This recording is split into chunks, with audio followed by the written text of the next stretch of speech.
The whole Oh, one? yes. Yeah. I want it all. Thank you. I couldn't make as many just because it's so big. I think it may be, you're gonna cover for us what changes occur from packet to present. Which is really just that one little one. But I'll go over all that. Two chairs. They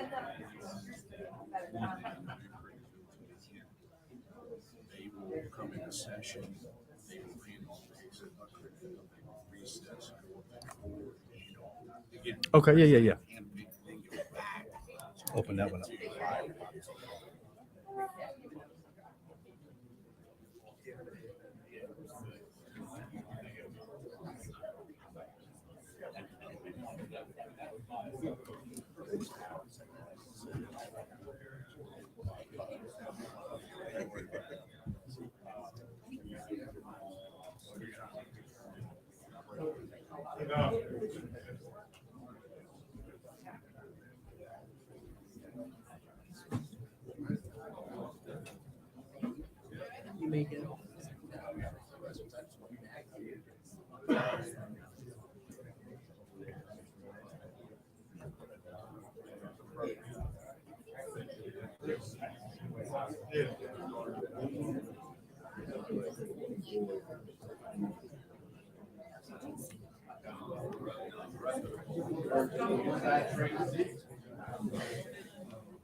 How you doing, sir?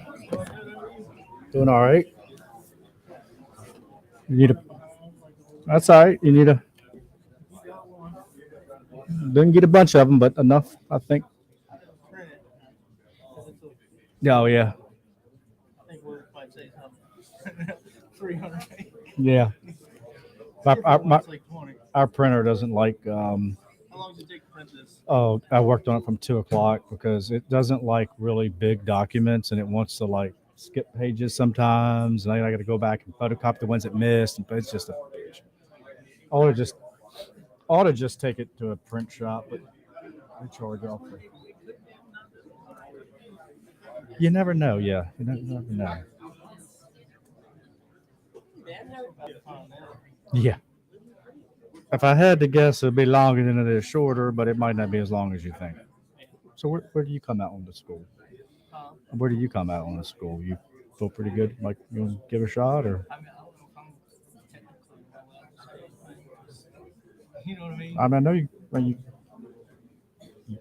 ain't got no money in the deal. You can say you hate it because you don't want to be competition. But it's probably one of those things. The more people that come to the area, I mean, people come to your restaurant too. Oh, yeah.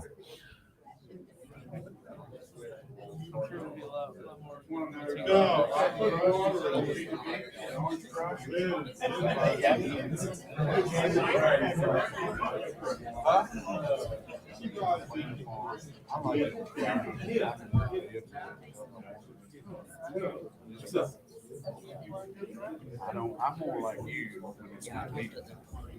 So I don't have to.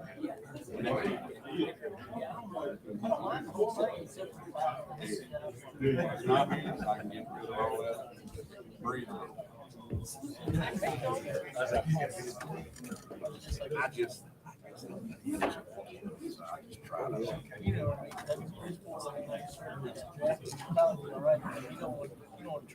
yeah. Yeah. Now, when I was a board member, it was just fair game. Come in your hoodie or your overall or whatever you want.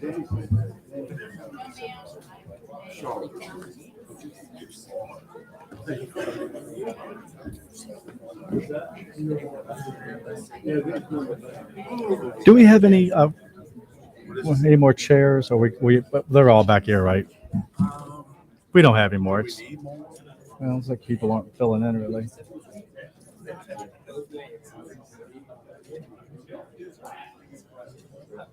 Folks, you're welcome to stand, or there is some remaining seats if you'd like to take whatever you feel comfortable.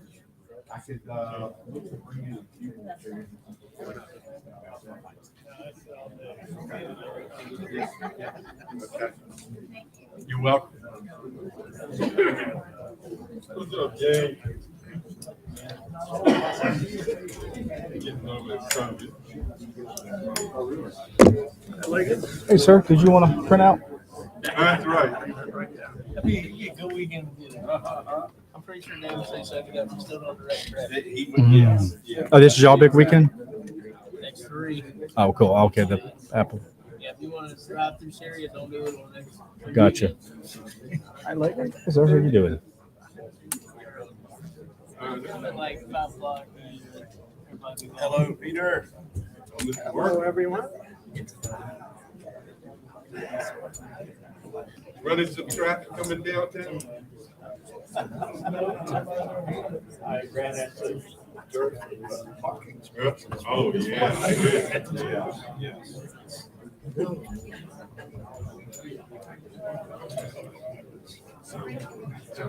What you think?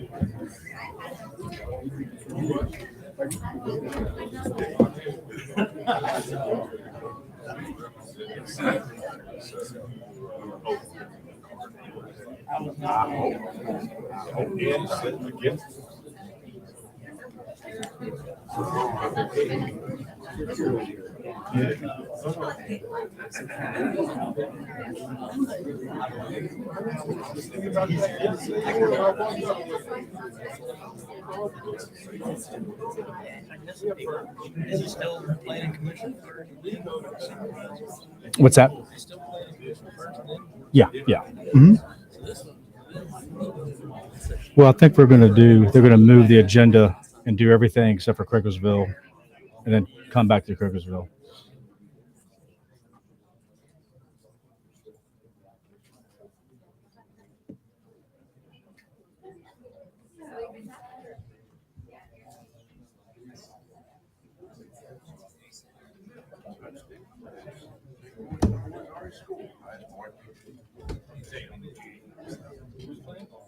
JV, Madison's playing Clark and play it at home.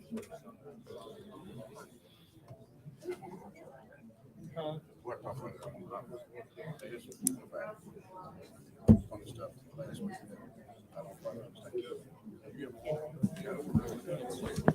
All right, it looks like we're a little past 7 o'clock. Outside a lot.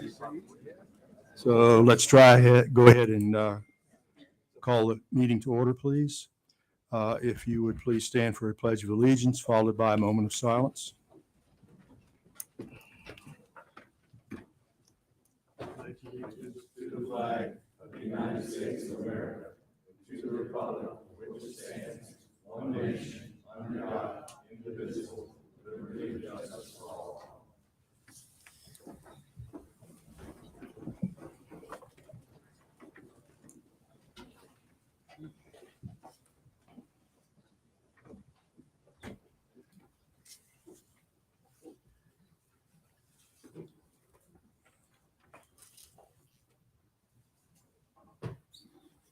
Okay, thank you.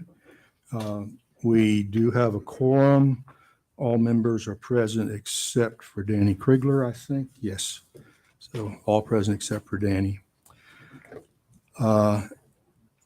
Before we approve the agenda, I would like to suggest that we, in view of the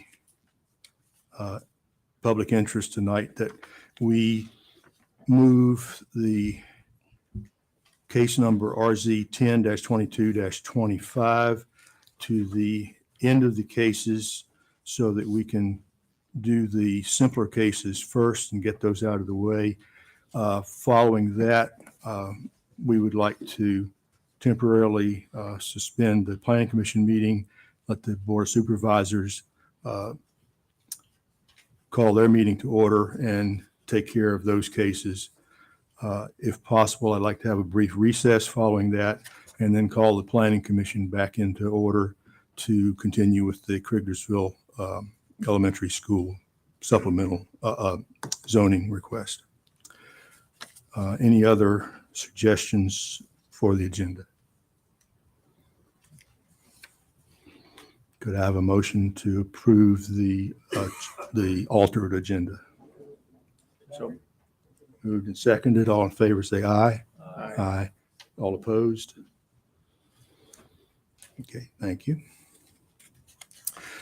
We need to review the minutes from the September 7th, 2022 meeting.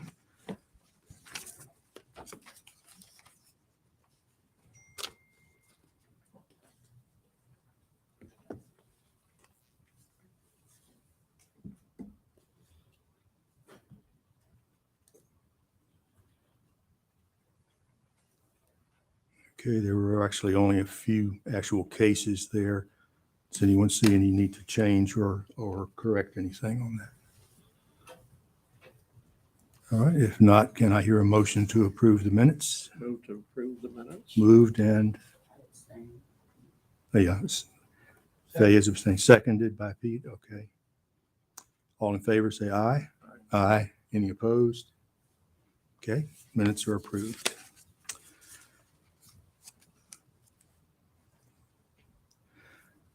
Okay, first case number S10-22-22. Homes by Yoder Construction LLC has applied to subdivide an existing 8-acre R1 limited residential zone parcel.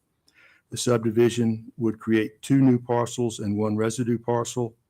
The new parcels would be 2.2 acres and 2.4 acres, and the residue parcel would be 3.3 acres. The subject parcel has not been subdivided in the previous 10 years, and future subdivision rights of said parcels would be exhausted. The subject 8-acre parcel does not contain a postal address, but is located on Burnt Tree Way, Route 685, Orange, Virginia. The parcel is identified on Madison County's tax map as 58-71. And I should have said this earlier, as in all cases, we will have comment from the county planner, answer any questions from the planning commission. If the applicant wishes to address the planning commission, they'll then have an opportunity and answer any questions. And following that, there will be time for public comment if there's any public comment on the case. All right, Ligon, would you introduce it quickly? Yes, sir. By right subdivision, R1, minimum 1.5 acres. Since our last meeting on the 21st, we have gotten the health department's acknowledgement approval for the septic fields. We do have VDOT's thinks the entrance is adequate. No issues there. I think it was pointed out about one of the setbacks not being properly listed. They do have plenty of setback, rear setback, but I didn't put it in the packet. Just one of the things I couldn't get around to is scanning this, but this is the revised survey that shows those small things that we had talked about. It's been revised. So he did not have to do a maintenance agreement on this one, but we do have a maintenance agreement. I think Mr. Powell put together that it was utilized our guide that we put together in our potentially updated subdivision ordinance. So I think that's a good thing that whoever buys this will have a very clear agreement between the different owners of maintenance of that 50-foot right of way off Burnt Tree. Other than that, that's it. Okay, very good. Does anyone have a question for Ligon on this? Sounds pretty straightforward. They've got everything in order now. Okay. Any questions for Ligon? All right, is the applicant here? Would you like to address the planning commission, or does anyone have a question for the applicant? Okay. That case, any public comment on this? Okay. Yes. What is Would- this would need you- to come before the board? Or what? Yeah. Right. Right. Well, it's people do zoning ordinance are different If you all would, over. please, Right. would you go to a mic, identify yourself? Thank you.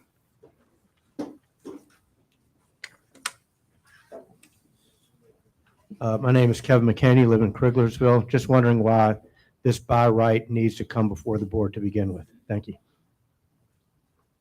I'll take a stab at it. Okay. We changed it where one lots are administrative before everyone went for the board. That's a little unusual. Different counties do it different ways.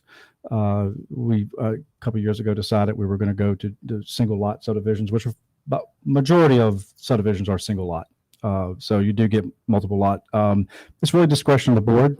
If anything, we don't get a lot of multiple lot ones. There's, again, other places do it this way. It's not totally unusual. We could do it administratively, but that's something that you can address with the board. But if anything, we know what's going on land use wise in the county. Nothing wrong with that, I guess. So maybe that answers the question. Maybe it doesn't.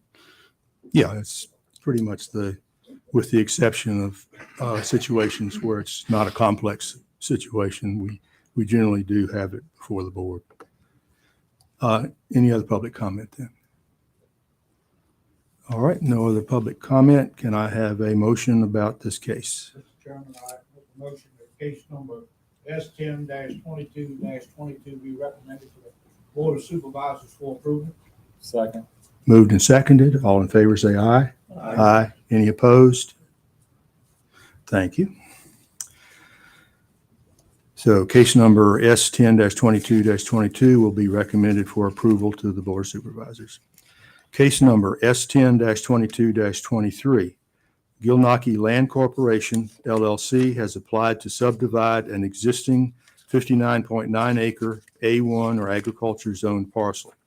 The subdivision of 3 new parcels and 1 residue parcel. The new parcels would be 15 acres, and 17 acres, and the residue parcel would be 13.1 acres. The subject parcel has not been subdivided in the previous 10 years, and future subdivision rights on each parcel would be exhausted for a minimum of 10 years from the date of recordation. The subject 59.9 acre parcel does not contain a postal address, but is located on Emmett Road, Route 664, Etland, Virginia. The parcel is identified on Madison County tax maps as 15-10. Okay, Mr. Webb, any comment? Yeah, same thing. We have a health department that's in the packet, and VDOT didn't do there is a shared driveway, but not required to do a maintenance agreement. Hopefully that, I think that'd be good if in the deed, if it is sold, that'd be included. Otherwise, again, by right, this hasn't been divided.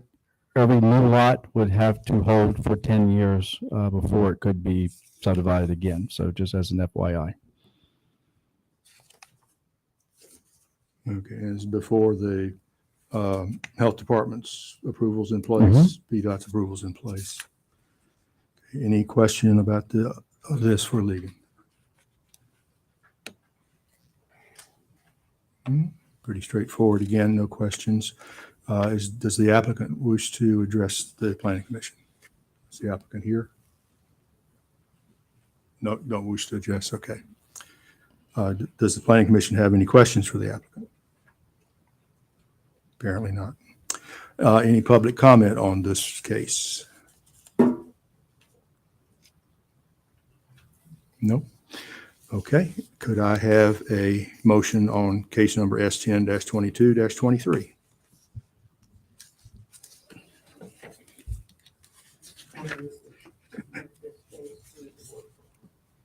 Okay. Move for approval. Any second? Second. Seconded. All in favor say aye. Aye. Any opposed? Okay. Unanimous approval for case number S10-22-23, recommended for approval to the board.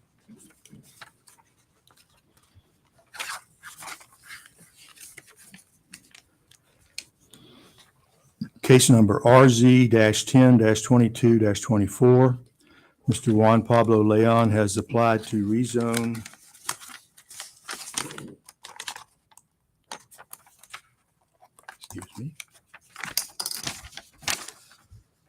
a roughly 0.75 acre portion of a 3.75 acre parcel from A1 agriculture to B1 business with conditions.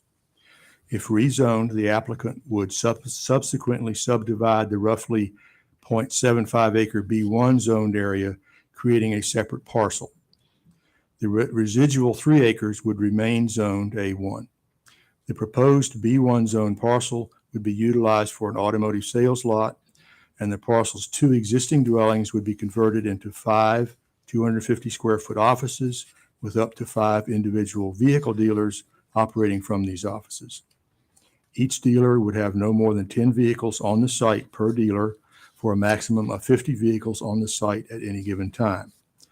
All vehicles would be contained or parked in an enclosed or fenced-in area with a visual barrier. The subject parcel's 2 existing dwellings are addressed as 553 Kirtley Road and 101 James City Road, Riva, Virginia.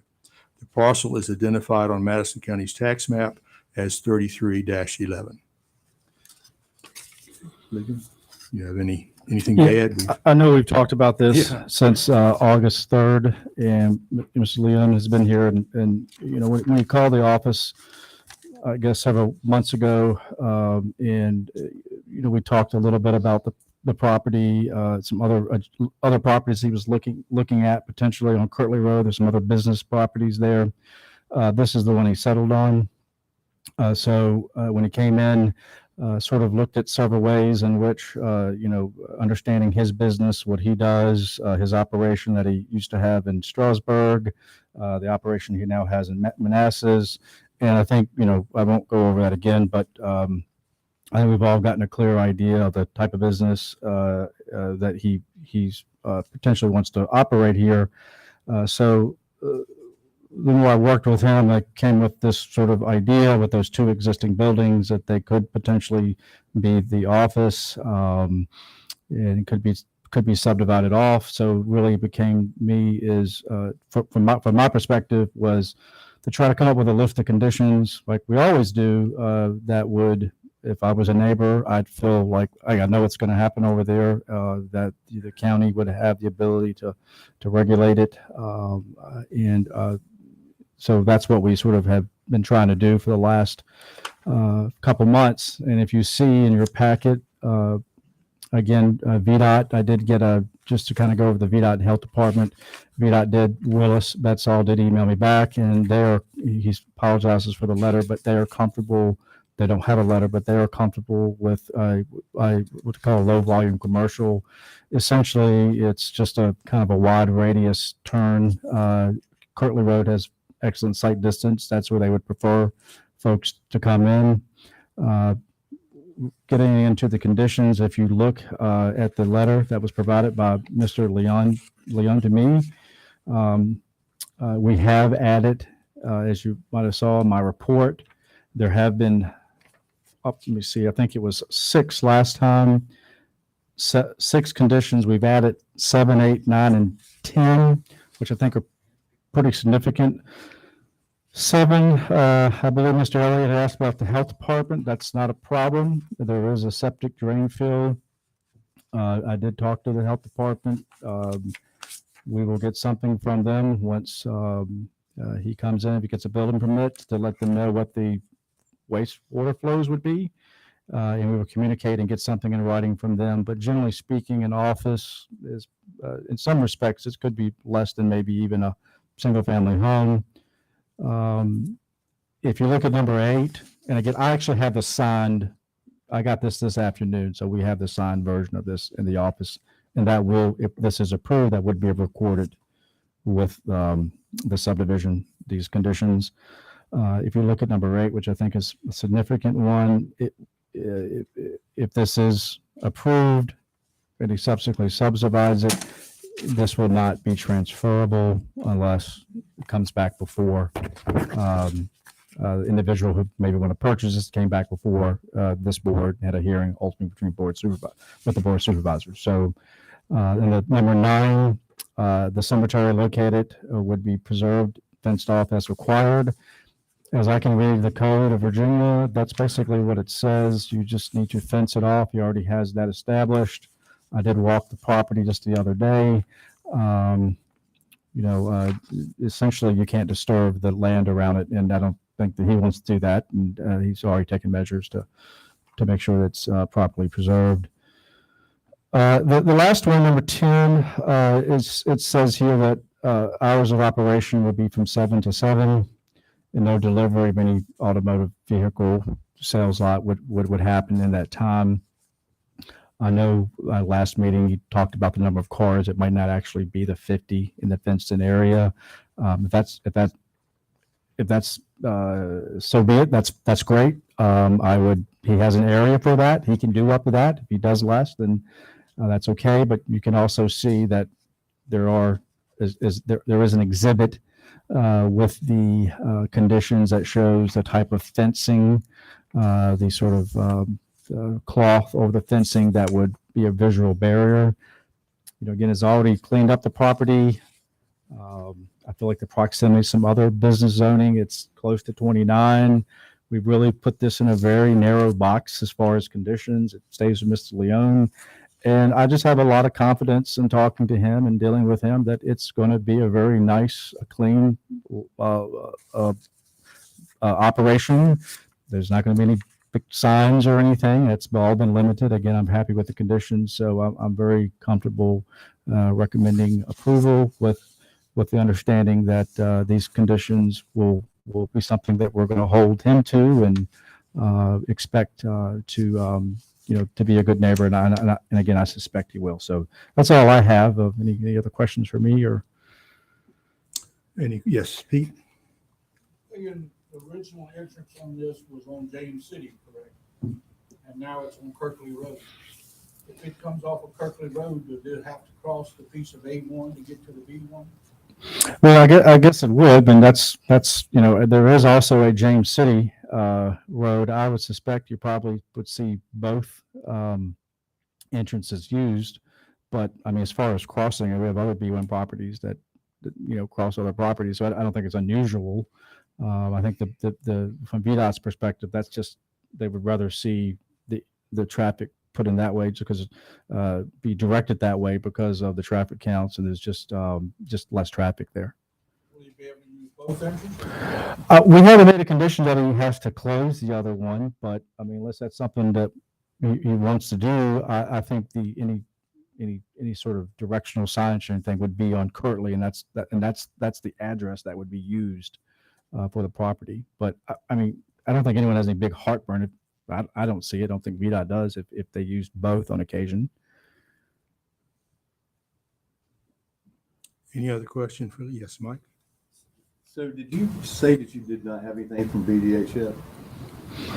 There is a condition, once he comes and gets a building permit and we kind of know clearly how he's rearranging the building, we can send it to VDH, and that is a condition, but I mean, an office is generally less daily usage than a typical home, so I don't think it'll be any issues with VDA.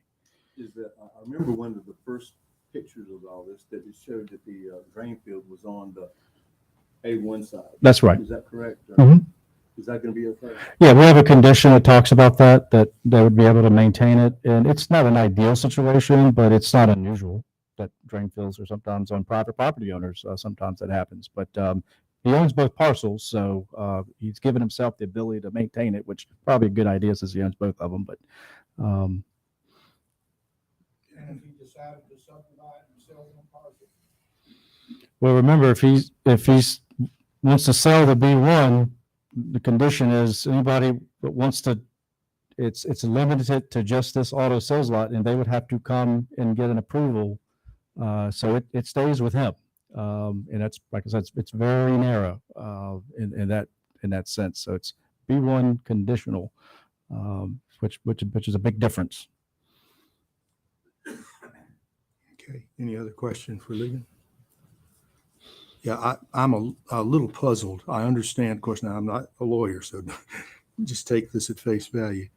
I know that special use permits can go with the applicant. I didn't realize that a zoning change could go with the applicant.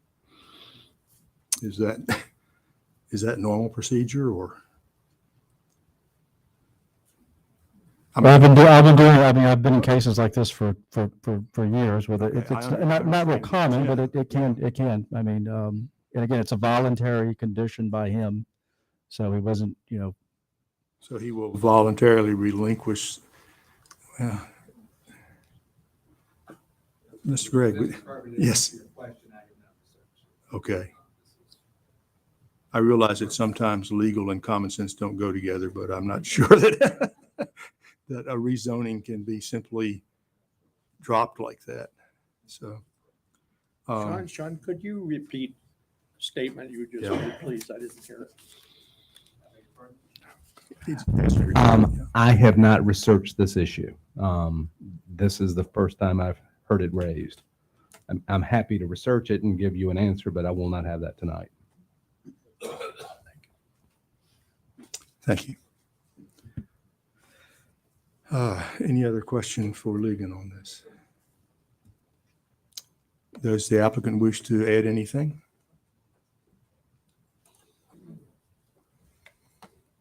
Good evening.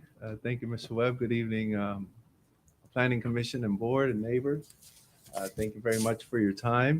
I believe there are one or two with personal objection or opposition to my request. So if it's okay with you, President Carpenter, I was thinking of having them speak first.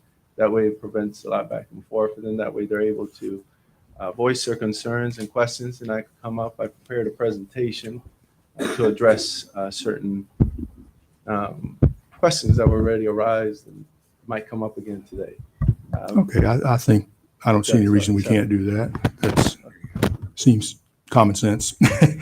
So let's ask if there are any public comment on this to address the board, Planning Commission. Yes, if you would move to the mic and identify yourself.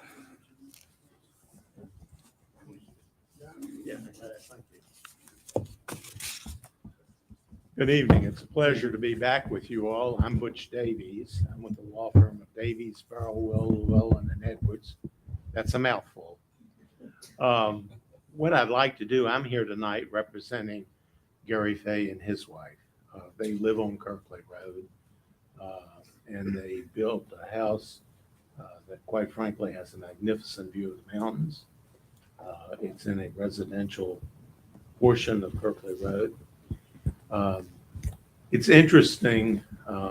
I've shared the tour of the area this week, and most of the commercial development has been at the other end of Kirkley Road. I was here representing NB Martin and John Ledoux when we had the winery zoned, and there was a lot of concern about what that would do and the impact that would have. And the parking was a major issue. That was a pull-off area, wayside. It was actually converted to be parking for the vineyard and the winery. It's interesting when you look at it, the proposal is to have 4 offices or 5 in the house, and only 3/4 of an acre is being rezoned. I don't know how many of you have looked at what it takes to handle 50 cars, but you may want to look at the acreage that is provided in Prince Michelle for the cars. It is a fairly significant amount of acreage. I question whether 50 cars can fit with a house on 3/4 of an acre. One of the other things that causes some concern is stormwater management. That is a real challenge in today's world. I don't see a commitment to hold the stormwater on site. One of the concerns that we have is that when you have that number of vehicles, you may very well have some leakage that can create hazardous waste. What's going to happen? Is it going to run off? Is it going to go onto the adjoining agricultural parcel. What's going to happen with it if you have that issue? On 3/4 of an acre, I'm not sure you have a containment area. One of the other factors, and I heard the description of the fencing, that's a good first step, but having agricultural trees, shrubbery around it is much more attractive than just having a fence. I think that's something that hopefully, if you look at this, you look at it as a potential condition that screening plantings will be imposed, and if they die, they'll be replanted. One of the challenges that we have faced in the past is you have screening planted, they die, and they don't get replaced. There ought to be a commitment on the part of the developer to replace them. My clients are actually opposed. They are aware that the James City or Leon area is viewed as sort of a community center. This particular piece really does not fit that. It is not at the end of Kirkley where you've already had some commercial and light industrial development. One of the real challenges, I think, is looking at the total size of the project at 3/4 of an acre with 50 cars and a house with offices raises serious concerns that I don't believe have been adequately addressed. So we would ask you to reject the applicant's proposal. If you don't reject it tonight, we would ask that you continue the matter and look at the conditions that may be beneficial to the residential area that it adjoins. Thank you. Thank you. Any other public comment on this? Yes, sir. Hi, I'm Mike Workman. I got the adjoining property. I appreciate you taking on the research for the cemetery and addressing it. It is in the red square. So as was brought up earlier, is runoff going to be a cause with the graves or anything along that line? The second item that I have for you is, from what I read in the ordinances, isn't the cemetery supposed to be R1 with special conditions and not commercial? I don't think we had zoning when they buried those people back there. I understand, but you have zoning now that Yeah. says a cemetery needs to be R1 with special conditions, and you have it in as commercial. I just want to make sure I understood it right when I read it. That was Article 3. Special conditions were Article 20. So I'm curious as to whether or not that is legit. If it is, then it has to be redrawn and that slice has to be removed from the commercial zoning request. And then the next question I have is the driveway that's in the property that's not owned on James City going to be moved? I mean, it's there now, but technically you can't have a driveway through some property you don't own. And we don't know who owns that slice around the corner, right?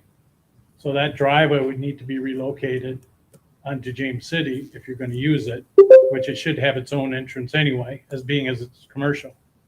So, those are my concerns.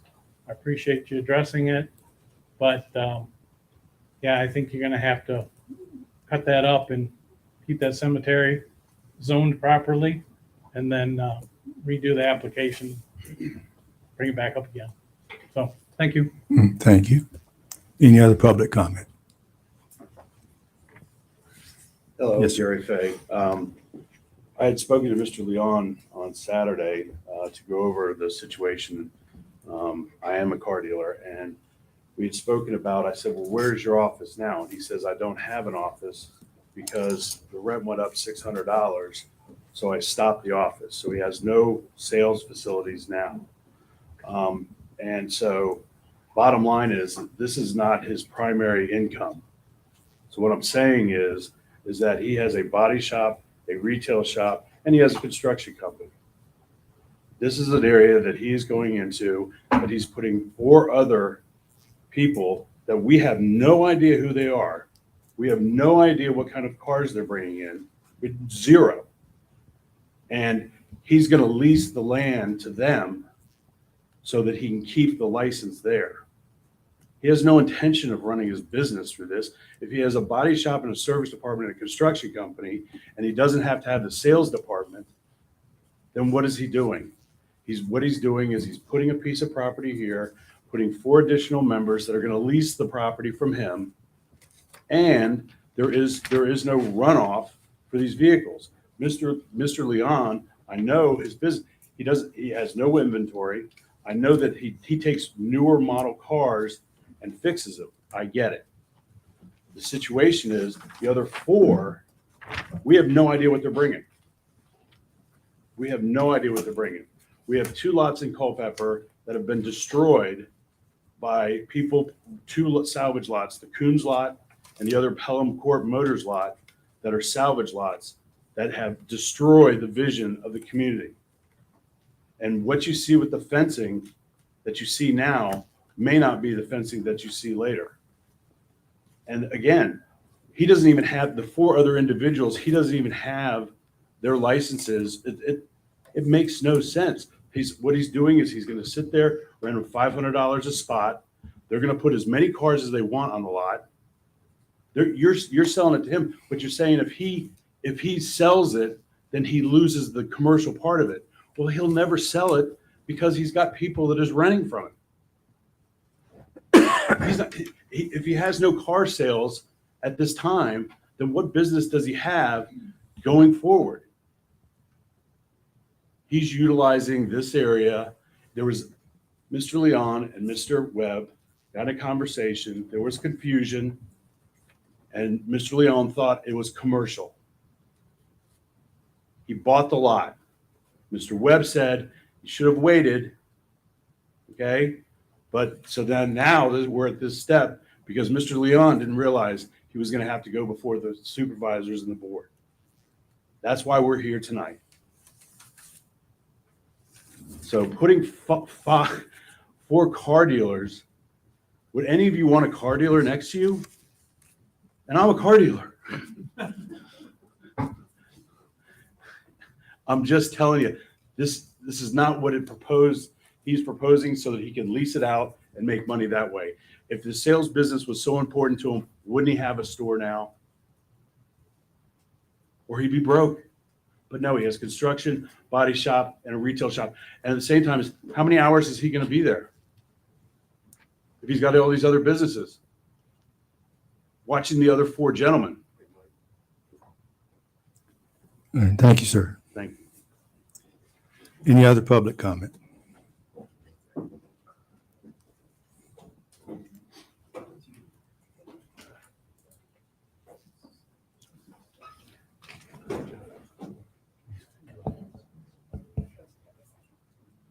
Members of the Planning Commission. I'm Anthony Clatterbuck. I grew up downstream from this property. I've been looking at it for 65 years. Along the Albert Cave, there's a spring on just our side of the roadway there. That's on our road that starts. That spring feeds Little Crooked Run and then goes on into Crooked Run. My concern is I've never really seen anything quite like this. This has a backwards L-shaped piece of property that has ownership that's unidentified on the front of it, which could block off the access to the property. The zoning of B1 on 3/4 of an acre, it's unique. I know that in the comprehensive plan, several hundred feet on 29 are considered to be potentially business or commercial rezoning candidates. I don't know that anything on James City Road is zoned business at all from one end to the other. I don't think that there is. On the other end of Kirtley Road, we do have those kind of properties, but so far none have developed. I'm part owner with my brother on the parcel on the corner. that my father and mother owned, and I also own the house next door where I grew up. And I would think that the properties on our side of the street would be candidates for this same kind of thing as time goes on, if we were to choose to do so. However, currently, if you take a close look at this, you'll see, if you're looking at the top of the screen, you'll see an agricultural structure that's built as a garage that is very close to the building restriction setback line at the fence. That's at the top of the property up there. That's owned by a person with the lot next door. The gentleman that just spoke, he's to the left and we're below it. I question this because it looks like that it's something I would call spot zoning. And I've never seen anything like this in Madison before, and I've been here my whole life, because it's not connected to anything else, or there's nothing else similar or nearby. I don't know that I'm truly opposed to that type of zoning, but I am concerned about that type of business, because if I look at the fenced-in area, the fenced-in area is a third of the proposed zoned area. And that is the area that we would be protecting visually with the cars that they're storing. So that tells me that up to 50 cars could be stored in that fenced-in area. I don't know how that once you got them in there, you'd ever move one. What I think will happen, if this is granted, is that the B1 area will be used as it's described. However, there will be overflow, both from a traffic standpoint and from a vehicle standpoint. And I just was in the courtroom the other day on a tenant matter on a rental house, and I listened to a case where just down the road about a half a mile, someone on 12 acres had 5 or 6 cars that they were working on, and they had been cited by the county for those cars as they were creating a junkyard. So I'm puzzled how on 12 acres, a half a mile down the street, that we can be so concerned about 5 or 6 cars, and yet on this end of the street, we're going to be looking at 50. And while there's cropland on the other side that used to belong to the Bruces, and my brother and I just had these 2 houses sitting here on the corner, but there's a really beautiful residential area all the way around this. And if the business were totally enclosed without the cars, I'm all for it, because Madison needs to support its business community, its home business community. But putting those cars out where they can spill over on an A1 piece of property, I have grave concern about that. Thank you. Thank you. Any other public comment? All right. If not, Mr. Leon, you can have the microphone again. You say you've got a presentation for us. Yes, sir. Thank you. Yes, President Carpenter. Please, Mr. Weekly, there you go. All right. Thank you so much for coming and addressing your opinions, your concerns, and allowing me the time to be able to address these points with the commission and the board. When we started this project, or this consideration of changing the A1 to the B1, I figured the entire property. Although, as I have mentioned before, the mission that we have, if you could go please to the next slide, our vision is to bring a small business to Leon while preserving its beautiful natural landscape. Based on the experience that we've had in this business since 2015. My mother and I, we started this business, and currently it is correct. We are in a transition from Strasburg because, as far as economically, $600 more a month, as I stated this the first time we met, is significant to me. It might not be to others, but for me, it does cause quite a bit of an impact. Now, my father said, well, let's go ahead and just pay it maybe for a year, 2 years. We're able to find a lot. Well, I prayed about it, and I found this property, and I did believe it was commercial. There was another property, the abandoned motel, that was already zoned B1. It was a smaller lot, not on sale at the moment, at that time.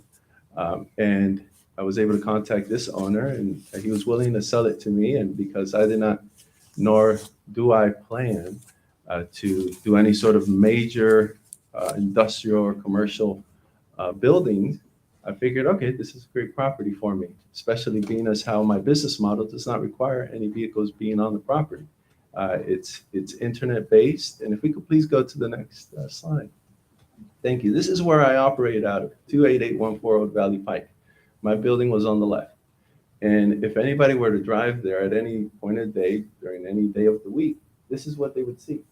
There's no vehicles on the lot. All my other neighbors, there's about 16 to 22 other dealers at any given time.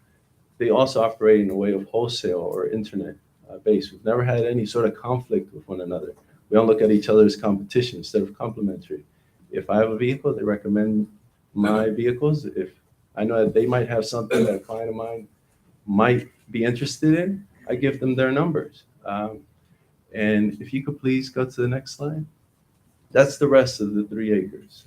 There are currently 22 other dealers. There's space for 220 vehicles. Until recently, there's one that went and operated a traditional dealership on the right side, and he's occupying, I think, his full 10 spaces, which is not the case in ours. Last time we met, I believe my neighbor, he made, I would say, I would give him the benefit of the doubt instead of taking insult. He incorrectly worded that I was lying. To stand up here and to face my neighbors and the community and the board, I would say he's more fearful or concerned that I might be deceptive or lying. But there is in no way I would do that. It's not the only business I want to have here with Madison. And so I want to be able to come in through these chambers and these doors to be able to look at you in the face and know that I'm holding up my end of the deal of what I proposed I was going to do, that I am doing.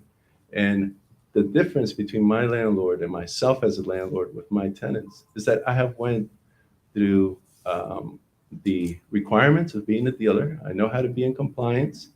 And as far as salvage goes, I understand that many have already a conception or a perception, I should say, that salvage is vehicles that are going to be on the lot, leaking oil, gas, coolant, battery acid onto the land. This is not our business model. Vehicles never actually come to the location. We are requesting this sort of zoning because we need this zoning in order to be able to purchase from Copart or Insurance Auto Auction directly from insurance companies, at which point we take and deliver it directly to our collision center. And as my neighbor who lives in 443 mentioned, that we have been blessed with the opportunity to open up different businesses. They're not great in operation by any means. Our construction company and my father and I, we attempted to start up, was hindered after he was hit by a drunk driver, and he has damaged hip. So that did not really take off in great stride. And so an opportunity came up for me to open up a dealership. My mother said, hey, you tried the construction with your father. How about the cars with me? I said, sure, let's do it. And we never planned to open up a body shop. We could not find a proper mechanic or bodyman that would be able to deliver a vehicle that we were comfortable with in selling. So we prayed about it. And although I myself did not know how to work on cars, I knew how to work on interior of houses and some hardscape concrete that my father was teaching me, nothing on cars, but an opportunity came up for me to open up a body shop. I prayed about it and I felt that the right people were going to be led to me, and they were. And I understand that my neighbor, he doesn't have an adjoining property line with me. He's about 3 acres removed to the side. That he, in his experience, he does not see how it is that I've been able to provide for my family, for my parents, and for the people that work with me. And I understand that's his experience. But I'm mentioning I want my life to be limited by his experience. It reminds me of Netflix. They were practically laughed out of the boardroom from Blockbuster because I could not understand how somebody could order a DVD through the mail and then watch it and send it in like kind. Well, Netflix kind of stayed and grew. And so I'm the little guy. I am not able to compete in similar fashion of investing all these vehicles in hopes that my clients would come and buy a car. I have a very small, limited clientele and client base. They seek specific vehicles. And instead of insulting my clients, it's a matter of understanding that they have these other options available, buying new cars or buying a for sale by owner. But either they've crashed and burned with that experience, or they have decided to bless us, take a chance, trust us that we would give them a proper vehicle. If you could please go to the next slide. Thank you. And these are the type of vehicles that we buy. They're not heavily damaged. This occasion, a client who lived real close here in Culpeper, he could not afford this type of vehicle with less than 11,000 miles. We just replaced the door, we repaired the hood, repaired the fender, the back glass. We included the camper with it because it came with the vehicle. And the client saved over $9,000 on buying this sort of vehicle. And so it is possible because we've been doing it since 2015, and the delivery was directly from our body shop. And we do require and need the business license. In order to maintain the business license, we have to comply with the minimum requirements of an office with the 10 spaces, although we never utilize those spaces. And we go through strict inspection, safety inspection on every single one of our vehicles. We meet with more inspectors than, from my understanding, than a franchise or an independent dealer that just works with clean title vehicles. Every month, I'm meeting with special agents that are law enforcement with special powers and abilities to close us down. If they find any sort of irregularities, any fraudulent activity, they can close us down on the spot. Yet we have passed and been in compliance since 2015. And from their own mouth, they've mentioned we're not one of the dealers that they worry about. And this is something that I'm going to guide my other tenants and dealers to do. I have control over how this space is going to be utilized. Correct. I will be charging rent because I need to pay for the mortgage and the expenses in order to keep the property. But I want my dealers, my tenants to succeed. We're not competition, we're complementary. And my tenants are going to follow the similar business model as I have followed because I had somebody mentoring and helping me. So I want to pass that along as well. I did call Special Agent Williams Baker, who has inspected us for the longest time. And he knows the operation in Strasbourg. And I asked him if he could please personally come, although it was a lot to ask today. He said that unfortunately he would not be able to because he's been blessed with his second child 2 days ago. But he did give me his direct phone number for anybody with a question to give him a call as far as how we have been running our business since 2015, how the other dealers in that location have not had any sort of conflict. And I have his number available if there were any questions needed to be had for us. And if you could please go to the next slide. Thank you. And we have clients that find us online. For example, the couple here who we've been in contact through Facebook, showing them a video of the process of repairing a vehicle. They drove 2.5 hours. They trusted us that we would deliver what we said we would deliver. They came in 2 separate vehicles. The gentleman there, he's ex-military and a principal from a school in Pennsylvania. We certainly make it a point to give proper testimony. We are not perfect. Far from it. We deal with used vehicles. Things happen. But in order to represent well, the only one who was perfect, who I know different people have different beliefs, but we feel our Lord Jesus Christ, God himself, came. And so if we want to represent correctly, we have to deal in the similar fashion, showing respect and honor, and treating people with dignity, not just money. And so we don't look to sell vehicles. We look to provide a good service and product. We have to sell vehicles, that's how we generate income, but that's not, the sales department is not a concern.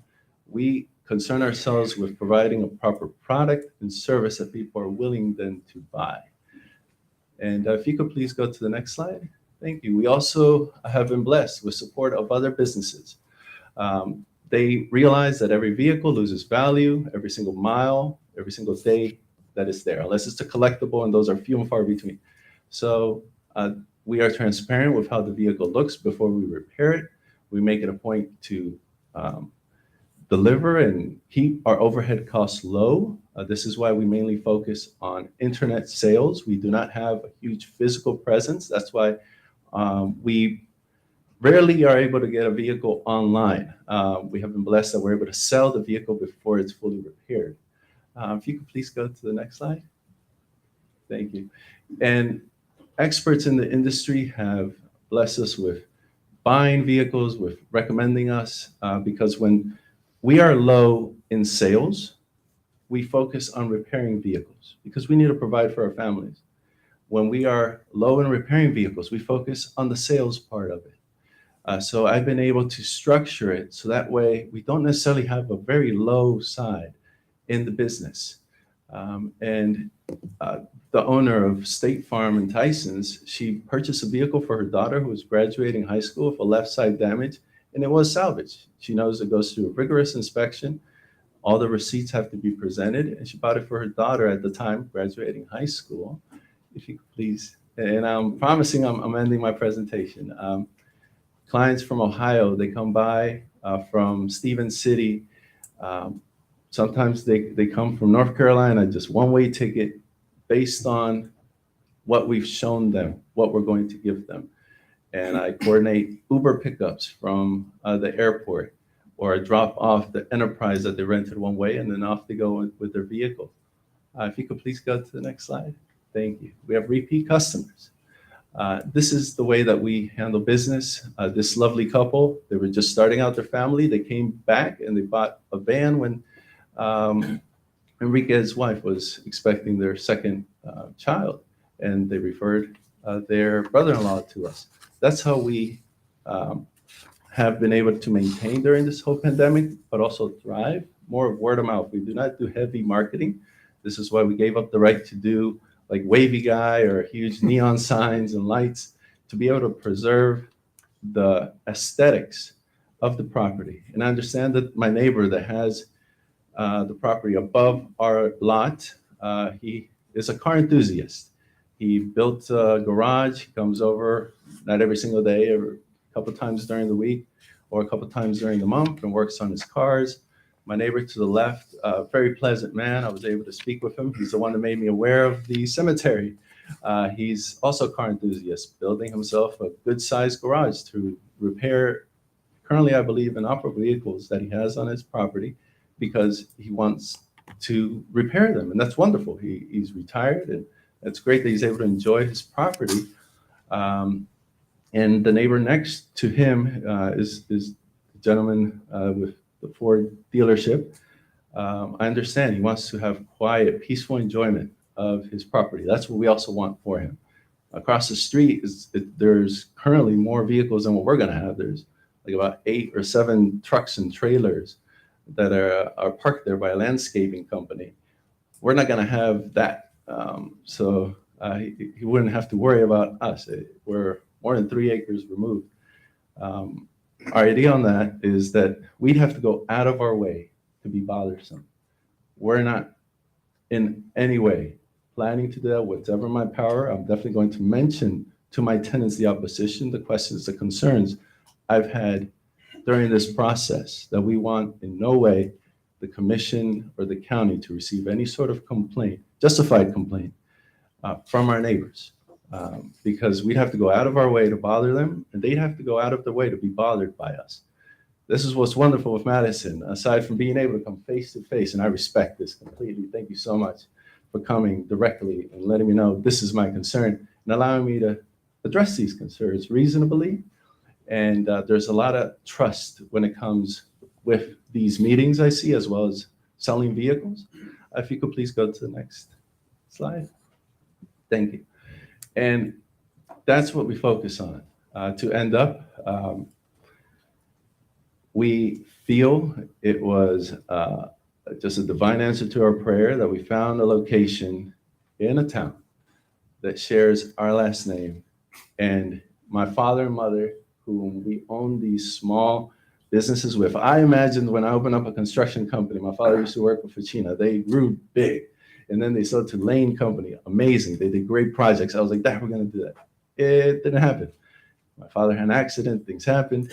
I was like, okay. Then I started focusing, as my mother said, don't worry about millions. Worry about the pennies because the millions will take care of themselves. Focus on one thing first. And so that's what we're looking to do.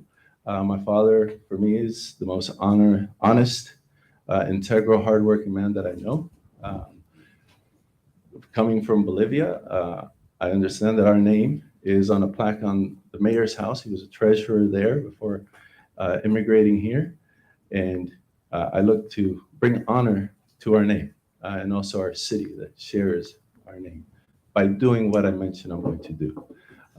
And so that's what I have as far as the explanation of why I'm seeking this location, to be able to enjoy quietly and peacefully our location.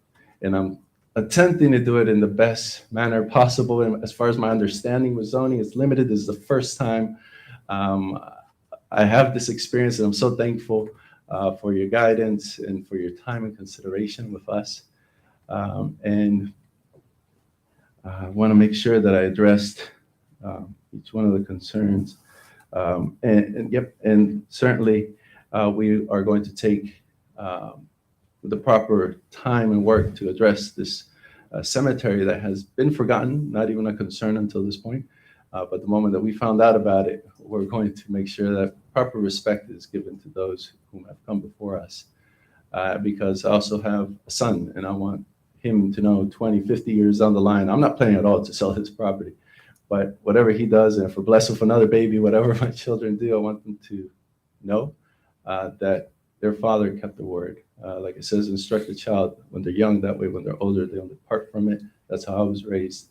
And thank you so much for allowing me to address my neighbors, the commission, and the board for your consideration. So thank you. We, the Leon family, thank you for your time. Thank you. Does the planning commission have any? I do. You do have a question? Yeah. Thank you, Mr. Leon.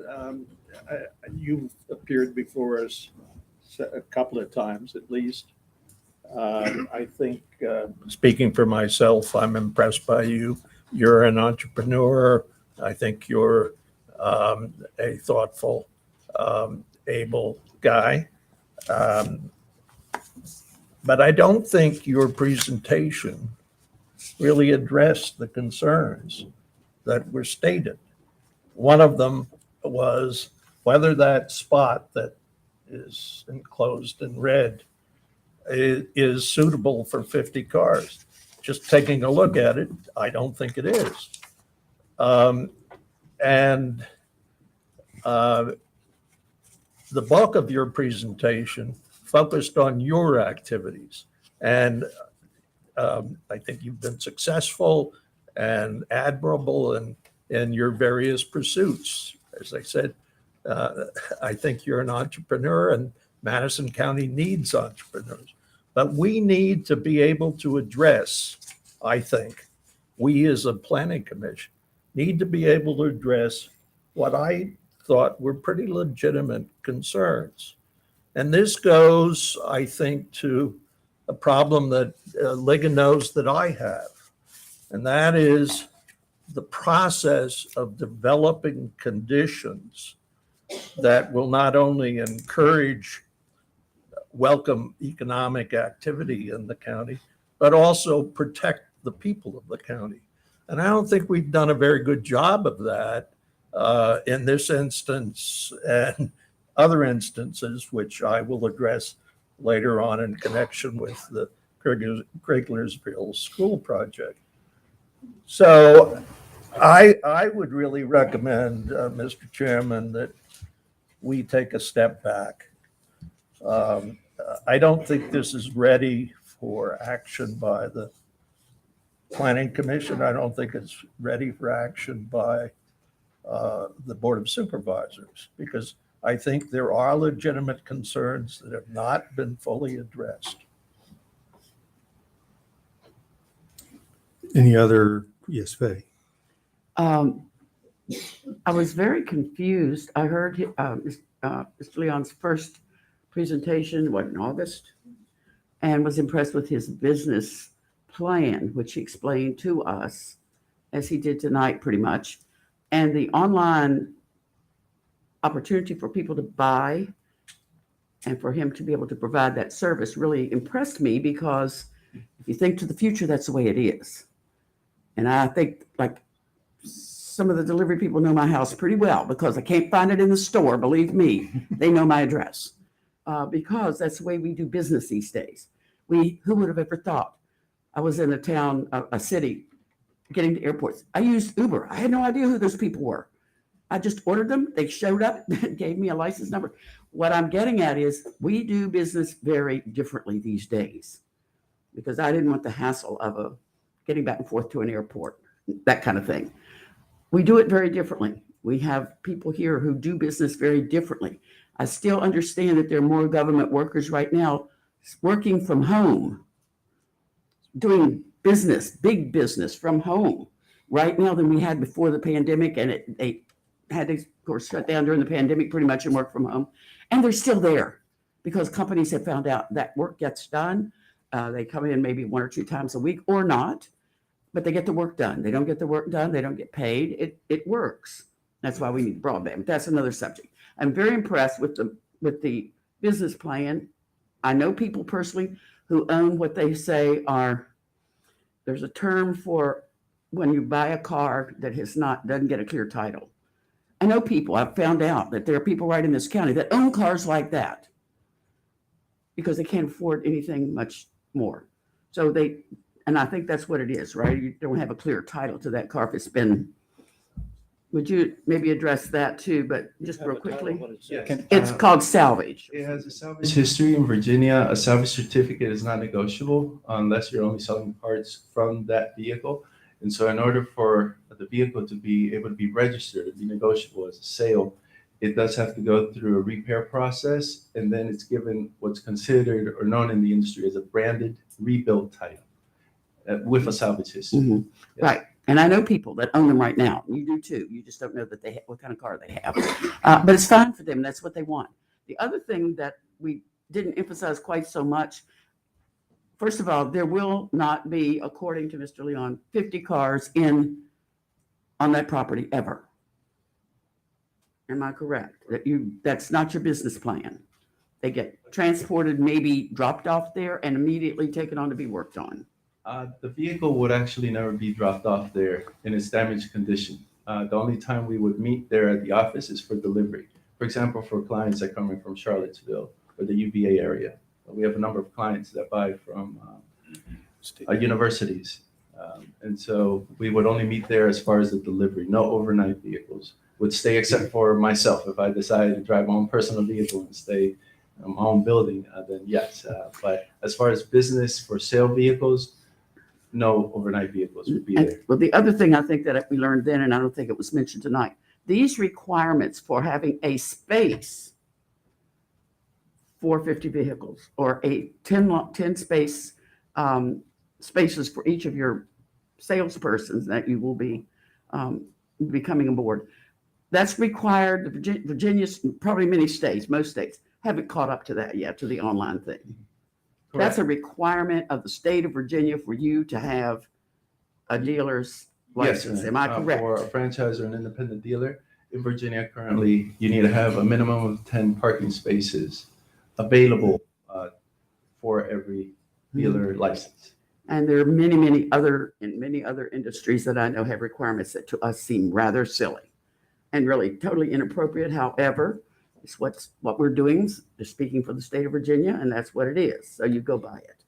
So I just want to speak to the fact that we've got to think ahead a little bit. I do like the idea of being sure that the cemetery is protected. I have one on my property, so I hate to see it go away. So we fenced it in. That's all it is. Nobody's been buried there for 100 years. But I think maybe that needs to be addressed for sure. I don't know what we do with it. Historical people can tell us maybe, or there were laws about it. But I do think that, and you sound like you want to be able to do something with that property. Oh, yes, certainly. At the moment, I found out about it, and my neighbor who actually has an adjoining property next to me, he educated me on, during that time, there's different sizes of headstones for the age. Mm-hmm. And so when I saw little ones, I was like, oh man. It's hard, I know. Yeah, extremely hard already having And the other thing I'd like to point out, just so we can move this along, is what is the use of the buildings, the houses that you'll be using for your office and whatever? What are they doing right now? Currently, Currently, are there people using them now? no, the property sort of closer to the red box, Mhm. that was all but abandoned by the previous owner. There's quite a bit of renovation and cleanup that definitely still needs to be done on that property. And those are steps that we're taking. We already removed 4 dumpster fulls of trash and debris from the property. The other property, the post office or the former Mhm. post office there, that one is habitable. It definitely has living quarters or an office space already ready to go and available. But nobody's there now. Currently, I do have a tenant there. Oh, but it's your, I mean, it would be yours, yes. Yes. My point being on that is, do we want to see these buildings sit there forever and never be used? Or do we want to see that perhaps we can have an opportunity for small business that's not going to have an impact, a negative impact on our county as far as a whole lot of things that we could be having? And if it's abandoned right now, it's only going to deteriorate by the day if something's not done with it. I think that's all I have right Okay, Pete, you have, I got 2 questions. One for Ligon. Ligon, will there have to be a site plan done on this? Yeah, he would have to do a site plan, and it'd be administrative because it would obviously be less than 40,000 square feet. And I can just tell you, as far as, you know, if he's willing, we could explore a vegetative buffer as well between the fence and the property line. And when we looked at it, 0.75 is about 33,000 square feet. And I said a parking space is about 200 square feet. So 50 times 200 is 10,000. So that's why I measured out about 15,000 square feet. Now that could move up a little bit closer to the house. So that's where the that area sort of got drawn up was, it was roughly 15,000 square feet. So on a 33,000 square foot lot. So, but he would have to be a site plan, and I mean, we could. So the erosion control would be addressed under the site plan. Well, if he's gonna, level the site off, if he disturbs more than 10,000 square feet, which would probably be the case, if he's gonna level, it's 15,000 square feet, so he would have to get an erosion sediment permit, but that would really just require, doing silt fence and getting it stabilized afterwards. But it would, but our erosion control guy would look at the runoff at that time and see what would need to be done as far as the runoff is concerned. Yeah, it would require a stormwater plan because it's not that acre, but he would make sure that the site's stabilized and it stays stable through like rain events and all that. Right. And my second question, Sean, is for you, please. Okay. I heard the gentleman address the cemetery, and he quoted a paragraph out of ordinance, which I'm not familiar with. Could you tell us something about that, or what's happening there? Cemeteries are controlled by Virginia State Code, and actually, I think we had sent that. I know Mr. Cowan got a copy of it. With regard to the uses of a cemetery, if the cemetery's been there that long, it would be a non-conforming use. In other words, because you change the zoning or because you impose zoning doesn't mean you need to remove cemeteries. It's the cemeteries can continue to exist in their current form, and they are not violating any zoning because, again, they pre-existed presumably our zoning ordinance. So I thought I heard him say that cemeteries had to be in R1, and if this got rezoned to B1, would that meet our ordinance? It remains a non-conforming existing use. Yeah. Thank you.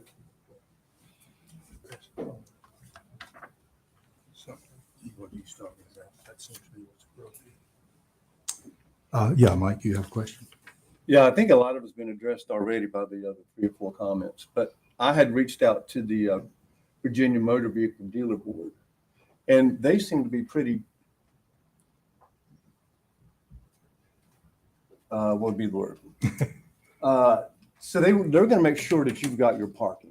They're going to make sure that you've got your office space with locked doors and they seem to be mostly interested in your paperwork in these offices. Is that, but the 50 spaces seem to be pretty, they got to be marked out per dealer, per spot. Yes, And- as far as how they're marked out, that they leave it to the owner of the property. They can be marked out with 4x4, how can I say it, like wood or railroad ties or stone, something decorative, or they can just be a gravel or concrete and marked up regular parking. Our intention and our vision for this is something to keep it more rustic, more country, more in keeping with the actual aesthetics of the property. But they do have to be marked as far as if, And you're going to have an in and out for each of those 50 spaces. yes, correct. And as far as looking at it, how it's drawn, we figured we're able to go in with the vehicle, although no vehicle will be parked overnight there, or they're definitely nowhere close to 50. But we do have to meet that requirement where if when the inspector comes, they're able to see, okay, this belongs to 101 James City, which is the post office. So these 10 spaces are for James City. These 10 spaces are for 553 Kirtley A, Suite B, Suite C, and D. Yes, correct. And the documents need to be very well managed. That's why the special agents that come out, the inspectors, they need to see these deal jackets. These are the documents that are held together for every single deal that is done. I had a feeling that they were going to actually come out and measure each room to make Yes, sure you they have very your well, 200. So you're going to utilize both those houses to get your 1,250 square feet, I guess. 250 square feet Well, per it'd office. be times 5 would be 1,250. Yes, sir. Yes, and so they come out and they measure. Quite a bit of the inspectors, they already have an idea, such as yourselves, who work in building and in construction. You're like, okay, this is more than 250 square feet. So you don't necessarily take out your tape measure, but yes, if it's something questionable, they're going to take it out and measure. And also each room needs to have a heater. This is just one of those specific requirements. And every dealer needs to have their own phone number. So which is easy. to Internet do. access. Internet access, Yeah. yes. That's They what should I'm give me a including. whole list of stuff Oh, yes. that y'all had to have. Yes. Any other questions? Yes, go ahead and come up to the microphone. No, come to the microphone, please. What are the dimensions of the red area? Because the cemetery's in there, right? So if it's just enough for 50, you take the cemetery out of it, where is that slice moving to? Yeah, that's about 100 by 150. So it actually is about 50% larger than it needs to be. I mean, 10,000 would be the 200 square foot. So that's why we added 5,000 square feet. You know, if Okay. that cemetery area is 30, I don't know, 40 square feet or something like that, maybe. Oh, no. Is it Oh, bigger than no, that? no, it's probably 40 to 50 feet by easily 20 feet at least, or more. I mean, there's marker in there 5 feet tall plus rows of single markers. So just, that's my concern is we can put a fence in there if that's included in the parking spots. Are they gonna park on top of? No. You know, so that was just my question. I just wanted to make sure that you knew that that cemetery is in that red area. I guess one of the things I was trying to say on that was that the dealer board is going to make sure that all that is done properly.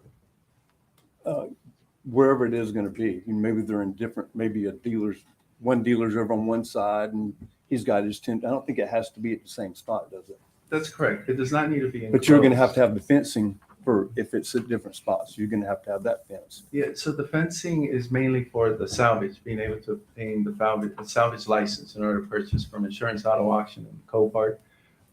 That only needs to be 600 square feet. And so if we wanted to offset the space of the cemetery, we could put 10 spots in conspicuous spots right behind the 101 building. And that would give us the 2,500 square feet well enough to compensate for the corner where the cemetery is going to be enclosed. Thank you. Any other question from the planning commission? I have a question, Steve. Yes. I don't know, Ligon, if we can ask this question or not, but I very much like the idea, if this was to pass, if one of the proffers was to put shrubs or trees around the fence. I think if that's that's a fine point to bring up. If Mr. Leon is willing to accept that and state that, I don't see why it couldn't be amended to include that as another condition.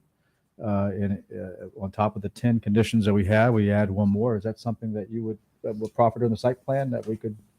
Certainly. And also what just came to mind is there's these nice decorative or vines, like not fake vines, but real vines that you can go ahead and put them down up against the fence. That's really nice. Like, I know, grapevines, but then during fall, they kind of wither down, but then in the spring they come back.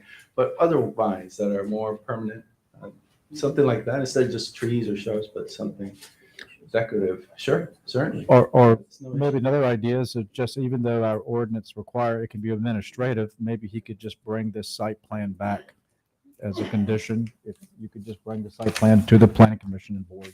Certainly.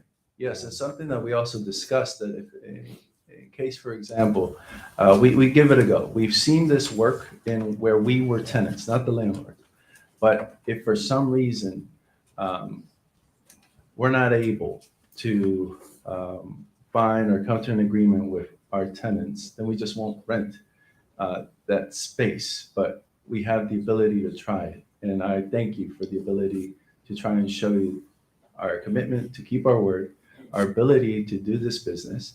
But then also that roped off area, it's a wonderful land. Like we could use it as a garden.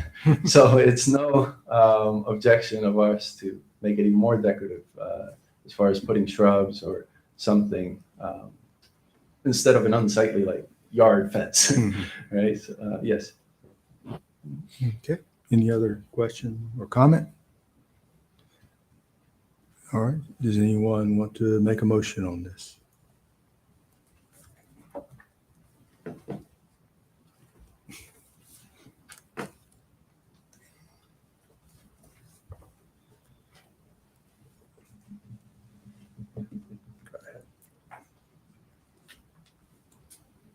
Nobody's willing to make a motion.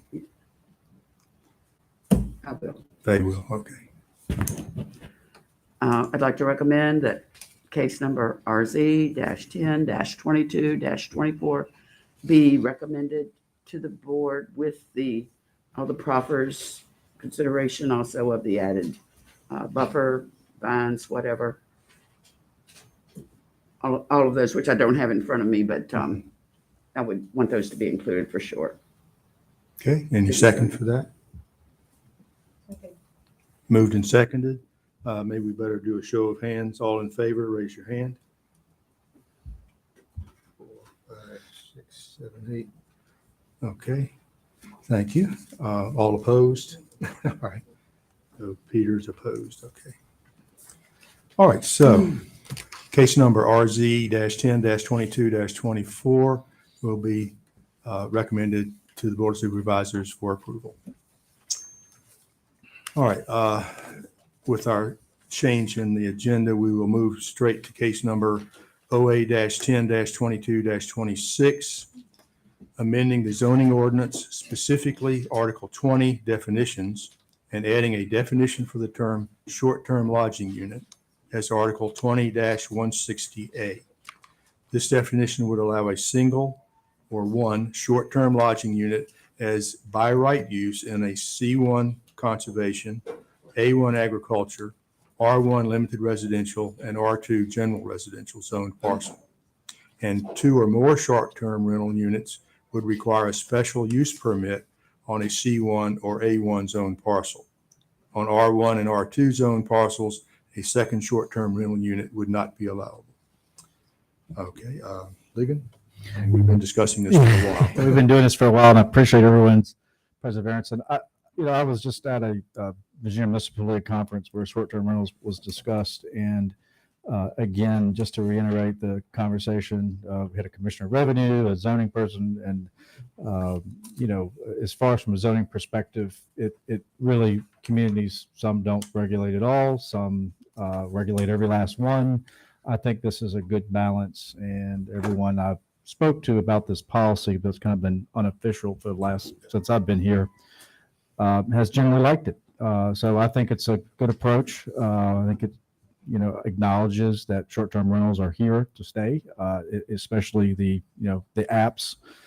Something would have unimaginable 10 years ago is now, that's how I always travel, is through these type of apps. So if you look, I actually have the amendments in a codified, that what is being amended, that's in the packet. And if you look at number 1 amendment, is to add the short-term lodging. So in A1 and C1, you have the definition tells you that it's allowable in A1, C1, A1, R1, R2. But if you want to have multiple ones, that second short-term rental, then that's when you would require a special use permit. And then amendment 2, 3, 4, and 5 are simply adding it to those zoning districts. R1 and R2 is just adding it by right. In A1 and C1, which is probably 90% of the land use in the county, one is by right. The second one would be special use. So just to be clear on how that's been codified. I know we've talked about it, if anybody might be listening at home or here in the meeting. So having said that,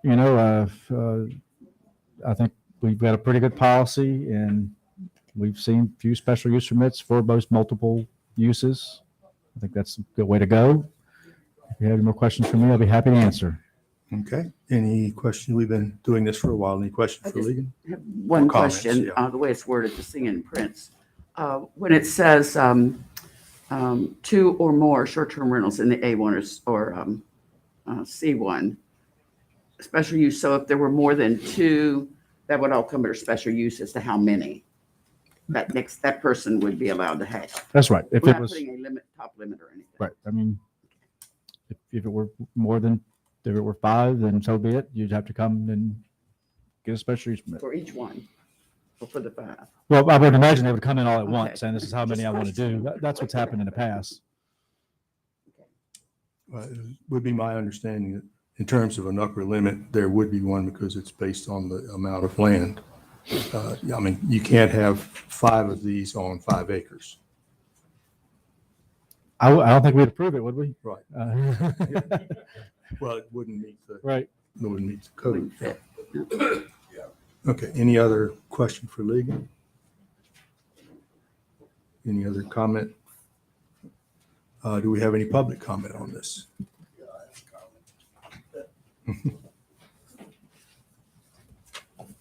That isn't an answer. So can he put as many units?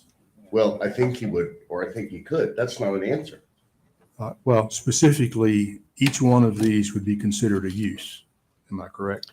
Yeah, And in A1, each use other than the. We've always home. assigned 3 acres to Yeah.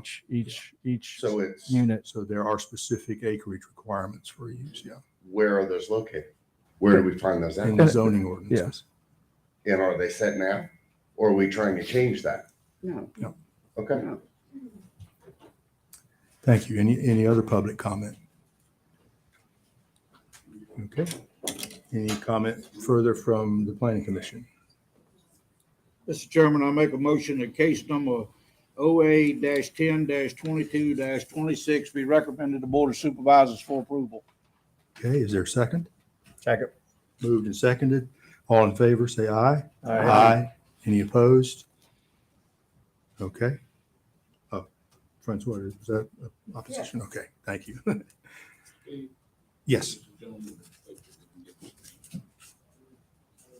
Yes, sir. Your name? Joe Beto. Joe Beto. Beto, okay. Thank you. We try to keep those on the record. Okay, case number OA-10-22-27. amending the zoning ordinance specifically, 1, increasing the number of lots allowed to be served by private drive from 4 up to 8. 2, require new subdivisions constructing a private road and/or the extension of an existing private road in an established subdivision shall file a road maintenance agreement to be publicly recorded in conjunction with the subdivision or survey plat. A maintenance agreement would also be required if an additional house or houses is constructed on an established lot that utilizes an existing private road where no subdivision is proposed, but no road maintenance agreement currently exists. And 3, provide a set of standards for the construction of a new private road and/or the extension of an existing private road. And again, this has been underway for some time. Ligon? Yeah, I think if you turn to the ordinance again, the actual, what the amendments would be on this kind of, what the chair would considerably sign if this was approved by the board, you can see exactly what's being amended. And we probably, should make it very clear. I know that, just to kind of backtrack a little bit, this is something we've worked on for a year. It's when it started, I think it was last September.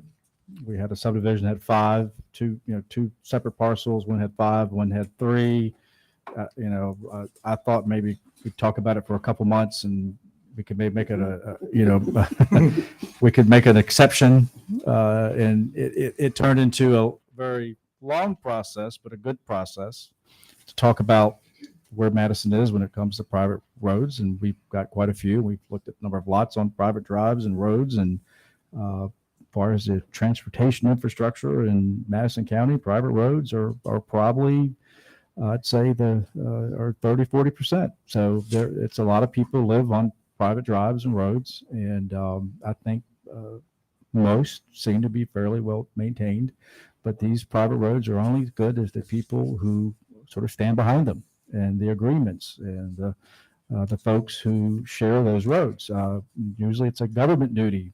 What you're doing is you're kind of punting it off to these people who share these drives and saying, look, we'd like for you to, if you want the ability to subdivide, then we'd like to see you enter into these agreements. So we create a document that I think that sort of is multifaceted in the sense it looks at private drives, more houses, getting people into maintenance agreements. We've had one filed tonight that could extend private drives. And it's this 4-in-1 rule has been around for a while here in Madison. And extending it is a pretty significant change.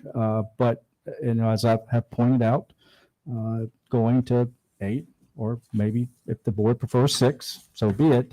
If it were 6 or even 8, I do think it's within norm for a rural community.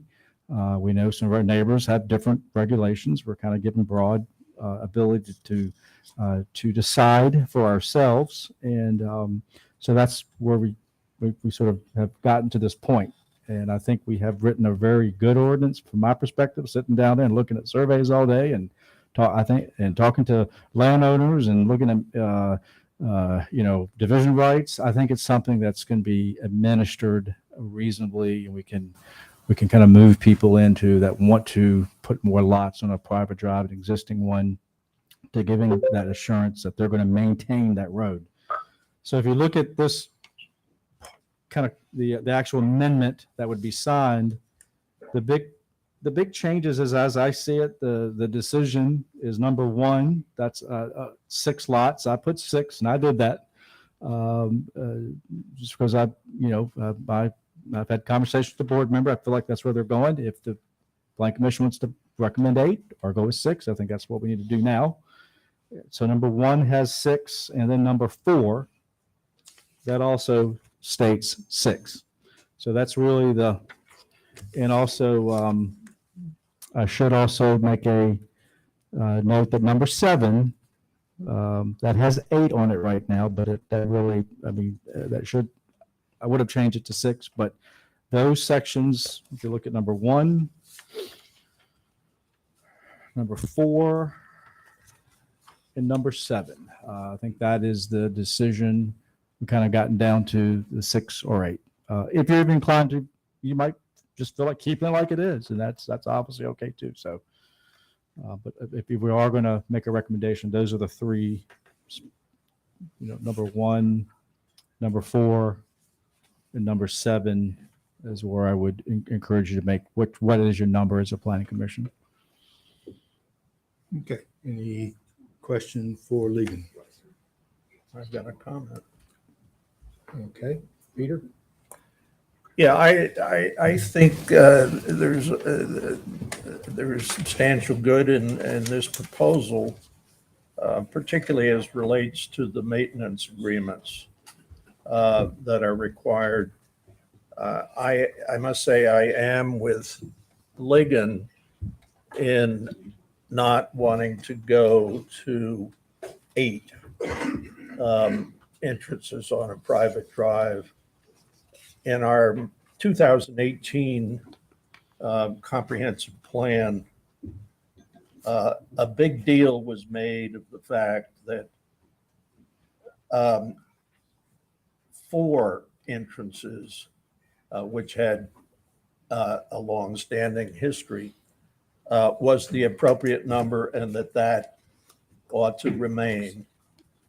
I have heard since arguments and observations that to control the number of outlets onto public roads, we ought to raise the permissible number from 4 to some higher number. I agree with Ligon that we oughtn't to go in this action. We ought to go above 6 and see how that works. And if at a later date it seems that 8 would be a more appropriate number, we can always change it. We don't think the number 8 was based on any analytical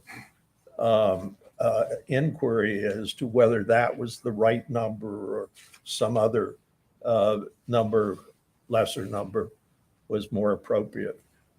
So I cannot support the proposed ordinance as currently drafted, permitting 8 entrances on a private drive. I certainly could support 6, and I very much support the requirement of a maintenance agreement. Thank you. Any other comment? Faye?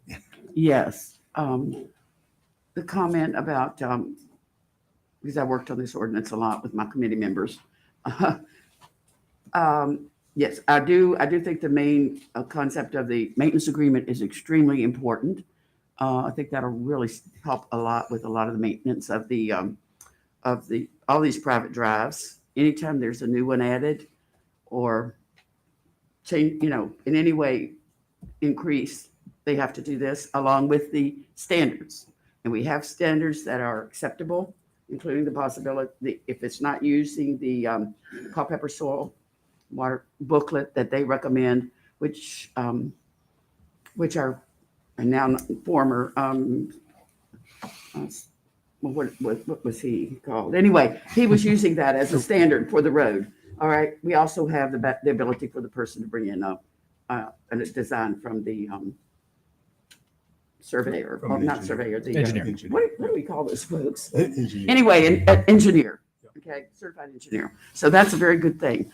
I support the 8 mainly because, as an example, yesterday, I asked a gentleman who's well known in the community about his drive. Well, he expressed to me he didn't like that idea.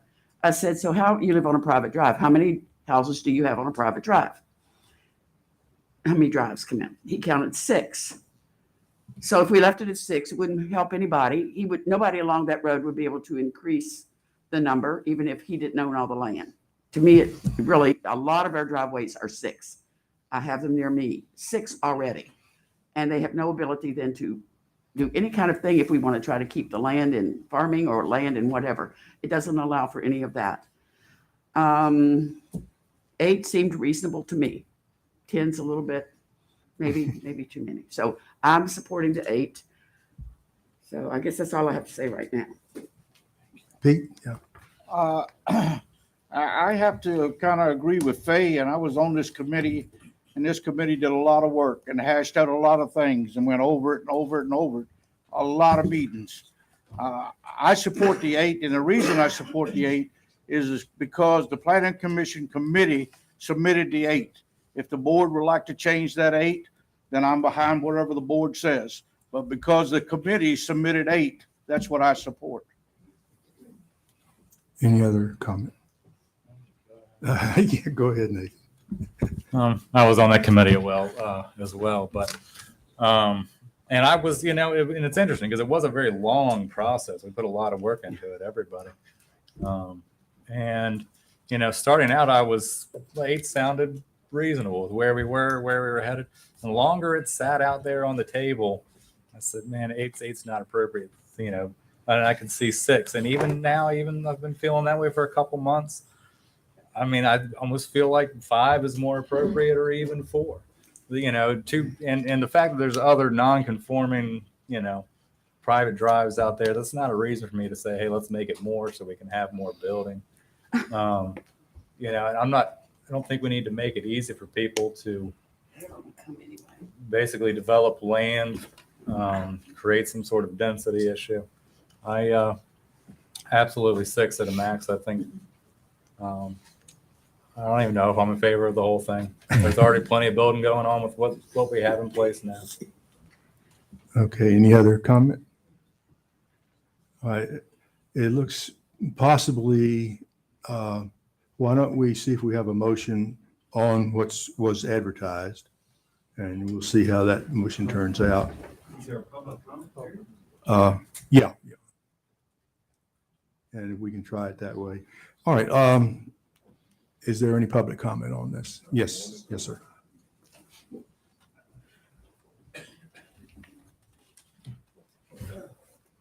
My name is Anthony Clatterbuck. I'm a local home builder and have made my entire career building.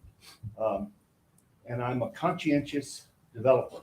Everything that I have done in this county, I have no reservation about sharing the product that I do with the county, the development product and the building product, but it's not here about me.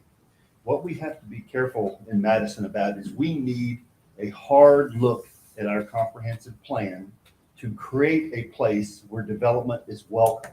We don't have that. What we have is a set of regulations that cause spot development of property, and our 10-year wait on being able to divide. You may think it's helping you with development, but what it's doing is slowly carving up farms and then making it so that people can't continue to live there when they have to sell the farm, pay for their further maintenance of their health and safety. Okay, that ties directly into this. This is very good as submitted. The problem I see is a maintenance agreement would also be required if an additional house is constructed on an established lot that utilizes an existing private road. The problem with that is I'm not sure about how it would be applied, but if you don't apply it so that this one person can have a maintenance agreement, then what you may have is a piece of property that can be blocked by the other people on that road by not signing the maintenance agreement. So you've created an inability to divide a piece of property. The other problem we have with our zoning regulations as they exist is if you don't allow more homes on a private road, you still have to have the same number of parcels. You still have to have the proper amount of time. But what you're not doing is carving the frontage of all of the properties to make lots. And that is a terrible practice. That puts lots of intersections, lots of opportunities for accidents, and lots of things. And once you go over 5 houses, you have to have a paved commercial entrance by VDOT to support it, which makes it safer to pull out on the road. This is a true benefit. We're not saving Madison County by applying the rules that we have. We're far better off to protect our farmland, conserve our farmland, and put development together. With this road maintenance agreement, you're not going to have these horrible roads, because to come into this place and buy a house or sign up, you're going to have people who are willing to participate. You won't have the deadhead that won't do anything to the road that lives on it. So also, if you're building a road to these increase standards, what you have then is you have a road that's easy to maintain, and you have more people on the road, so that if somebody doesn't have the means of someone else, their cost is actually less. So there's a huge number of benefits to this that aren't evident right out of the box. And cutting it back to 6 isn't going to really help. You only have 3 in a residue in Madison. I mean, you know, that's the way it is. So unless you have the opportunity for the property, they're not going to exist. But you can't put a block in here to say, I own this piece of land. I could put a couple more lots on it. But if I can't get these other people to sign who are already on the road, you're going to have to take those 2 new lots or whatever it is you're doing and have them make a road maintenance agreement, and the other people are going to go scot-free. So you can't force them into it, but this is a huge step in the right direction.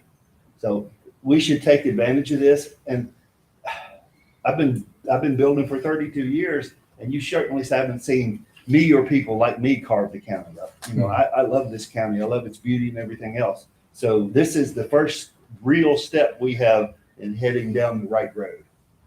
Thank you. Thank you. That was a wonderful job of what we wanted to do. Thanks. Any other? Yes, Faye.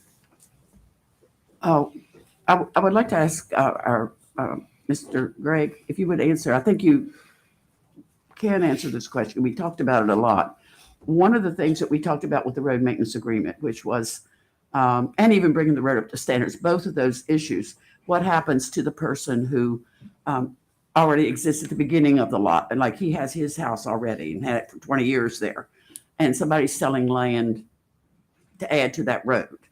And we talked about who's going to pay for that, how do we get them to sign, and we decided that we're going to still put this in as a requirement. And if the person, well, I'll let you answer. Tell us how that would work for the, who would have to. If I'm an existing homeowner, I do not have to participate in the road maintenance, period. Right. But who would make the road maintenance agreement if the new person comes and he's.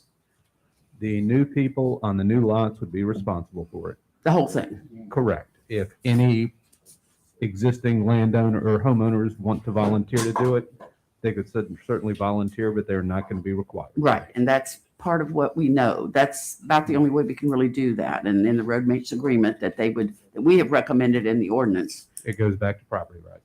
You Right. cannot force people to do that. Right. But the person wanting the new lot or the extension of the road would have to assume that if nobody else wants to join. That is correct. Thank you. Any other question or comment? Okay, any other public comment? We had such a wonderful public comment, and I hope somebody else will say that. Okay. In that case, shall we try a motion as it was advertised, and we'll see where we stand then?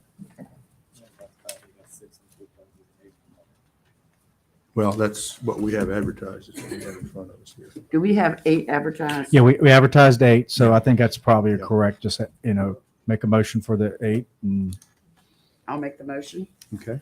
I recommend that, I make a motion that case number OA-10-22-27 be recommended to the board for adoption as advertised. 8. Okay. Yes. Second. Moved and seconded. All right. I think maybe we better do a show of hands on this one also.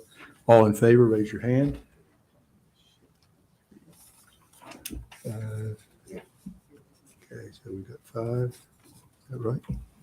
Got 5. All opposed, raise your hand. So we got 1, 2, 3 opposed. Okay. All right. So 5-3, case number OA-10-22-27 will be recommended to the Board of Supervisors for approval. All right, at this point, we are 8:45. I would like to suspend the Planning Commission meeting temporarily, allow the Board of Supervisors to convene and take care of the cases that we have looked at up to this point, because those should be able to go pretty quickly. Yes, thank you, Mr. Carpenter. I'd like to call the Board of Supervisors to order. We do have a quorum. We do need to adopt an agenda. I propose that we we move case number RZ-10-22-25 to the end of the agenda and go back to the planning commission before we act, certainly. Anybody else have anything we need to add to this agenda? No, sir, Mr. Chairman. I move that we approve the agenda as changed. Second. Motion is made and seconded. Further discussion? Hearing none. All in favor signify by saying aye. Aye. Opposed, same sign. As always, we start with just generalized public comment. Anybody got any generalized public comment? All right, you get plenty of opportunities here. Case number S-10-22-22, Homes by Yoder Construction LLC is applied to subdivide an existing 8-acre R1 limited residential zone parcel. The subdivision would create 2 new parcels and 1 residue parcel. The new parcel would be 2.2 acres and 2.4 acres, and the residue parcel would be 3.3 acres. The subject parcel has not been subdivided in the previous 10 years, and future subdivision rights of said parcels would be exhausted. The subject 8-acre parcel does not contain a postal address, but is located on Burnt Tree Way, Route 685, Orange, Virginia. The parcel is identified on Madison County tax map as 58-71. Ligon, anything to add on this? No, sir. Board, any questions for Ligon on this? To the applicant, Mr. Yoder, y'all have anything up here? You have anything to add, Mr. Yoder? Any questions from the board to Mr. Yoder? No, sir. To the public, any comments on this case? Back to the board. Mr. Chairman, I move to approve case number S-10-22-22. Second. Motion's made and seconded. Further discussion? Hearing none, all in favor signify by saying aye. Aye. Opposed, same sign. Case number S-10-22-22, Gilnockie Land Corporation LLC is applied to subdivide an existing 59.9 acres A1 agricultural zone parcel. The subdivision, 3 new parcels and 1 residue parcel. The new parcels would be 15 acres, 15 acres, and 17 acres, and the residue parcel would be 13.1 acres. The subject parcel has not been subdivided in the previous 10 years, and future subdivision rights on each parcel would be exhausted for a minimum of 10 years from the date of recommendation. The subject 59.9 acre parcel does not contain a postal address, but is located on Emmett Road, Route 644, Etland, Virginia. The parcel is identified on Madison County tax map as 15-10. Ligon, anything to add? No, sir. Questions for Ligon on this case specifically? To the applicant. Is the applicant here? I don't think so. All right. Yeah, I think he left. Well, we don't have any questions for them. I had a question for the applicant. Well, that's a bummer. Yeah, go. Ask Ligon. Maybe he knows. Yeah. Well, I got 2 things. I wanted to ask the applicant why a farmer wants to give up 60 acres of farmland. As if I don't already know the question, the answer to that question. But just going forward in this county, you know, this is pretty important to me, and I'm sure all of us up here how we're losing their farmland. I just was kind of curious as to why they would do that. And my second comment on this is if VDOT has looked at Emmett Road and has approved that, then they will approve most anything, because I'm considering starting Yow's towing because there's going to be people up and down Emmett Road in the ditch. And I'm not talking about little ditches. I'm talking about automobiles that are sitting at a 45-degree angle. That's all I got to say. Yeah, I will say that they recommend the best location. They really can't say you can't put an entrance. I know. Yeah, I understand that. right. And I understand this is all by right, and there's nothing to be said. It's just wait. I'm going to make a fortune. Yeah, we appreciate it. We appreciate to see the business opportunity. All right. Other comments to the public? To the public. Back to the board. Yeah, Mr. Chairman, I move that we approve case number S-10-22-23 as recommended by the Planning Commission. Second. Motion's made and seconded. Further discussion? Hearing none. All in favor signify by saying aye. Aye. Opposed, same sign. Case number RZ-10-22-24, Mr. John Pablo Leon has applied to rezone a roughly 0.75 acre portion of 3.75 acre parcel from A1 agriculture to B1 business with conditions. If rezoned, the applicant would subsequently subdivide the roughly 0.75 acres B1 zoned area, creating a separate parcel. The residual 3 acres would remain zoned A1. The proposed B1 zone parcel would be utilized for an automotive sales lot, and the parcel's 2 existing dwellings would be converted into 5 250 square foot offices with up to 5 individual vehicle dealers operating from these offices. Each dealer would have no more than 10 vehicles on site per dealer for a maximum of 50 vehicles on the parcel at any given time. All vehicles would be contained, parked in an enclosed fenced-in area with a visual barrier. The subject parcel's 2 existing dwellings are addressed 553 Kirtley Road and 101 James City Road, Riva, Virginia. The parcel is identified on Madison County's tax map as 33-11. Ligon? I think the only thing, and if Mr. Leon's willing to do it, is maybe a little a compromise could be to him to bring the site planning, though it is administrative, to just go ahead and if you proffer that, that's something to bring the site plan in, so we could look at it, and maybe that could also be accompanied with survey. That way we can have real clear meets and bounds, and I know the surveyor will also survey the graveyard. If that would, and then we could bring in the site plan, show the buffer, and really show how the site lays out with meets and bounds from a surveyor. Would that be something, Mr. Leon, you'd be willing? I mean, just as a Yes, certainly. That's a great idea. yeah, I mean, we could bring in a survey and a site plan at the same time, and everyone would get a shot to look at it again, and we can make sure he can do what, again, looking at MGS and walking it, I think that there is space for that. But if he's willing to do that and add that as a condition, then I think we are doing a pretty good job of, This would be on top of the existing 10 amended Right. Conditions already proffered. That's correct. And we can amend the letter if you just want to, if you after public comment, if you are inclined to approve it, if you want to add that as a condition, as he has said that would be okay, we can bring that back with a survey and a site plan for everyone to see. Are there comments from the board on this specific additional proffer? Mr. Chairman, I don't know that I quite understand. I mean, site plan is a separate issue. So explain to me again how we want to weave that into this.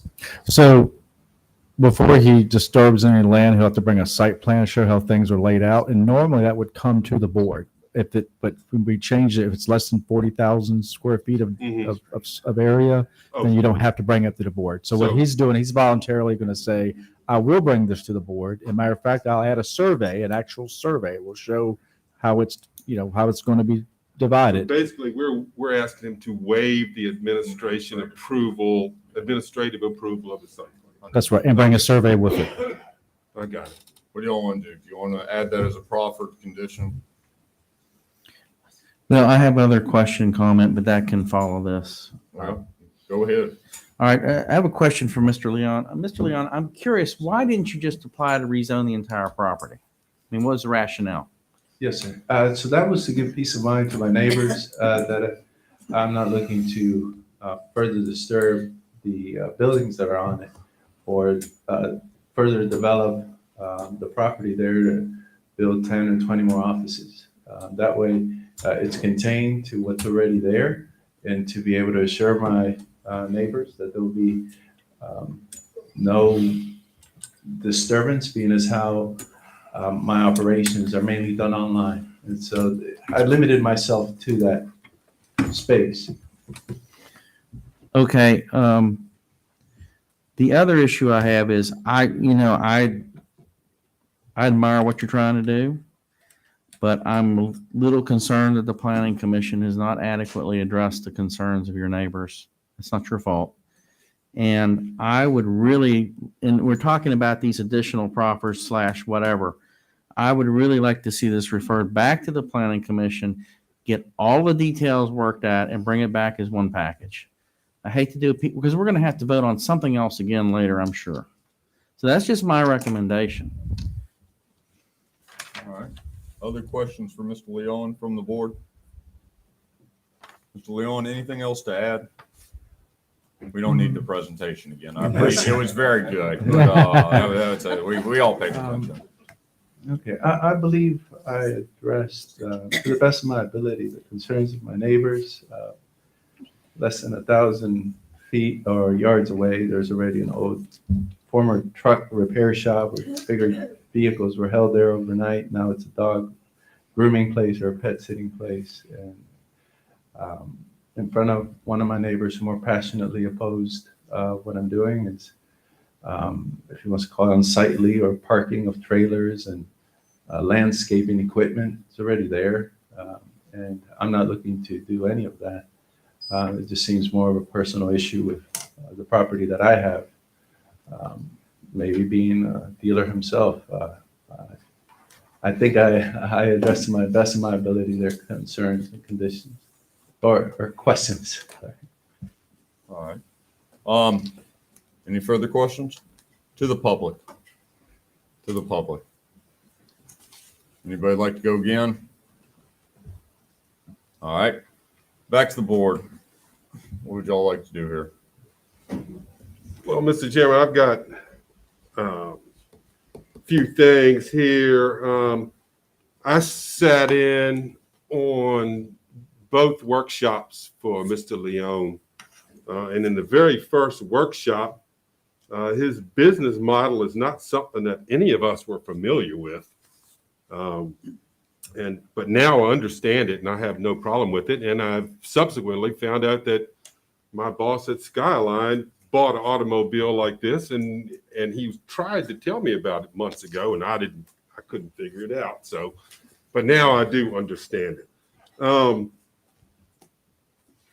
The rezoning of this property is in keeping with the Route 29 corridor study, which is currently a mile on either side of Route 29, would give the board the latitude to rezone properties to business or commercial, industrial, whatever. As far as Mr. Work, he pointed out, talking about, is the fenced-in area sufficient for 50 cars? We did those calculations at the workshop, and it was sufficient, and I think you reiterated that tonight. It is sufficient. So I think my questions have been answered. Taking this back to the Planning Commission, I didn't hear anything tonight that I would see changed by it going back to the Planning Commission, other than their suggestion that Mr. Leon waive the administrative approval of the site plan, which that's fine. So we'll get to see that. So I'm fine with it. I agree. You have other businesses right down the road that are not zoned A1. That it's within the comp plan's mile. So I guess, Mr. Chairman, in order to spur further discussion, I move that we approved case number RZ-10-22-24 with the extra condition that Mr. Leon waives the administrative approval of the site plan. Second. Motion's made and seconded. Further discussion? All right, hearing none. All in favor signify by saying aye. Aye. Aye. Opposed? Aye. Aye.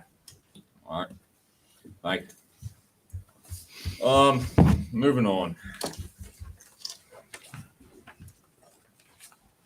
Case number OA-10-22-26, amending the zoning ordinance, specifically Article 20 definitions, and adding a definition for the short-term lodging unit as Article 20-160A, This definition would allow a single one short-term lodging unit as a by right use on a C1 conservation, A1 agriculture, R1 limited residential, and R2 general residential zoned parcel, and two or more short-term lodging units would require a special use permit on a C1 or A1 zone parcel. On R1 and R2 zone parcels, a second short-term rental unit would not be allowable. Ligon? Yes, sir. Just again, just to see in your packets, if digital, that is how it would be codified. That was again pretty straightforward. Appreciate all the work the Planning Commission. Again, I think it's for our county. I think it's a good kind of middle of the road regulation for these abundant short-term rentals that allows for some flexibility. But again, when you do see two or more, they're going to come before you have a special use, which I think is important. So. Questions for Ligon on this case or this amending of the zoning ordinance? Yes, Mr. Chairman, I have a few questions. If you're referring to the board or Please, no, okay. it's you. All right. I've got a couple of questions that I asked before and never got an answer for regarding this. So let's go through them again. The current policy that we have, let's clarify that. Right now, if someone wants to put essentially an Airbnb on A1 or C1, it's just happening and they just pay the TOT. Am I correct? Yes. All right. How about R1 and R2? That's right. Same thing? Mm-hmm. Okay. Do you know who actually instituted that policy and when? With these apps, people often will, believe it or not, will just do it without coming to the zoning office. So as far as I know, there have been some people that have been doing it for years and haven't given the first thought to, right or wrong, to zoning or planning. Now, I know the Commissioner of Revenue, there's a little confusion because some of these apps will pay your state taxes. They don't pay local taxes, but I know that Commissioner of Revenue has been on top of making sure, actually going on the apps and seeing who's on it and see if they're paying the transit occupancy tax. All right. Has any discussion been in place as to whether this current de facto policy is really in the best interest, long-term best interest of the county? I'm just asking. Well, we've been talking about it for the last year. Well, you can talk about it, but what were some conclusions that were based on any data or any analogies from the past or other counties? Well, I like to bring up the point that, again, they're here, they're being used, and the communities that want to get a special use permit for each one, they seem like they're all approving every one for a single, rental on a single property. The second is they're spending half their meetings approving short-term rentals. To me, when you look at you sit across the street from a short-term rental, or say it's a house or a single a family's living there, or it's a short-term rental, you basically see the same sort of in and out, maybe more concentrated for the weekends for a short-term rental. It's a house with generally a couple people or a family coming in and out. From a use perspective, I don't think there's a big difference. That's why you have so many in just residential neighborhoods. Got several in my neighborhood.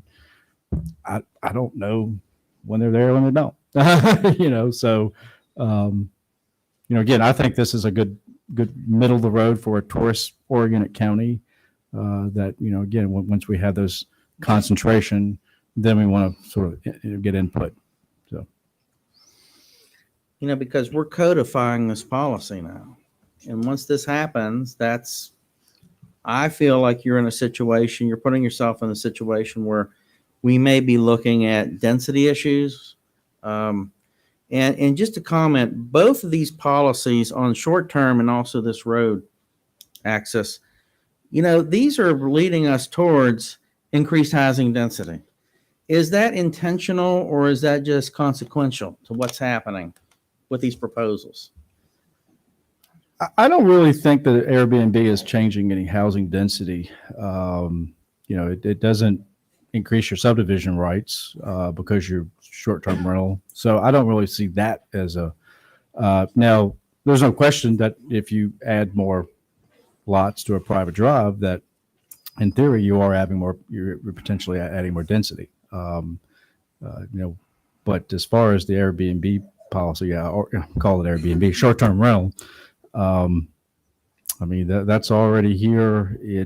Now, I think you could argue that it has driven up the price of real estate.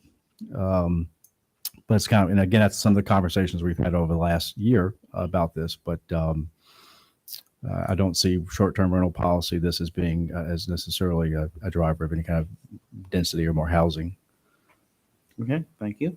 Other questions for Ligon on this? All right, to the public. To the public. Yes, Mr. Clatterbuck. Hand him a microphone. I'm tired of this. Hand him a microphone. We're not doing this all night. Just stay where you're seated. Yes, sir. Thank you. Thank Anthony you. Clatterbuck's my name. I'd like to make a comment on this. Airbnb is here to stay, and it's extremely valuable to the county from a revenue standpoint. And unless you regulate it, unless you're aware of it, it is already happening, and you're not getting any revenue from it. So Madison has a very limited tax base. We need to expand our tax base to accept dollars from people from out of our community who come in here to enjoy what we live with and what we love. We need to, you don't know it's happening, and you can't regulate it unless you make a regulation where you need to approve it. And that's where that's coming from. Mr. Jewett, you had a question about density. Our density is controlled by our zoning ordinances already. We're going to have more population come to Madison County. It's a beautiful place. We want to have the proper zoning restrictions in place so that the development goes where we want it to. If you've already got, 2 or 4 people on a private drive and you want to expand that, that's the place you want to put them. You don't want to be carving up our beautiful farms to do things like that. So our density is not going to change. A couple of years ago, the high school class was about 135 people. That's the same size high school class that I graduated from 50 a couple of years ago. So Madison's population hasn't exploded. It's changed a little bit, but we still are following along with the same lines. But what we have to concern ourselves with is expanding our tax base, getting more tourist revenue in this county, and helping us increase our tax base so that those of us who have been here and live here and the new folks have a solid tax base to build on. We need more business. We don't need a whole lot of things that suck money out of our community, but I don't think Airbnb or, nice new homes are going to take it away. So that's my comment. Thank you. You're going to stick around for the next hour, Mr. Clatterbuck? Hi. Mr. Chairman, I can leave if you like. No, stick around. Other public comment. Back to the board. Mr. Chairman, I move to approve case number OA-10-22-26. Second. Motion's made and seconded. Further discussion? Hearing none. All in favor signify by saying aye. Aye. Opposed, same sign. Case number OA-10-22-27, amending the zoning ordinance, specifically increasing the number of lots allowed to be served by a private drive from 4 up to 8 to require new subdivisions constructing a private road and/or the extension of an existing private road in an established subdivision shall file a road maintenance agreement to be publicly recorded in conjunction with the subdivision survey plat. A maintenance agreement would also be required in addition if an additional houses is constructed on an established lot that utilize an existing private road where no subdivision is proposed but no road maintenance agreement currently exists. And 3, provide a set of standards for construction of a new private road and/or the extension of an existing private road. Ligon? Yeah, I think to follow up on Mr. Jewett's really good comments and was about density. And when you look at density, really the largest tool we have for density is the minimum lot size, which obviously is 3 acres, 10 acres C1 and A1 acre and a half. A1 and C1 are your largest, 90% of the land use in the county. So, I think if we hold to that 3 acres and minimum in ag and 10 in conservation, then from a density perspective, we'll stay the same. What will happen is this would obviously going from just say it's 6. It's going to, and again, I'm sitting in the office, usually several times a day getting inquiries. Hey, this is tax map number so-and-so. Can I divide this? I look at the commissioner records. Have you divided in the 10 years? Is it the fourth lot? Are they on that right away? So there's several, are they the 4th lot on the right away? So there's several factors that I look through and tell them, hey, look, this was divided. You're exhausted.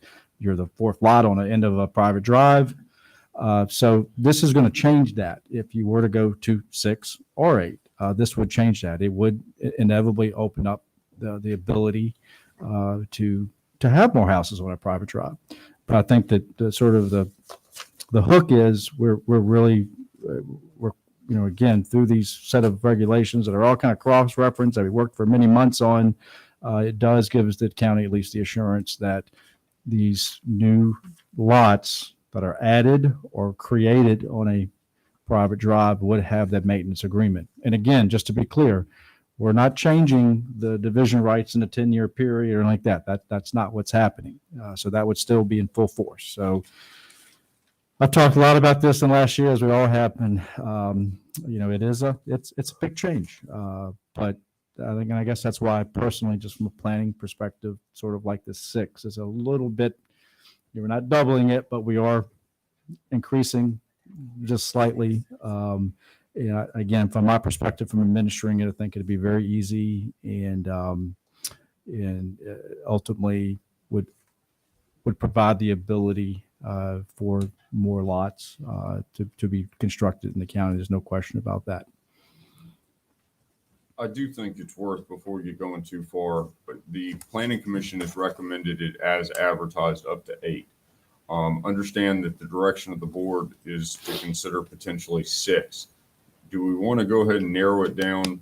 Or are we going to look at 8 and 6? What would y'all like to do? I like 6. 6. All right. So let's talk about 6. Not the proposed 8, but that's where we're at. This is a substantial change in land use policy in Madison. Right now, you ride down any of the small country roads and you see driveway after driveway after driveway. This is hopefully going to take care of that and leave our scenic roads kind of the way they are. Other comments on this from the board?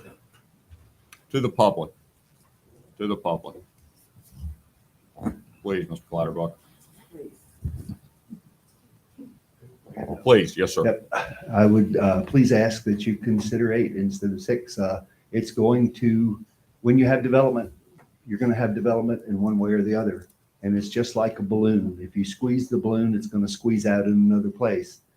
You're minimizing the number of intersections on the road. If a piece of property is being divided, it's going to be divided anyway. So it's actually taking some pressure off of other property in the county. 6 is better than 4, but 8 is better than 6. And that's not just from a builder's perspective. It's from an overall health of the community perspective. And I'll keep it short. Thank you. Thank you, Mr. Clatterbuck. Other public comment? Back to the board. What would y'all like to do? Please. Yeah, Mr. Chairman, I do have a couple comments. First of all, a 50% increase is about all my appetite can handle on this. That's the reason I'm going with 6. Mr. Clatterbuck is exactly right about creating land use maps. And hopefully we will be addressing that in our comprehensive plan.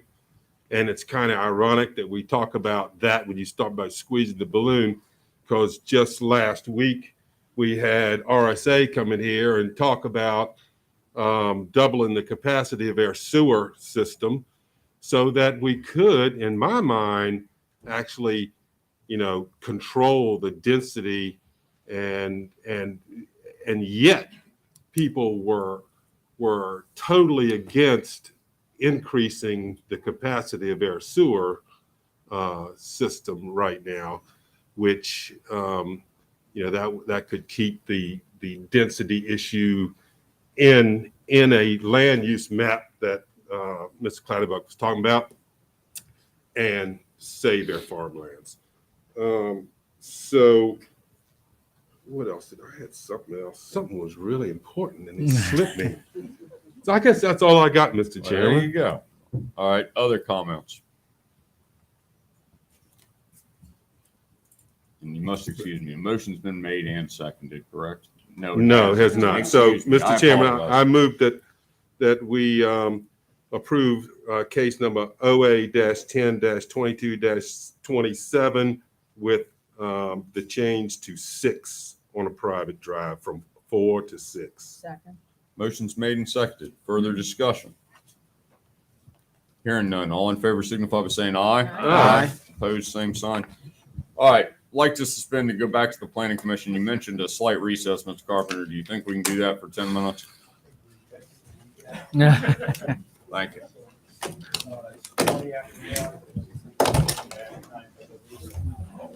We moving along? Why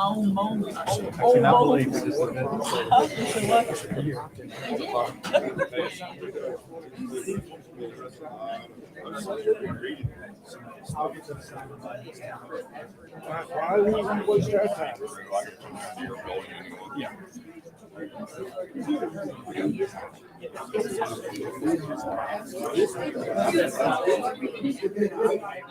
Oh, no.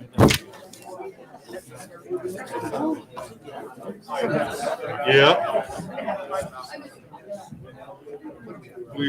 Yeah.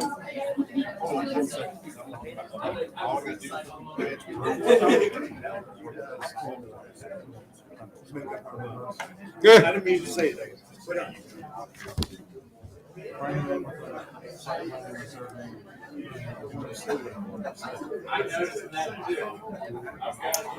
Well, I attend, luckily, I attend all the planning commission workshops. So, I'm sitting here, drawing my own conclusions during the whole thing. So,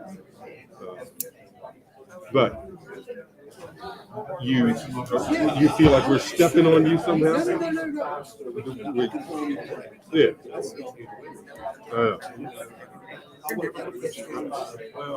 I get to but so when it comes up here, correct. We all agree with you, actually. I just, I've been here, I've seen a few process here to developing these conditions. well, I think. And then goes and negotiates. I think it's unfair to the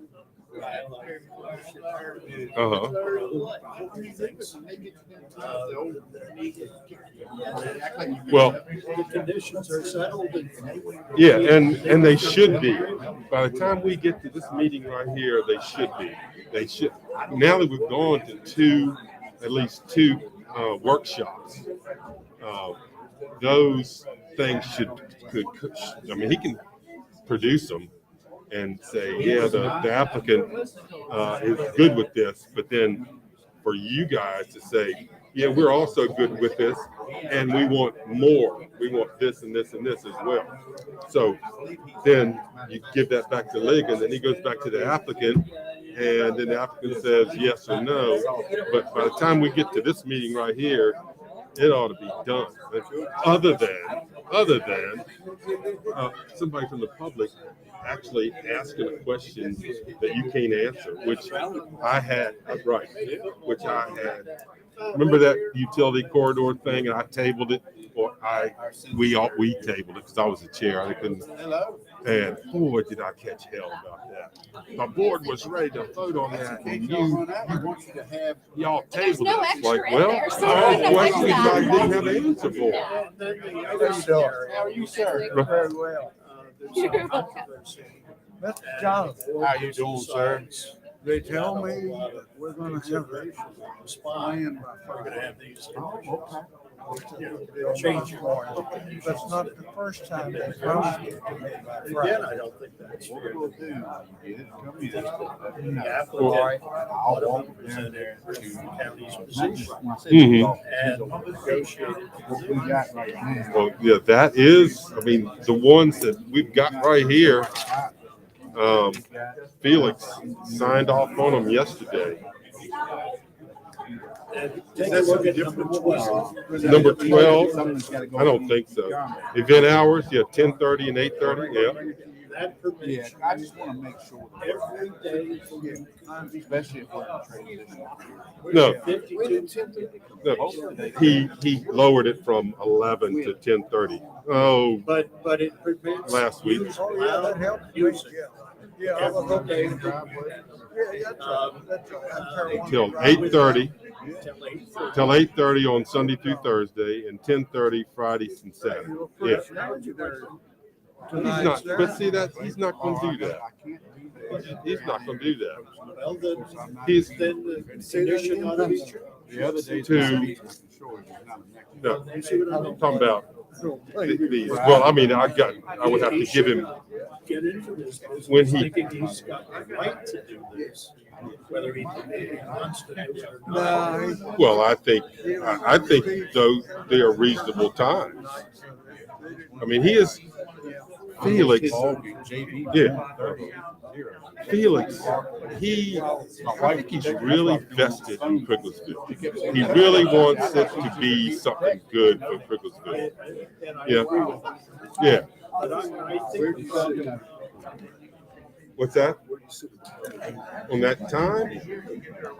Hey, I think I'm fine. But his enthusiasm. What's that? You sure you don't want to badly break anything, take advantage of a break where you can? we don't I think I got it. issues. It's unilateral. Yeah. We have. think so far? Planning commission has it sitting. Well, I made a deal with Well, yeah. I would cover. Well, the ones, ones. no, when you all, but on the 21st, when y'all had the last workshop, And you know, I sent her, she said. y'all okay. could have sat there and said, we want these hours to be whatever, and then I said, I don't know about that. you give it to Ligon and he goes back to You might Felix. get a good story out Right. of that. Yeah. Yeah, I emailed her, I said, told you. Yeah. I I was just trying to do a workaround for him because he bought it I without know. me understanding. I was just trying to say, how can I do this? And work on our little Mhm. here. My brother had just been a special use to it. It'd just be for him, and this is all he could do. We have to do this carve out and all But this. as few people go, get to go with the land. We could just make it right with him. Yeah. You know, so we were just trying to do all kind of, you know, just to make it. And that's Yeah. why. Oh, he does, yeah.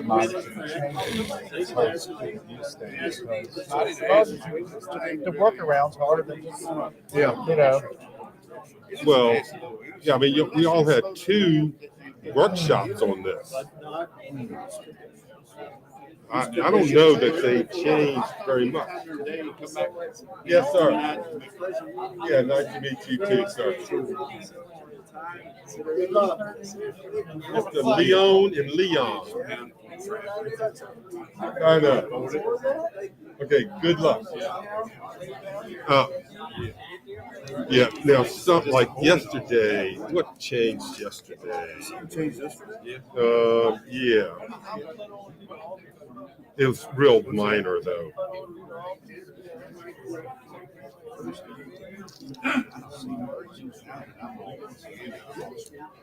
Huh? What were y'all looking at? All right, look. These were here on Saturday, but we haven't discussed it. All right, let me. I've got, here's the planning commission workshop. Yeah, go, this thing is in my way. So you're going back to last week? Yeah, I'm going back to the 21st workshop and look at the package. Douglasville School. Exhibit B. I'd rather go to 55. Let them give me the bird. So there they are. County plan, the narrative below was provided by the applicant, detailed staff. That, you see the open space, You've got the same thing. I've got 80. boat ramp, Good luck. and, oh, sorry, keep going. Draft conditions for the rezoning of the former Douglasville School site.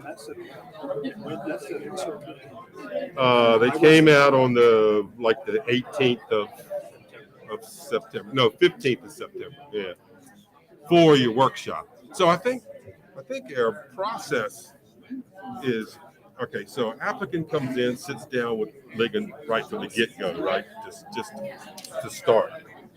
So they start writing up what, his expertise, history says, okay, we can do this property, these proffers, these conditions. And then, well, yeah, to see if what would, and then it's got to come to the planning commission. Yeah.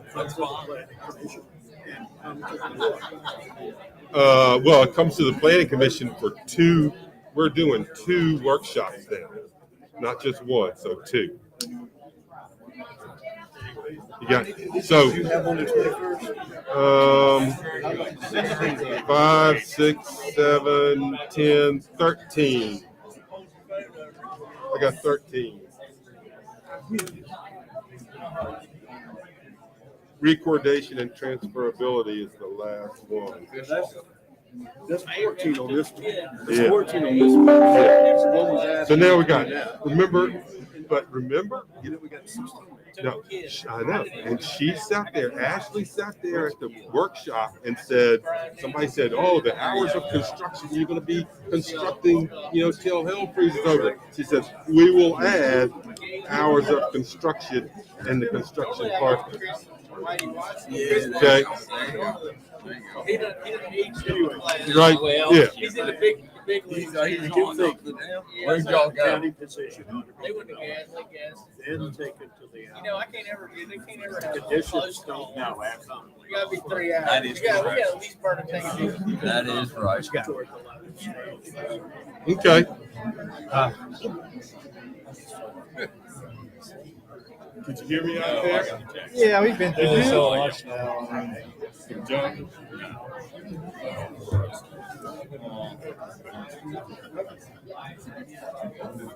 Yeah.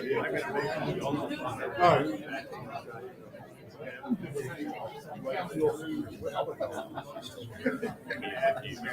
What's that? Okay. I really should. Yeah. I really should. I know. I got to make sure I bring that up.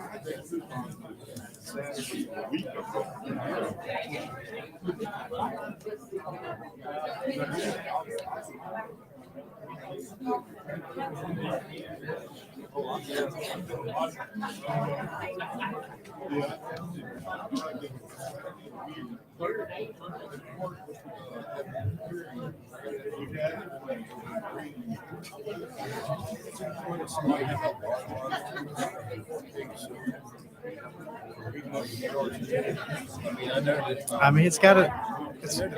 BDH does that. If it were a fail, right? But if it fails, he doesn't. You can flush your commode, it don't work. I mean. Well, that is. Yeah. I mean, he has to. In my experience doing these over the years, that doesn't even have to be a flash. It has to be approved by the BDH. Usually asks a few questions, but it's not uncommon for boards to just be like, okay, well, you gotta get that from Okay, it's 9:30. If we could go ahead and get started, please.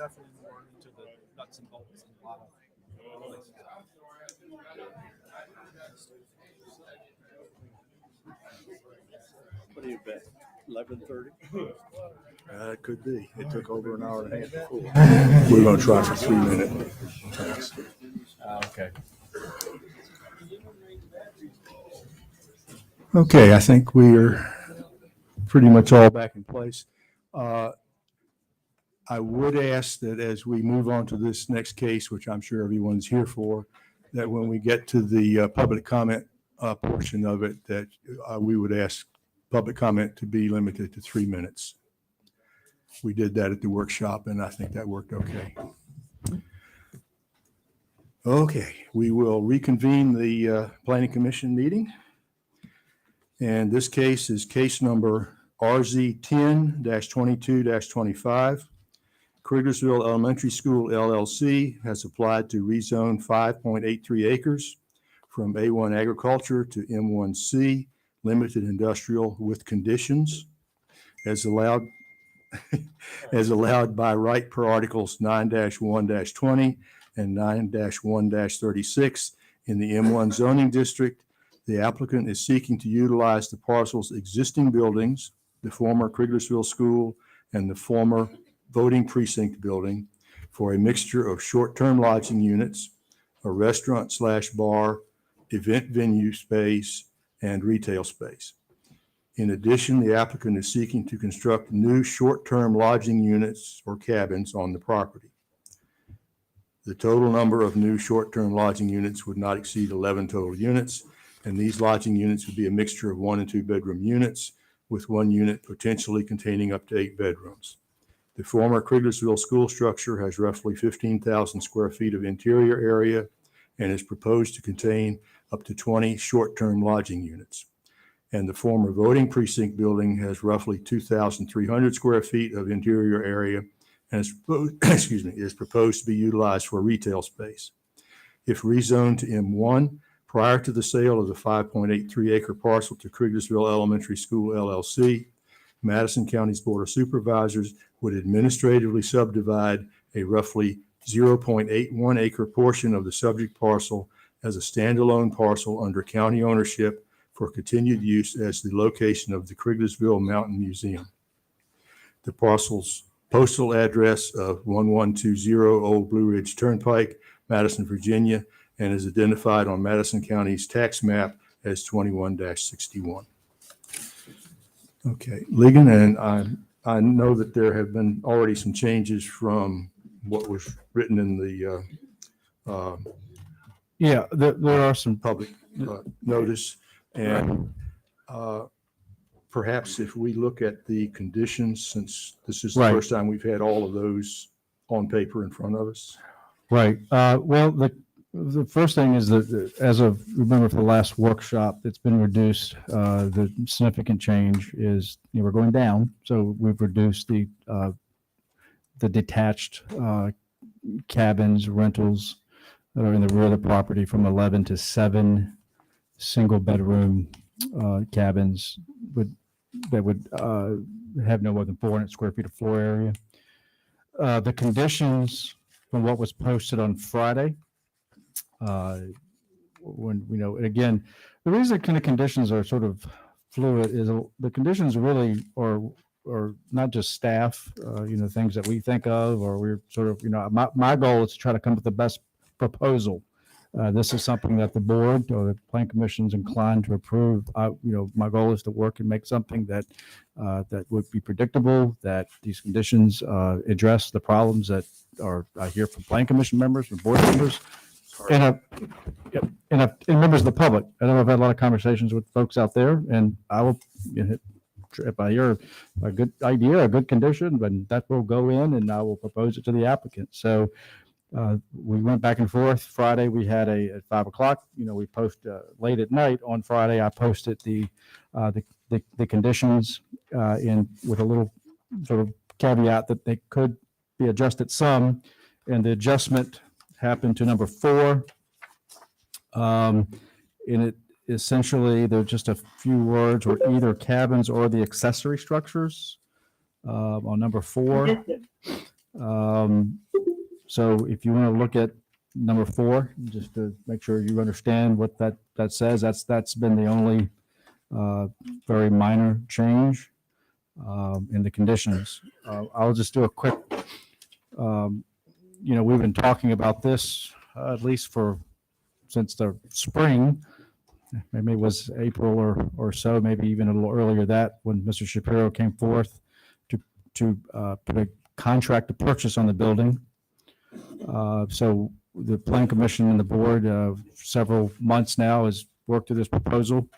And I'll just give you a little bit of a history. I've been here for almost 2.5 years, and when I first started working here, the Criglersville School was something that the board was contemplating at one point tearing down, and it was sort of a hot potato that for years didn't know quite what to do. The structure, even still today, is in what I'd call fair condition.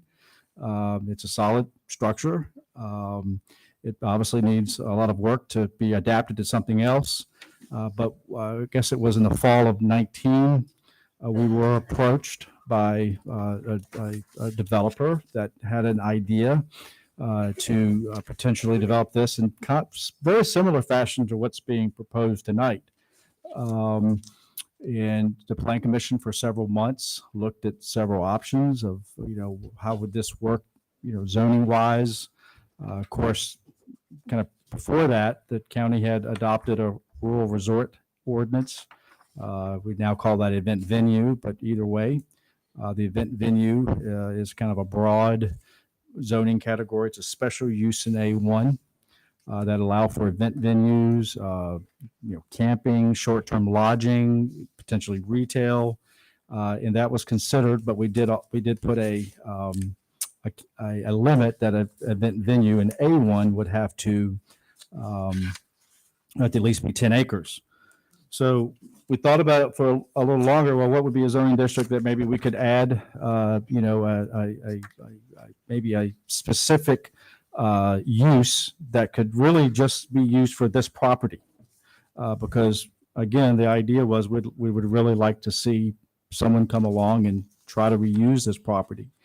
And it was determined that the industrial, mixed use buildings would be added as a use, with the understanding that somebody would have to rezone to use this property as a mixed use building.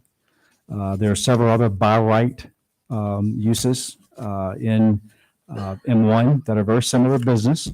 There are some heavier industrial uses, but again, our thought was when we adopted this back in March of 2020 that when someone came along that they would, again, sort of like what's been done here, submit proffers to us that would eliminate anything that we thought was problematic or too intense. That the zoning, like I said in my report, the de facto zoning would just be these particular uses that were left in through proffers. So that's sort of how we arrived to the M1. It wasn't just sort of randomly thought of, it was something we studied for several months. Now, that individual who at one time had interest in the property, we didn't hear from anymore. But yeah, we had this in place with the idea that maybe, that this could be a tool or a mechanism if the right conditions existed to rezone this site to that. So I want to kind of make that clear.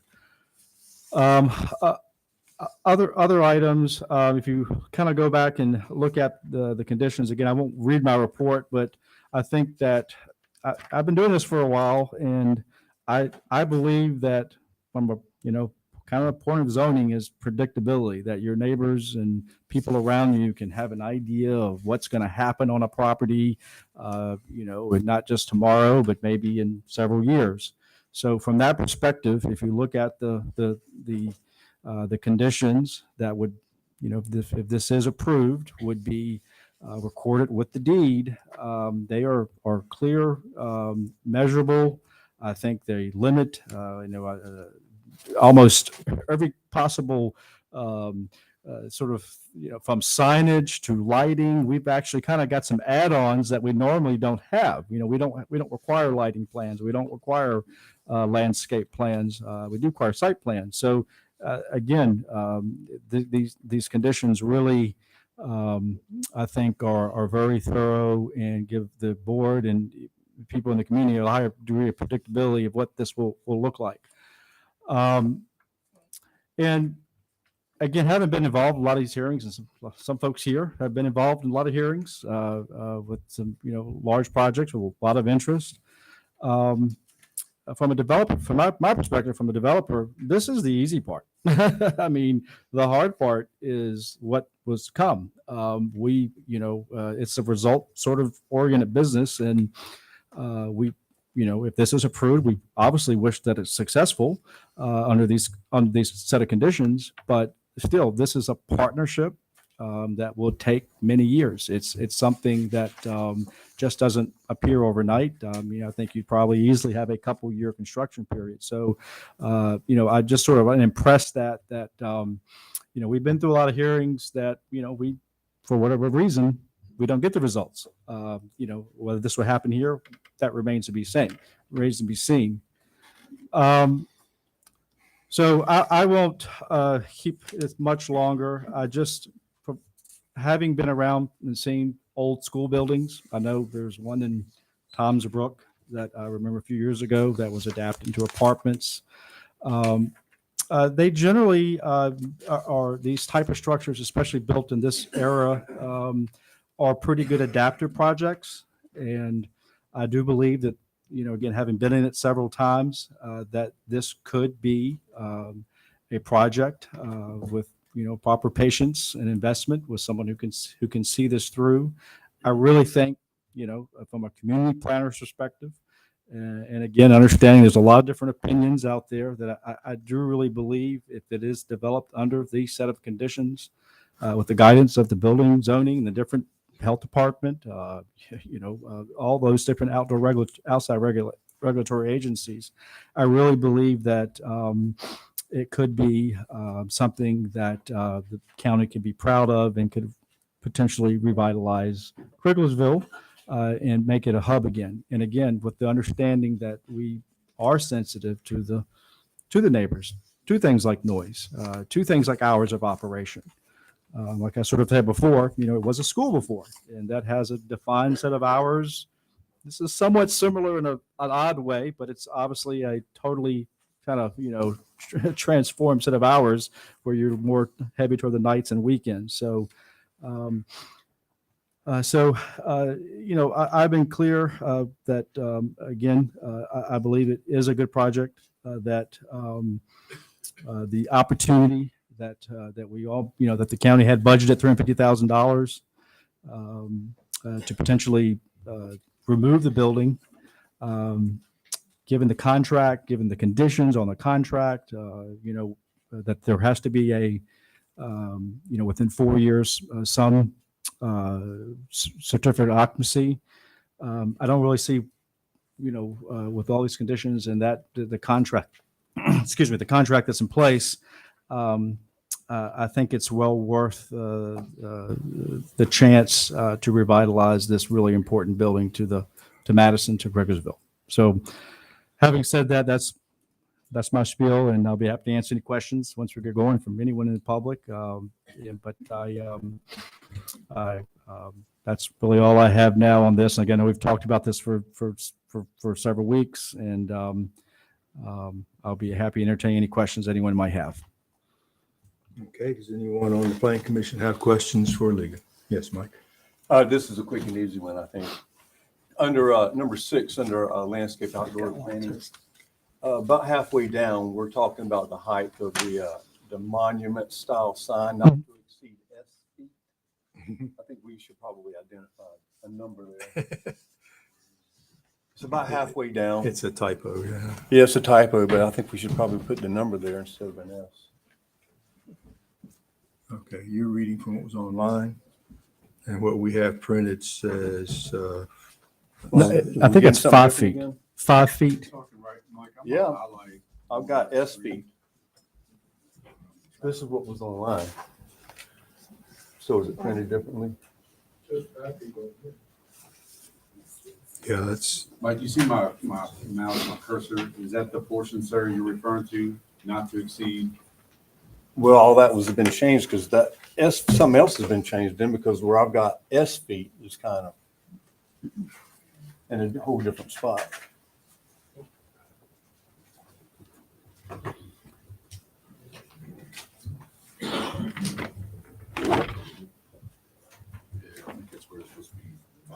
I mean, I don't know. That's 5 What feet. some other stuff changed too? Just Yeah. wasn't online? Yeah, it looks like there's some additional. What's online is, what's online now has been there since, well, I'm sorry, updated on Saturday, put new Right. letters in it. Well, this is but- what I downloaded on Saturday. Yeah, that's what it was online. The one that was downloaded at 12:58 PM or AM or whatever it was. So that is 5 So feet. it's a 5. It is 5 feet. Okay, It's 5 feet. Maybe that S looks like a 5 for some reason. Okay. Peter, you had a comment? Yeah, I'd like to start out by saying that in general, I think this is an idea worth pursuing if we can do it in a way that isn't going to make life miserable for the people who live around there. I really subscribe to the notion that we've got these former small commercial centers in the county. Not very many of them, if any, are viable today. And you've got one of them like Kriegersville with a school that, in my mind, is an eyesore. Not only a school, but a piece of property. I drove around there a couple of weeks ago, and I wouldn't want that in my neighborhood. I think we can do better. I have a very specific concern, and it doesn't relate specifically to this project, but it relates to this project nonetheless. It relates to all projects like this. And that is the process of developing conditions. I don't think we go about it in a proper way or a way that reflects the views of the board, the planning commission. As Steve said, when did we get this current set of conditions? Ligon was apparently working well after midnight that night, so it was. I was away, so I just saw them when I came back a day or so ago. I think, and I don't think it's fair, Mr. Shapiro, to you either, because you sit down with Ligon. Ligon is the planner and the zoning administrator in Madison County, with the appearance of being fully empowered to negotiate with you. I would hate to negotiate with somebody who hadn't developed through a process, a set of conditions that were acceptable to the planning commission and, most importantly, acceptable to the board. And then and that those could be developed perhaps with Ligon and with Steve assigning one of the committees on the planning commission to work with Ligon to develop a proposed set of conditions, which would then be taken to Mr. Shapiro or people in his position. And they should reflect input from the board, and they should reflect the important interests of the county. I have, because I just got back, I have not had a total opportunity to study the conditions that are currently on the table, but I know that Ligon and Mr. Shapiro have been talking about these for a long time without any involvement from the planning commission, or little, if any, in the actual negotiation. But I just look at number 12. Number 12 says event hours and compliance with ordinance. All outdoor amplified sound shall cease at 8:30 on Sunday through Thursday and at 10:30 on Friday and Saturday. All events shall adhere to Madison County's large-scale outdoor event ordinances. That would permit Mr. Shapiro, within those hours to have music, loud, amplified outdoor music every night. Who of us would want to live in those circumstances? I think that has to be pulled back substantially.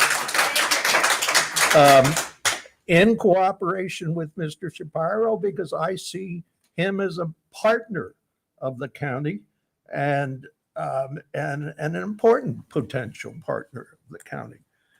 But we need a process, Ligon, that We've had these basic framework for a month. I mean, I've had they have, this number again, 12. whether you like the conditions or not. Ligon, I've right. had this number 12 Right. since Cesare, Cresare. I mean, this is as normal how conditions are developed. It's been out there for weeks. I don't know what else we can do, but that's fine. I respectfully There's got to disagree. be a collaborative process in developing a set of conditions Yeah. that we can take to an applicant and represent, this is the view of the county. This is what we want. And that's, and I consider that important in this project and every like project we're going to see down the road. But I hope you're successful, Mr. Shapiro, because I do think this is important. Okay, any other question for Ligon? Any other comment? Okay. Nathan. Yeah, I mean, in general, I think you're trying to do a good thing with this request. I've got just a couple considerations, and Ligon, you can probably answer this, but I was looking for the large scale event part, but on the event venue at ordinance 14-18.3 siting requirements, minimum lot area for event venue should be 10 acres A1, 10 acres C1. Is there a different provision for M1 or? Yeah, so in M1 in the definition, it has the mixed use buildings. And if you go look at the definition, it actually uses the term, event venue. I think that's, if you look at the definition. So it is mentioned as a possible use in the mixed use ordinance. Yeah. And yeah. So I think, whether it's 7 cabins or 11 cabins or how many people are inside, I think all that's really appropriate for the space, however that shakes out.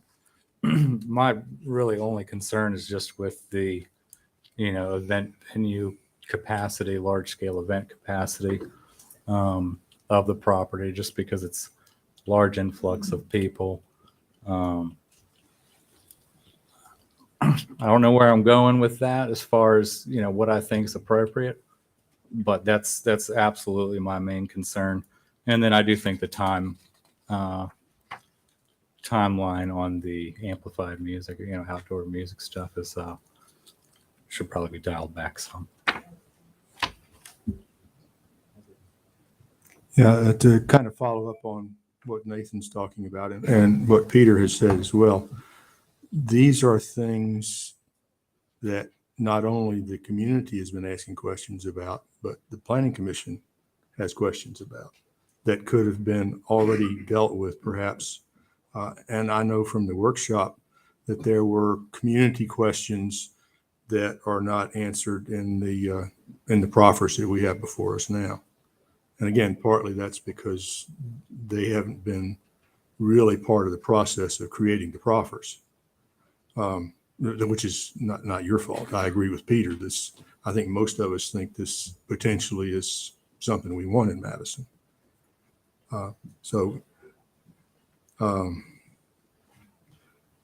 There were some things, especially that were brought up from public comment at the workshop last month. Now we have your soil scientist report, and most of us, I think, understand what he's proposing there. For example, we had a question that was raised, and I think it's possibly pertinent. In the event that this area is flooded, and there's damage done to your wastewater treatment system, one person suggested some kind of a bond. Personally, I think maybe the insurance that I suspect you would have as a business owner would probably deal with that, but we have nothing to deal with that as far as a proffer. And there were a lot of questions that were brought in from the public comment that, noise, of course, that's always a given. And the fact that this is a fairly small parcel on the edge of a residential area now. I mean, let's face it, Kriegersville is residential now. That's pretty much all it is. Mr. Chairman, Mr. Elliott had a Yes, comment. yes. I got a question for you, Sean. Do I understand this right? We can make suggestion as far as proffers, but we can't tell him he needs to proffer anything. Right. Is that correct? With conditional zoning, that is correct. With a special use permit, we can tell him. But you are correct, with conditional So- zoning, it's a collaborative effort. The question is basically a matter of semantics. Mhm. But my understanding is that all of these conditions have been suggested and agreed to by the applicant in this case. Understand, but he has a right to change the proffers and conditions up until it goes to print. And even afterwards, if he chooses to do so. It's Once- not something we can force upon him. Once it is voted on by the Board of Supervisors, whatever those conditions were are the conditions that are in place. In other words, they don't change after that point. Yes, sir. Okay. Any other question for Ligon or any other comments? Yes. I understood at first that it would be a hotel and a restaurant. Now it's a large event venue. And we have so many of those large event venues now in Madison. Do we need another one? Or, I mean, there's just,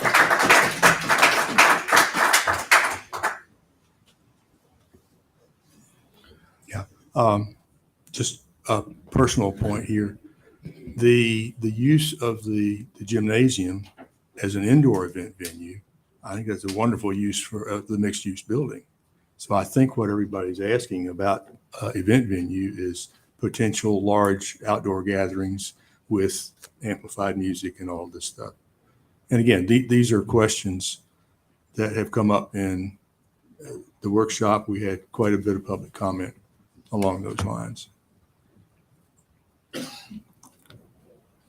Any other question or comment on this from the Planning Commission?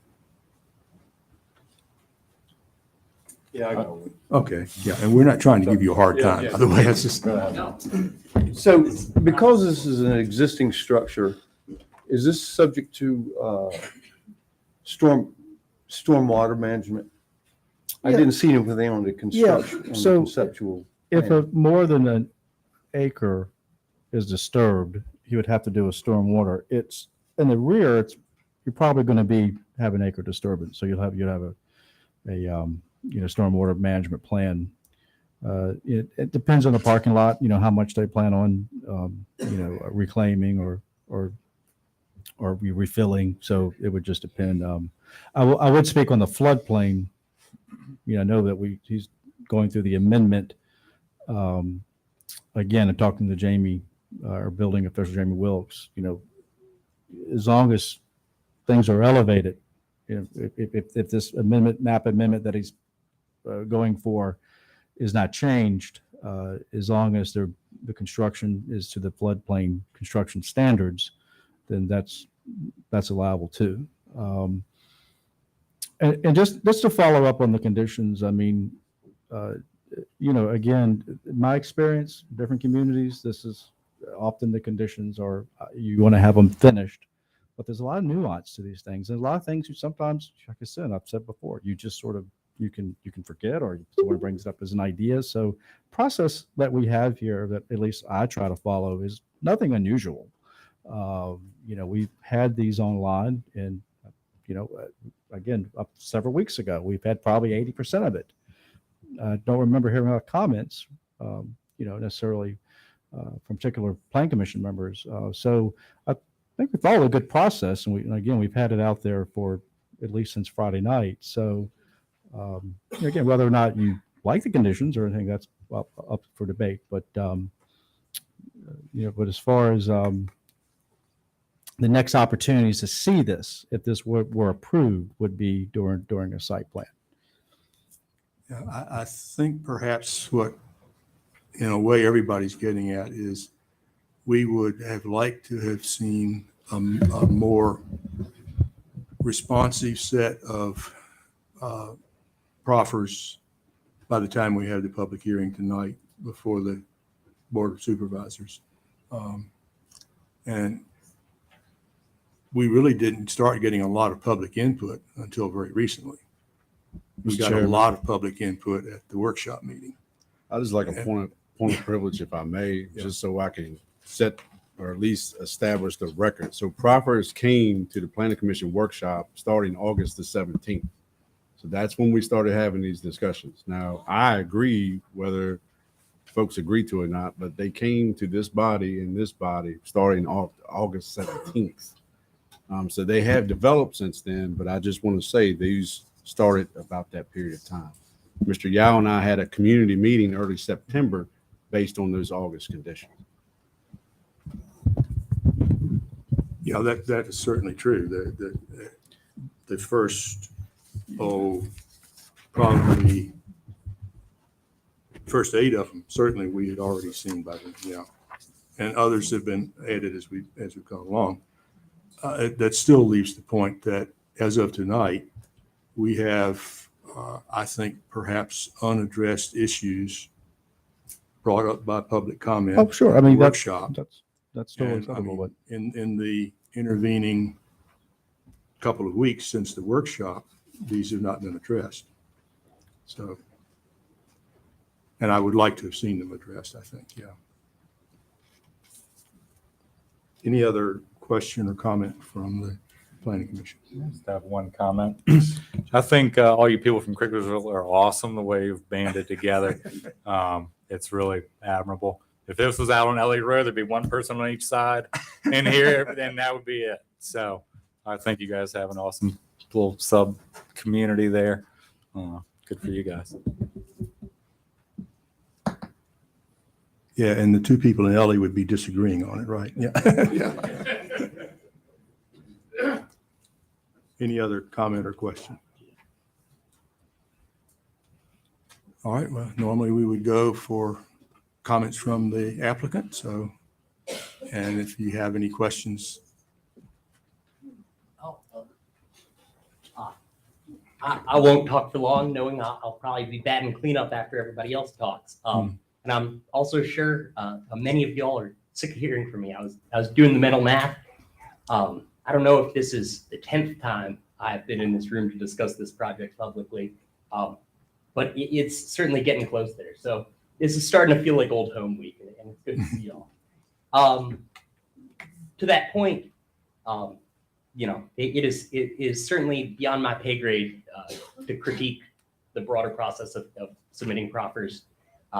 I will just merely say I'm thankful for the incredible amount of time and effort county staff has put in, members of both boards and the community itself. I truly believe that it is through the friction of ideas that ideas are made better.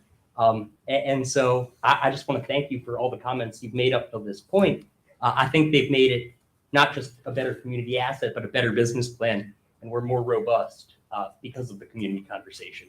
And so I totally echo the point. It's inspiring to see a community come together, though I would say, just based off the conversations I've had, there are probably as many viewpoints on this project and everything as there are citizens of Crigglersville, residents of Crigglersville. So yeah, I wouldn't say there's full intellectual homogeneity, but there is a full and collective commitment to the town of Crigglersville and to the county of Madison. And that's a commitment I absolutely share. Certainly, I'm under no illusions that the proffers and conditions issued will make everyone in this room happy, but hopefully it makes everyone happier. They are the result of sort of this long-running conversation we've been having since I think my first public comment about this was in January, actually. So we're going up on 11 months, and it's been a great roller coaster ride.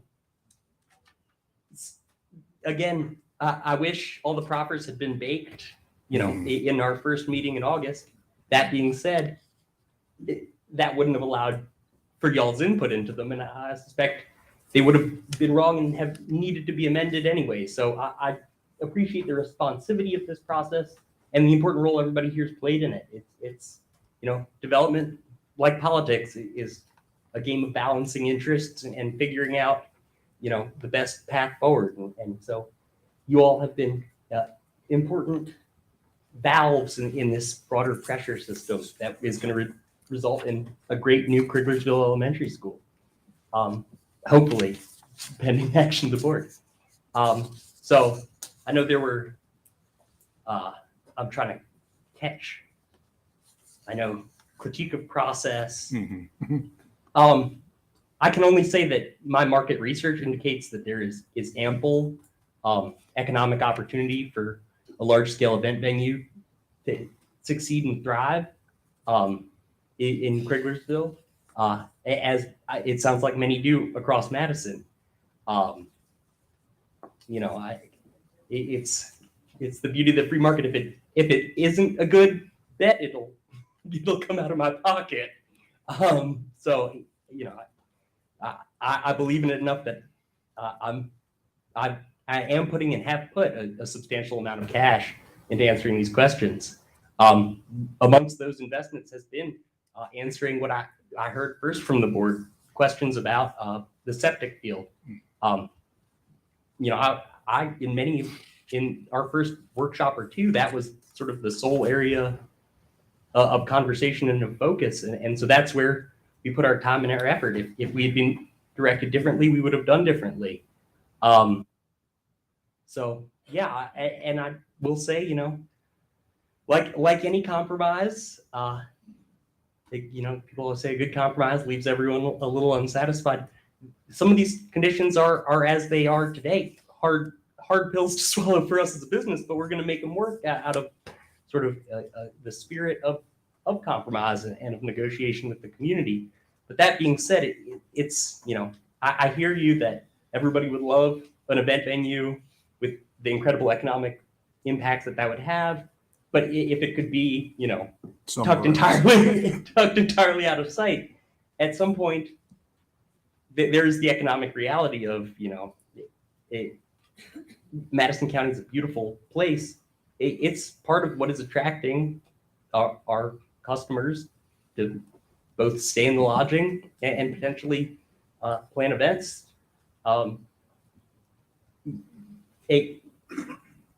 Everyone amply enjoys their right to outside events. I don't know, a wedding venue where you're not allowed outside sounds like not too festive a place to me. And then it becomes sort of a business issue of, can I market it? Can it get, the economic toehold it needs to succeed and thrive and become an economic driver for the other businesses in Kriglersville?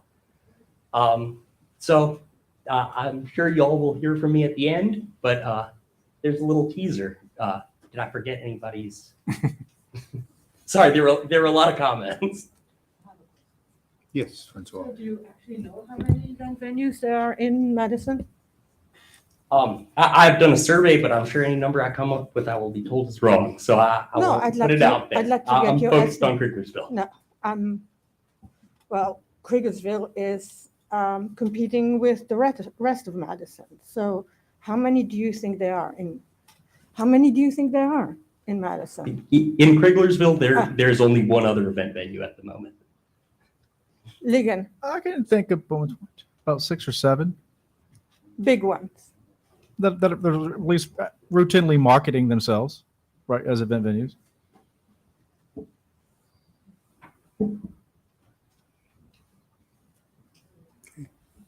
Any other question for Mr. Shapiro?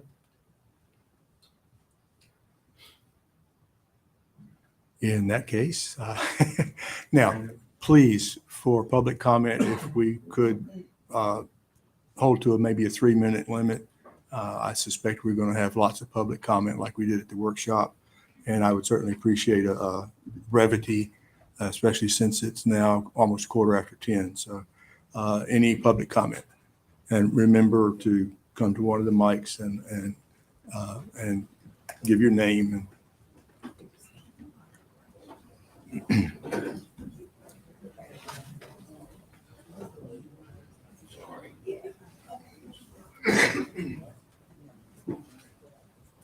Good evening. My name is Laura Smoot. Josh and I, my husband, we own Double Top Farm. Our farm shares the northern and western boundaries with the Kriglersville School. Mr. Shapiro has presented a conceptual site plan that is so far out of line with our county's goals and our vision that it cannot be allowed to proceed. I realize that our board and planners hear the term spot zoning almost every time you get a rezoning. But in this case, it's appropriate. The definition of spot zoning is the process of singling out a small parcel of land for the use classification that is totally different from that of the surrounding area for the benefit of the owner of such property and to the detriment of others. The developer's attorney has indicated this is not spot zoning as it's for the public benefit. The public benefit she speaks of is simply the renovation and upkeep of a property, but that glosses over the fact that the conceptual site plan presented almost entirely benefits the developer and not the community. A public benefit should be something that would benefit all of us in Madison. The majority of folks in attendance this evening are here for the school issue. You have seen almost every landowner in our village over the past few meetings have indicated that they felt this was to the detriment of their property, and here's why. It's a large-scale event venue in a neighborhood of 40 people.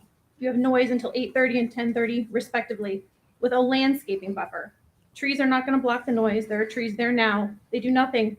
They don't stop the balls bouncing or skateboards clattering. You can hear them. There is not infrastructure in place to support folks walking on roads or parking. The influx of vehicles and traffic to our village on any given weekend is unacceptable to the residents who live there. And finally, our county nor the developer have made any effort to get to know our village before imposing this venue on us as a disguise of revitalization. Josh and I would also like to provide you with our farm-specific worries. These are more on the personal side, but they are our concerns nonetheless. While you may not be able to consider them in your ultimate decision, they're worthy of voicing as you move forward as a committee in writing our county's regulations and ordinances. Our home is 235 feet away from the property line. Our kitchen, 2 bedrooms and 9 windows in total, face east towards this venue. Our home is tall, the land is flat. What privacy does that afford us or the prospective developer? The developer's landscaping buffer does not even extend the entire boundary of our western property line. We will see them, they will see us. Additionally, our tractor shed, a hub of our farm, is 14 feet from this property line. A substantial buffer requirement from all sides of the property and a complete visual barrier from residential properties would be a prudent consideration. Josh and I work 9-to-5 jobs. We bush hog, we mow, we weed eat, we cut down trees, we split firewood, we mend fences, we repair our barns. We have farm animals. We butcher meat chickens. We hang our venison, all on weekends. We own guns. We shoot them. We teach our daughters gun safety, all from our home. We have very yappy dogs, and they bark at everything that moves. How will our farm activities and our daily life work next door to this venue? How will the venue work next door to us? We do not want confrontations with folks who are going to pay top dollar for this location and we ruin their wedding. We are a century-old farm. The owners before us and the owners before them were all doing some of the aforementioned, and we will not be chased away from our home. Furthermore, we are not a farming exhibit for the developer's guests to watch from their cabins as we go about our country life. There's a 10-acre standard for large-scale event venues, and that was developed for this exact reason, to provide a buffer for the light, noise, and privacy. I foresee many conflicts if this rezoning venue are allowed to proceed. In closing, I urge the board and planners to say no to this rezoning proposal. What we need is a renovation that would have the support of our community. Another school, perhaps, a home for the elderly, a business building with the new fiber internet opportunities that are arriving. Those ideas pose little to no noise and less of a footprint.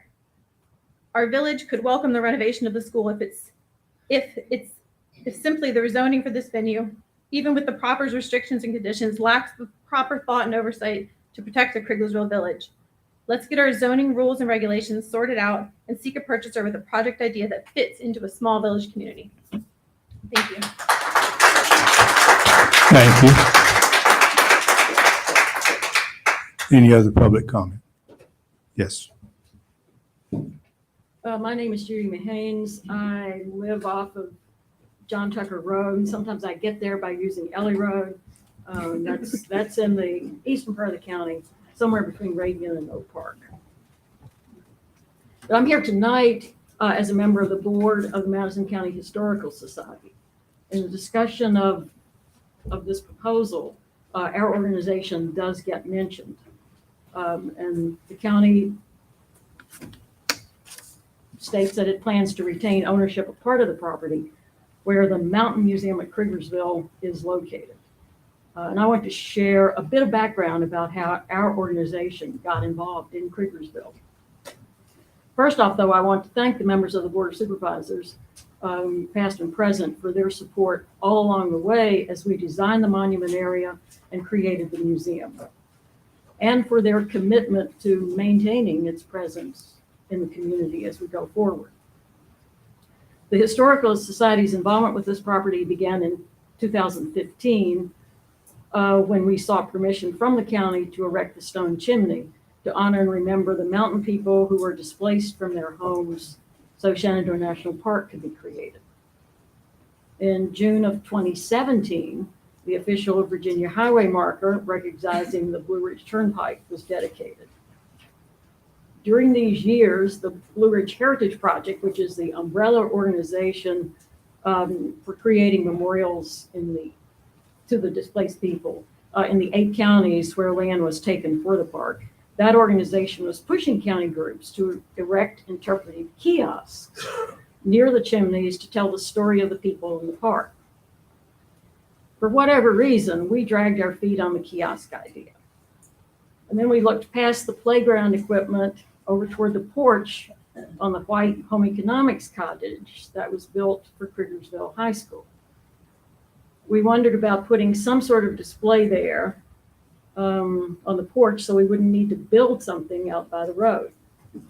This wondering took a while.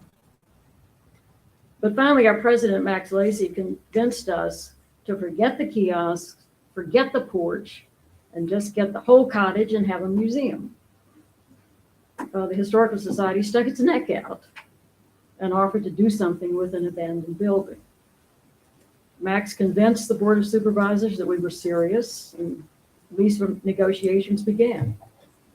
Including in this process was moving the voting place for Krieglersville from Krieglersville High School's shop and agriculture building over to this home ec cottage that we were interested in. The board supported us all the way. The cynics might say one reason for that was that the only money we ever asked for, just the standard county rent for providing a polling place. Improvements to the building, whose official name is Mountain Museum at Krieglersville, it's wrong in some of these documents, sorry about that, began in 2019. The first event in the museum was the November 2019 election.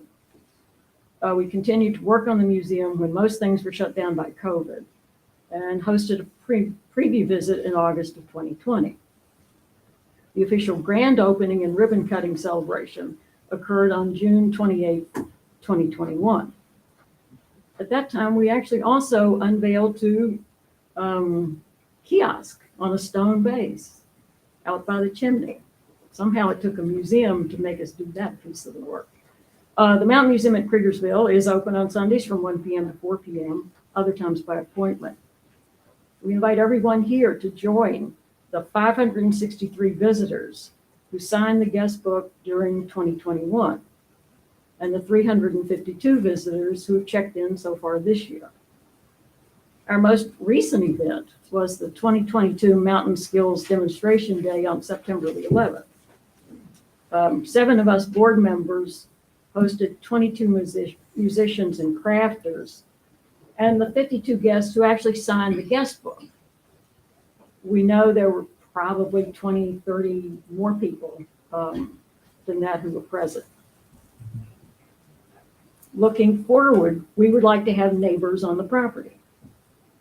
The abandoned brick building is too big to be ignored, though we try to do that when we're interacting with out-of-town visitors. County visitors just ask, when is somebody going to do something with that building? We have not had an answer. Over the years, vandalism has occurred on the property despite regular visits from the sheriff's department. There have certainly been issues since the museum began.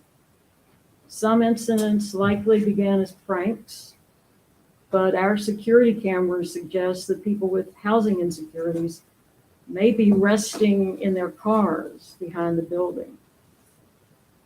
As I said, we want people neighbors, not abandoned buildings next to the museum.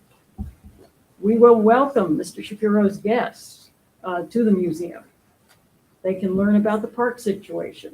They can look at objects we've acquired for display. And they can see pictures and artifacts from the days of the Kriglersville schools. All the while, our volunteer docents will be talking with visitors about the wonderful place that is Madison County. And actually, we wouldn't mind being able to walk over to the former shop agriculture building. You call it the former voting place, to buy some chips if we get hungry. But I think I need to change that to granola. Thanks for your time and attention. Thank you. Other public comment? Yes, sir.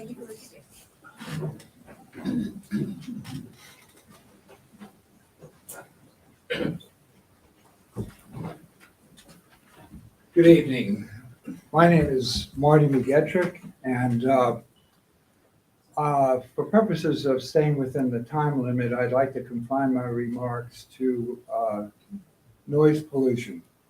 And for those who are at the commission planning workshop, I may be repetitive, but as I understand it, there are some members of the board that have not heard about my concerns. And I live on Poorhouse Road. My home is not directly behind the school building, but it's pretty close. In 1975, we moved there, so I've been there almost 50 years. Raised my family there. Shortly after moving there, we recognized that there was an unusual sound phenomenon, I guess is the word, regarding the back of the school building. It's completely brick, and it runs the whole length of the building, the rear part of it. I have a son who plays basketball, and we're not close. There's an intervening field. I can't say I would hear a pin drop, but I heard a basketball pounding. And early on, it was no problem at all. My kids went to Kriglersville School, and as I may have mentioned at the meeting, during recess and lunch, they would all come around back and laugh and play and so forth. And back then, that was music to our ears. But as of now, not so much. I'm at that stage in my life where I enjoy peace and quiet. And one of my favorite things to do is to sit on my front porch, maybe with a glass of wine, and look up at Blakey Ridge. And I've said it, doesn't get any better than this. But even more importantly, I lost my wife almost 12 years ago. And she's buried in the Shiloh Cemetery, which is close to my property. But I can tell you this rebound effect that actually seems to amplify the noise off the back of that building is even more so at the Shiloh Cemetery. It's closer to the school, and it's more squared up with the school. And I know that because, as you might imagine, I'm a frequent visitor up there. But if I was a decision maker on this issue, that would be the Shiloh Cemetery would be critical for me, because I'm one person, but there are hundreds of people in this county that probably have relatives that are interred in that cemetery. And to the extent that we have live music, amplified music, and other events that I call noise pollution, is intolerable if you are trying to visit with a loved one at the cemetery. In addition to that, of course, there's also funerals. Someday it'll be my funeral. But if someone said to me, you won't hear it, and that's true, but hopefully there will be people there that will. But that to me is critical. The cemetery and the events, the noise-making events in the open space undermines the whole purpose of a cemetery. It's supposed to be a quiet place where you can contemplate and pray. And to have these events going as late at 11 o'clock at night, it's impossible. And I believe there was an offer to post on the internet the time of the events and so forth.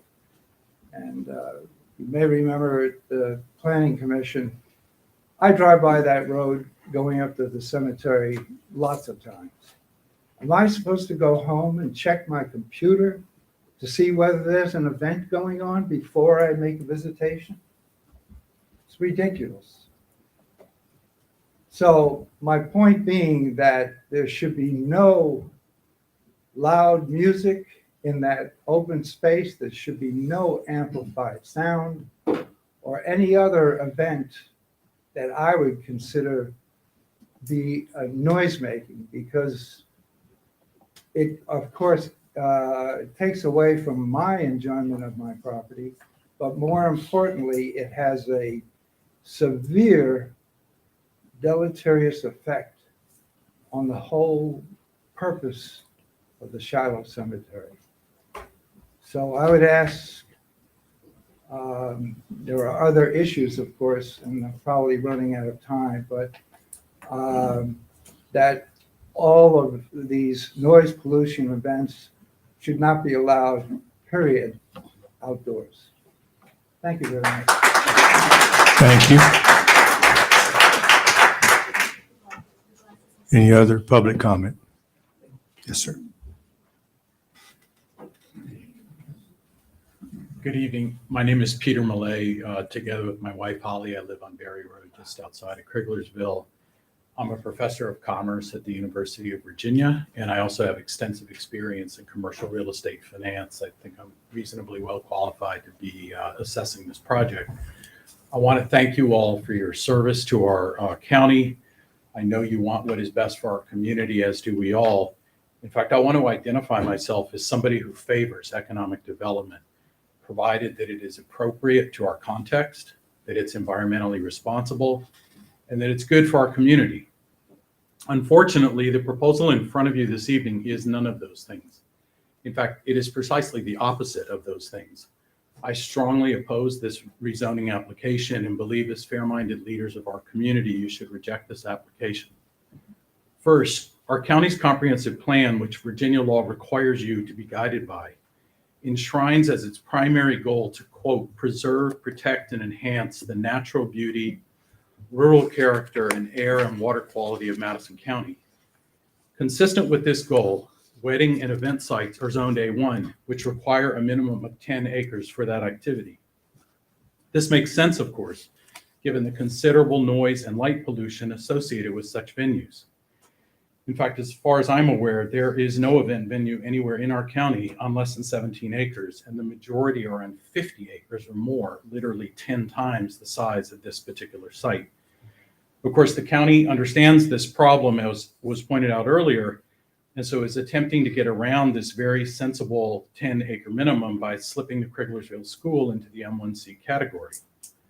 However, in my opinion, doing so would be in direct conflict with the comprehensive plan to which you are legally bound. Furthermore, the definition of M1C stipulates that businesses must not adversely affect nearby residential areas, quote, by reason of odor, glare, smoke, dust, vibration, noise, sight, or contamination of water, air, and land. Not surprisingly, there are in fact no M1 zoned areas within several miles of the Criglersville community for exactly this reason. While conditions and proffers have been offered, these simply don't pass the common sense test. Music, especially at night, as well as other ambient noise, light pollution, and other negative effects, simply cannot be addressed on a site of 5 acres, which is of course precisely the reason for the 10-acre minimum to begin with. Simply put, this site is much too small for the applicant's intended use, and no clever zoning technicalities can change that fact. Second, as has been well documented, the site sits within the FEMA-designated floodplain of the Robinson River, and for good reason, given the devastation that was visited upon the site at the time of the Great Flood nearly 30 years ago. Now, there may be workarounds, but we all know that there are no solutions that can fully protect surrounding properties, not to mention our beloved river, when the next major flood comes. The applicant is proposing an extremely high density development to be used by overnight guests, restaurant diners, wedding attendees, shoppers, and many workers to support all of this activity. Drain field requirements would be well in excess of what can be accommodated in this small floodplain site. In my opinion, any technical solutions to get around this issue would expose the local community and our invaluable waterway to unacceptable environmental danger. Finally, and I apologize for being blunt, but the community of Criglersville does not need to be, quote, revitalized, as some people seem to think. That already happened with the arrival of Possum Store, Double Top Farm, several Airbnbs, and other thriving local community endeavors. To suggest that our community needs to be revitalized is, frankly, insulting. Far from being in the, quote, public interest, as our planner has suggested, we, the public, know that this proposal will in fact destroy, literally destroy, the quality of life for the very people who have been instrumental in revitalizing our community. Conditions and proffers can be added till the cows come home, but no one can change the reality that we are talking about a site of 5 acres, located in a floodplain, and at the center of an already thriving community that would be irreparably damaged by this project. For all of these reasons and many more, M1C zoning of Criglersville School would be misguided, most likely illegal, environmentally damaging, and completely devastating to our community. I appreciate that the school issue needs to be dealt with, but this is not the solution. I appeal to you as sensible, fair-minded leaders of our community to please deny this request. I thank you. Thank you. Any other public comment? Yes, sir.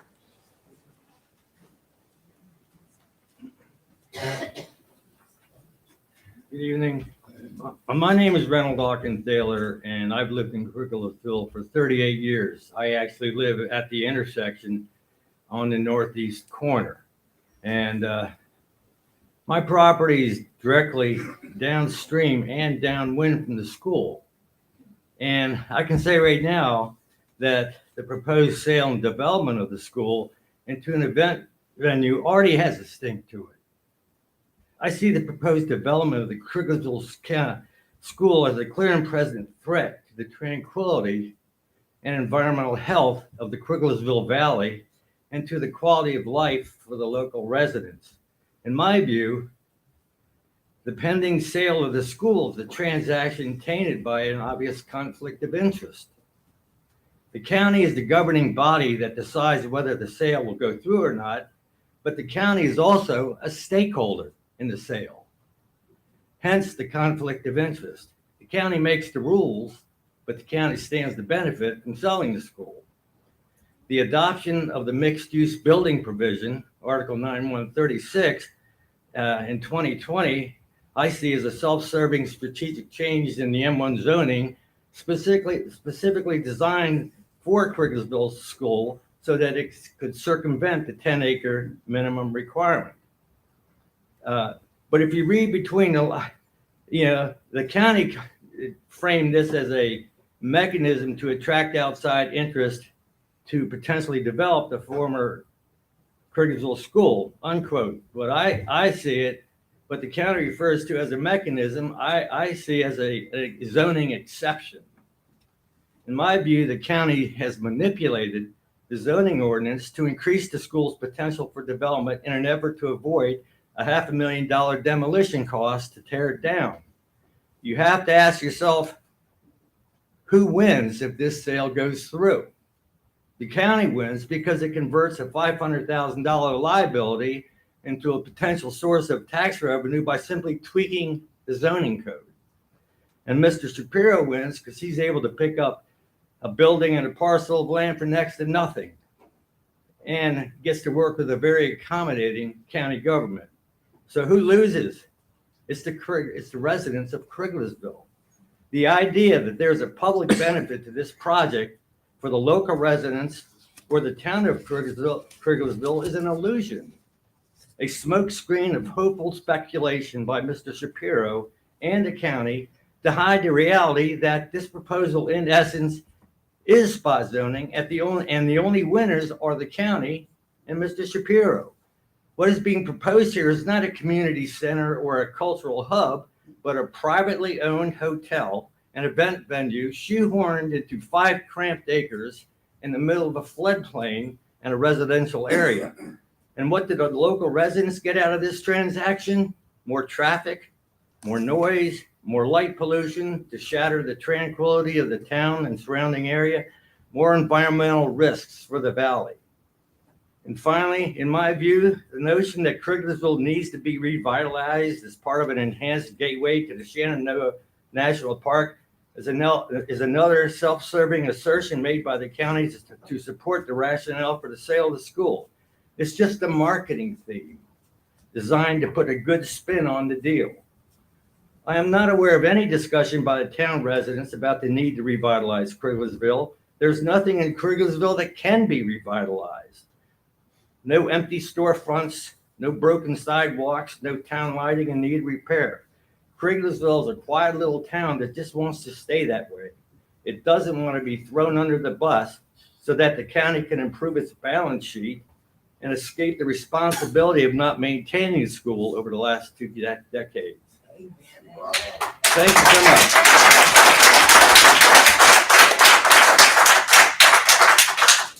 Thank you. Any other comment? Yes, ma'am.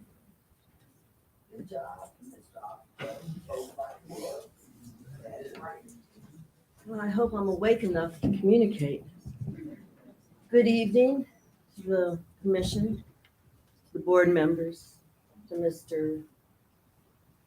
Weekly and Mr. Ligon.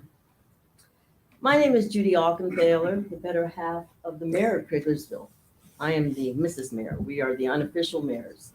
We moved into Crigglesville. Let me begin by saying, first of all, that when I read Mr. Shapiro's plans as first presented to the community, I was thrilled. A lovely small inn, restaurant, boutique shops. What a lovely asset to the community. That's what the Madison Eagle presented with Mr. Shapiro smiling in front of the school. Mr. Shapiro stopped by my house. We talked, we visited, we talked about renovating the school. How exciting it would be and the fun and yeah. But what Mr. Shapiro and his, I don't know if it was his girlfriend or his lawyer, failed to state was that the whole back end of the property needed to be developed and earn money before he could even begin to work on the school. Okay, that has been sitting there. So, and now I'm here because of all this new information, fighting for our village, for our community. I'm going to talk about the floods and the flooding, and I'm going to talk about ethics. First, floods. We moved to Kriglersville in 1984, and we purchased Stony Shotwell's house in the hub of Kriglersville. We're at the Route 670 and 642. The Kriglersville sign is in our front yard. And it's also ground zero for floods and floody waters. On the evening of November 4th, 1985, Stony Shotwell called our home to alert us, to tell us if the thunderstorm, be prepared because you're going to flood. My father was visiting from Maryland and left to drive up Bohannon Road to Rag Mountain Estates, which he purchased land in 1967. So I've been a part-time resident since 1967, full-time in 1984. He had to turn around from Bohannon and come back because Bohannon was already flooded. He came back to our house, Mr. Webb, and he came in and he sat down, and 20 minutes later we got up and we were underwater, okay? We woke up on the next morning, which would have been the 5th of November, to devastation. That was after a night of living through what I can totally relate to hurricane people, because that's what we lived through. So it looked like a bomb went off in Kriglersville. There was a military rescue vehicle in the gully by our chicken coop, which is adjacent to Poorhouse Road, which had people in it that had to then get rescued, okay? We had cows. We had huge propane tanks. We had tables. We had debris everywhere. The bomb had gone out in Kriglersville.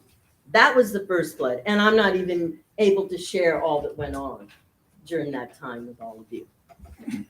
On June 27th, 1995, Mr. McGettrick, my neighbor, and I, we stood at the banks of the Robinson River trying to ascertain how much longer before we might be flooded, based on our years of living within that community, seeing floods and seeing floody waters, okay? We concluded that we probably had about 6 hours. Okay, I walked, and if anybody knows where my property is, we're right there, ground zero. I walked from the swinging bridge, which I'm assuming all of you have visited, to my chicken coop, 300 yards. I had water up to my knees. Within about a few minutes, I'm hollering to my children, get the cars, get the animals. We had equine. I was up to water up to my thighs. We're sawing fences to save animals, trying to get them into around my house where we had maybe 2 feet of water. Raging water, white caps all around us, okay? Oh, don't let me forget the helicopter rescues. So then we get all these animals, we're doing this, and then I look over to my barn, my chicken barn, and there's a frogman coming down to rescue kids who decided to ride their bike, who are clinging to these little tree saplings. And then I look over to the McCaneys, and there's another frogman coming down to rescue people who were in some vehicle that ended up in the gully in front of their house that needed rescuing, okay? Then we wake up in the morning, we had the death of a neighbor in a mudslide, loss of livestock, destroyed homes, fences, fields, roads destroyed, and much, much more. And you know what impressed me the most when all this was going on was the fact that there were community members lined up on the road, on Poorhouse Road. And to them, it was just another rainy day. And I don't know who else wrote it out, but it was a horrific event, okay? Then on September 5 through 7, 1996, a third flood came. 3 floods in the first 10 years that we lived in Kriglersville. I remember my neighbor, Mike Coates, coming by because he had been replacing all of our fencing the year before. Do you really think it's going to flood? Yeah, it's going to flood. And yeah, it flooded again. And we had the same scenario again, the same property damage. I have seen the Robinson River so high that it looks to be about 2 feet below the bottom of the swinging bridge. It's still in its banks, but let me tell you when it jumps its banks what it does. It cuts its swath right around in front of the school. just right around in front of the school. All the water encompasses the school and all the land around. It races through, I think, my barn, cuts a swath through, comes around through our yard, floods my field and floods the Coates field. So even though Mr. Shapiro may have an exemption from a flood zone, the floodwaters aren't going to care. They're not going to care. They're going to go right there, okay? Water is very dangerous. And ladies and gentlemen, it will flood again. And no exemption for FEMA will matter. And I do hope, and if it were to flood again, all of Mr.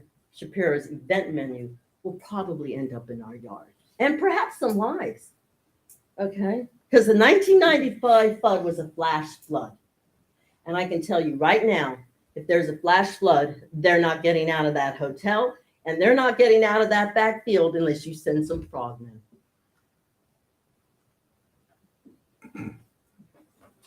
I'd like to revisit the comments regarding the revitalization of Kriglersville.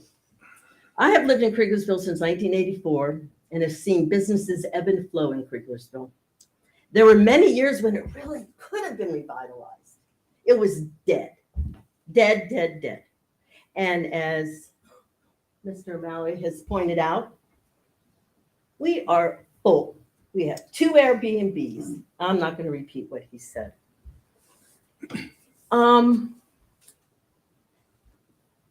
At the meeting with Mr. Yao and Mr. Weekly that they had with our community, Mr. Yao referred to the fact that the Planning Commission were having a meeting and they decided that we needed to be revitalized in Kriglersville.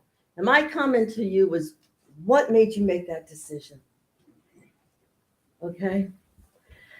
Nobody talked to the citizens. I don't remember. I have not had one conversation with anybody up here except for the time with Mr. Yao and Mr. Weekly. Nobody came to talk to me. I've been in Kriglersville since 1984. Nobody talked to me about flooding. Nobody. And yet you're considering putting an event menu in a flood. And if you talk to me, I could give you lots of things as to why that shouldn't happen. I found the comments by Mr. Yao and our county planner, Mr. Webb, to be quite glib when they say it needs to be revitalized. It'll be good for the community. You need an anchor. Well, I didn't know we were thinking. I didn't know we needed the anchor. I think the county needs the anchor because they have the school that has been hanging on them. It appears that a quite arbitrary placement of M1 zoning and that you're forcing a round peg into a very square spot, literally. In this sense, it would be rectangular. I'm confused and I feel bamboozled, which means to be deceived by underhanded methods by Mr. Webb, by Mr. Shapiro, and by the county. And I will even feel more confused and more bamboozled if you all vote to approve this as is. Okay, this is not a time to bend in the wind, but to adhere to your code of ethics in your position. The Code of Virginia 15.2-2284, and I quote, "These are matters to be considered in drawing and applying zoning ordinances and districts to individuals who sit on planning commissions and the board of supervisors." Quote, "The conservation of natural resources, the preservation of floodplains, the protection of life and property from impounding structural failures, the preservation of agricultural and forest land, the conservation of properties and their values, and the encouragement of the most appropriate use of land through the locality." In other words, to protect us from predators, to protect us, the community. This is your standard code of ethics. The venue proposed by Mr. Shapiro does not belong in Kriglersville. M1 zoning will maim the community and the residents forever. So we have a conundrum. Who is the Planning Commission and the Board of Supervisors going to listen to? Mr. Webb's recommendation, who lives in Luray, Virginia, Mr. Shapiro's offer, who come, and they're all from Richmond, or the people who love and live in this community. I leave you with one question. If after you vote tonight, if you guys aren't going home going, wow, yippee-ki-yay, I sure wish I had one of these events in my side yard. I sure wish somebody came in to revitalize my community. Then you really have to wonder about the ethics of your decision. This project and this rezoning, and I do believe all of you recognize it, only benefits those not living here or committed to the village. I will fight this, and I believe the community will fight this. We know you have the power. However, our hope and trust is in all of you making an ethical decision, which in your hearts you know is the right decision. This isn't a bullet on somebody's resume that they revitalized it. This isn't a long-standing problem that should be checked off the list or a feather in Mr. Shapiro's portfolio. This is about the village of Kriglersville. Thank you.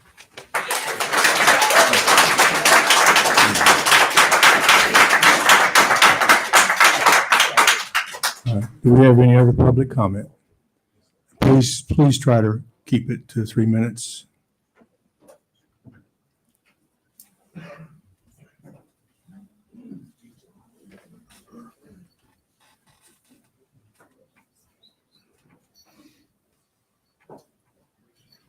My name is Renee Balfour, and I'm owner of Possum Store. And like my neighbors, I wrote something quite lengthy to address the Planning Commission and the Board of Supervisors.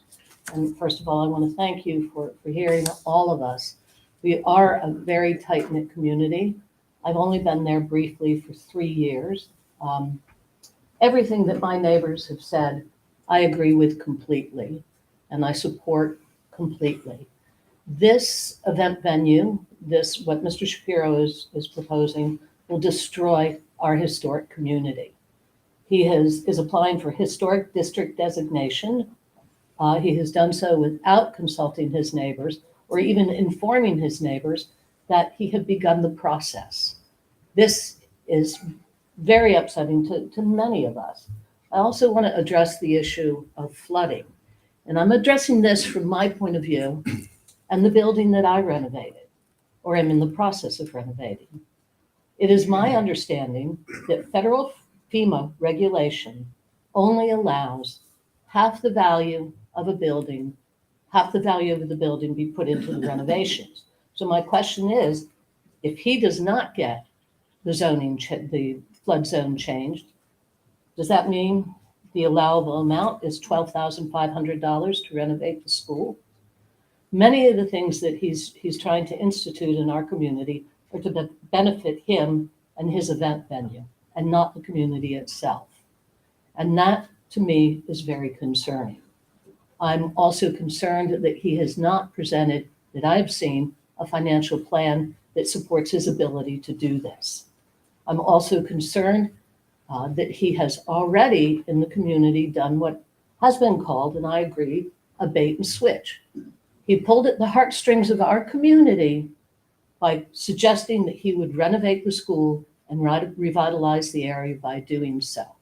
Then he blindsided the community and the Board of Supervisors with a plan that is outrageous for a 5-acre plot of land.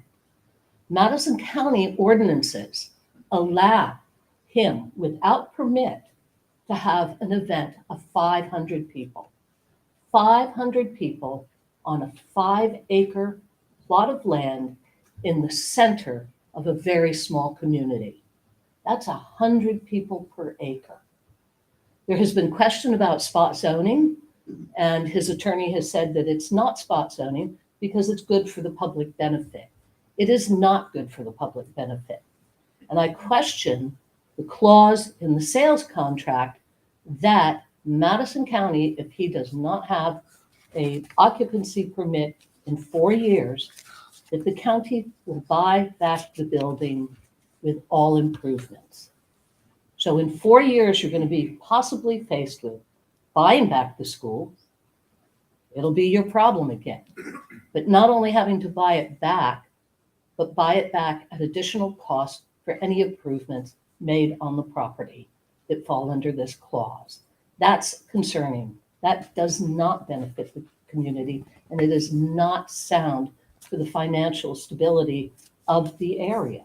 It makes absolutely no sense. It's concerning. Mr. Shapiro's and his attorney have addressed some of our concerns and say that they're listening. The Smoots have, Laura specifically pointed out that there's a 50-yard restriction on borders, land borders for where you can build. His attorney said, no, it's 20. So already they're not listening to their neighbors. Would anybody in this room want an event venue 20 feet, 20 yards, 20 feet? 20 feet from your house? Can anybody in here honestly say that they would like that they think that that's a good thing? Kriglersville is a beautiful, beautiful historic community. And this will destroy our community. It will destroy the history of the area. The community itself gathered together and supported and fought VDOT on the closing of the Kriglersville Bridge.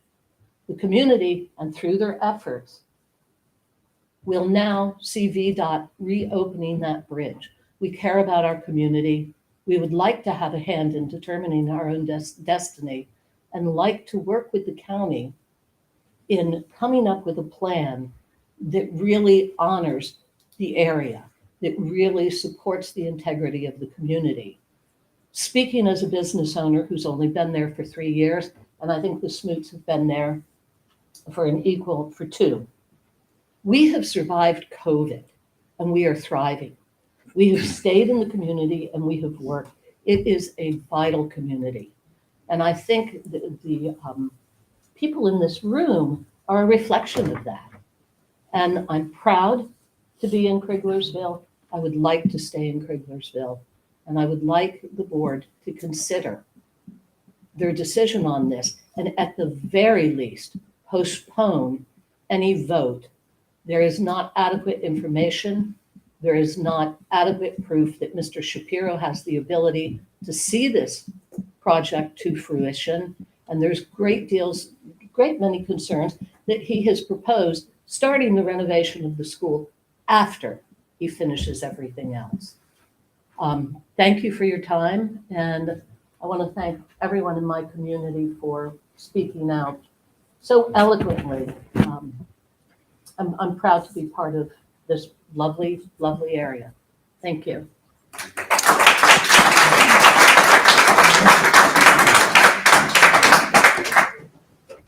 My name is Joe Beto. Yes, I have the please southern- try to Yeah. observe the I'll be 3-minute quick. limit. Thank you. My name is Joe Beto. I hold the southern border of the Kriglersville School across from the Robinson River.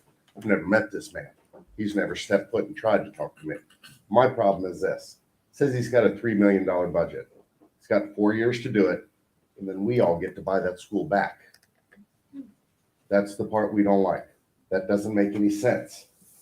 Why, if he doesn't succeed, we pay the price? Because we have to pay the cost for the school and all of his improvements that clearly won't work if he's selling it back.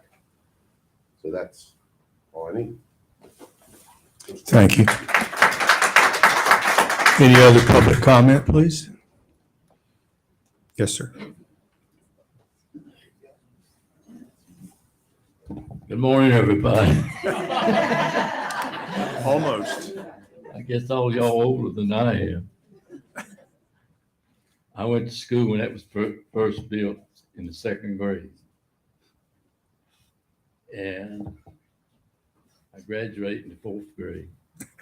Jimmy Gray said I had to go to work. So I've seen 4 of these floods. I've seen them bad. And I can't figure out, of course, none of them supervisors, y'all probably wasn't on this. But when they closed that was the egg on their face. Didn't know what to do with it. Hickenbottom's offered them $450,000 for that school. To put a Christian school on. and they wouldn't let him have it. And I know of 3 or 4 that's offered $250,000 for it.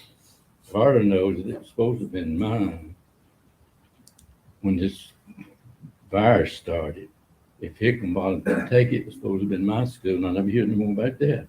And I offered them $5,000 more than what they got for it.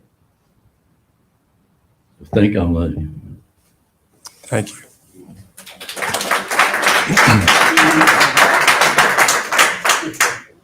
Any other public comment? The night's early. Yeah.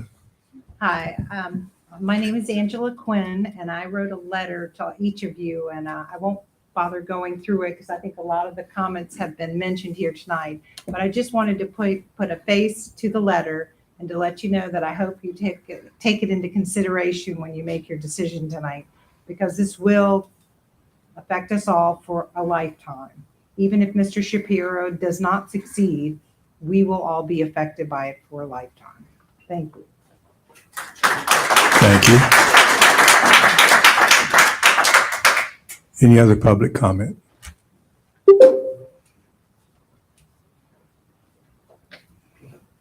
Okay, any other public comment?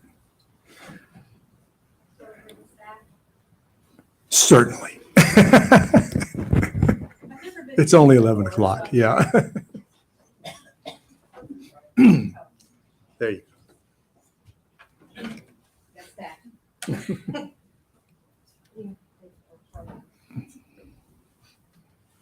So, yes, big surprise. Tourism Economic Development. I'm Tracy Gardner, because I know a lot of you don't know a lot of the people here. So I've been coming to these meetings for 21 years. Half of those years we've been talking about Kriglersville. I am from here, from the very beginning, dating back to Joneses and Lords. So if anybody wants to look that up. I think everybody agrees that when we first heard about the project, it was kind of like the clouds opened up and yay, something exciting finally. I was tasked at one point with trying to find a realtor to sell it. Nobody wanted to do that. So, but what I'm hearing tonight, and I know none of you want to hear this, but I think it does follow the comp plan. It's what I've been tasked to do. We had an economic development summit in 2014 before I was ever a county employee. This is exactly the kind of thing they were talking about. And I know it has changed, and I get that too, and I get the flooding. But when they wanted to tear the building down, all I heard was floodwaters never got in that building. But now, hearing everybody, they wouldn't have wanted a school there either. I mean, that's just what I'm hearing. And I get it. Nobody wants the event venue near them, and I understand that. And this is where I'm going to get booed. At least there's the proffers and there's conditions about times, because I have hunting dogs and they don't have a time. And I'm up all night long with my white noise machine cut all the way to the top. At least there's going to be some guidelines, and I'm hoping that there's a compromise to be made, because I know a lot of y'all and I can see us having a drink at detention. I'm just saying. And I'm also sitting there thinking, being in tourism since 1987, what if Jimmy and Rachel were to come to us with Gray's Mountain Lodge? That would be unfathomable now. But how grateful are we that they're there? Agreed. And it's also a lot more to it. Yeah, exactly. It's a lot more to it. So, agreed. But it was. It's still a neighborhood. No, it's not. It's on 1,000 acres. If it had happened at that time. I am. I've been thinking about this, like I said. This is not back and forth, please. We're addressing the Yeah, planning I'm very commission. empathetic to everything everyone said, but I'm saying, who's going to pay for it? The county. They're saying all of us. That is all of us. But we're also going to be the ones that benefit by the 5% transient occupancy tax, by the 4% food and beverage tax. We'll all benefit from it. And we're losing some of our monies to other counties where we could be, economic boost to our own. So So I said, this is yes. not meant to be back and forth with the audience. Please be courteous. We have been up till now. Sorry. And I did do my own homework. Sorry, Mr. Shapiro, but I've spoken to people that he's worked with in the past, and everybody agrees he's a man of great integrity. knows a lot of people the state government was, and because I've been around in this for 1987. So I'm hoping proper to be put in place, conditions will be met, and y'all will be able to enjoy it. And I know it's been a good steward so far. So. Thank you. Other public comments? Any other public comment? Yes, sir. After all, we still have more than 15 minutes till midnight. So. I wanted to speak at midnight. Maybe I was not going to quite get there. I'm Kevin McKinney from Criglersville. I've lived in Criglersville for the last 32 years. I've been through floods. I've seen it all. And once again, like I heard a couple other people say, when we first got the story about Mr. Shapiro coming through and having this revitalization of the school itself, not Criglersville, but the school, it was something that was really exciting to me. It was exciting that we would have maybe a boutique hotel, some retail, that sort of thing, but really confined within the building itself. So we're not, I was not aware, and maybe in the beginning it wasn't part of the plan, but it developed into the wedding venue, all the buildings back behind, and all these other things that sort of took away. And I know I've spoken a lot to Felix about this along the way. When it expanded beyond the original buildings and got into this outside and all this stuff, it sort of changed, I'm sure, a lot of people's opinions here, and it has changed my opinion as well. I would like to see a way that we could go back to where this was in the beginning before it blossomed into what it is now. And that is, having the boutique hotel, having retail, having a restaurant. Let's do that.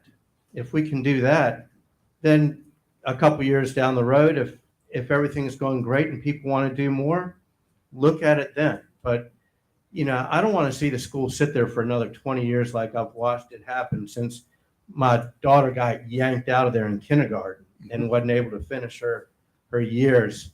And so I'd like to see this building revitalized, not Criglersville. It doesn't need revitalizing, but the building certainly does. And so getting back to the proffers you were talking about earlier, let's find a way to shrink it back to where it was before the cat got out of the bag and we came to this monstrous thing that we have now, so that we can embrace it in Criglersville and have it be an asset instead of something that is going to be overwhelming for what our community can handle.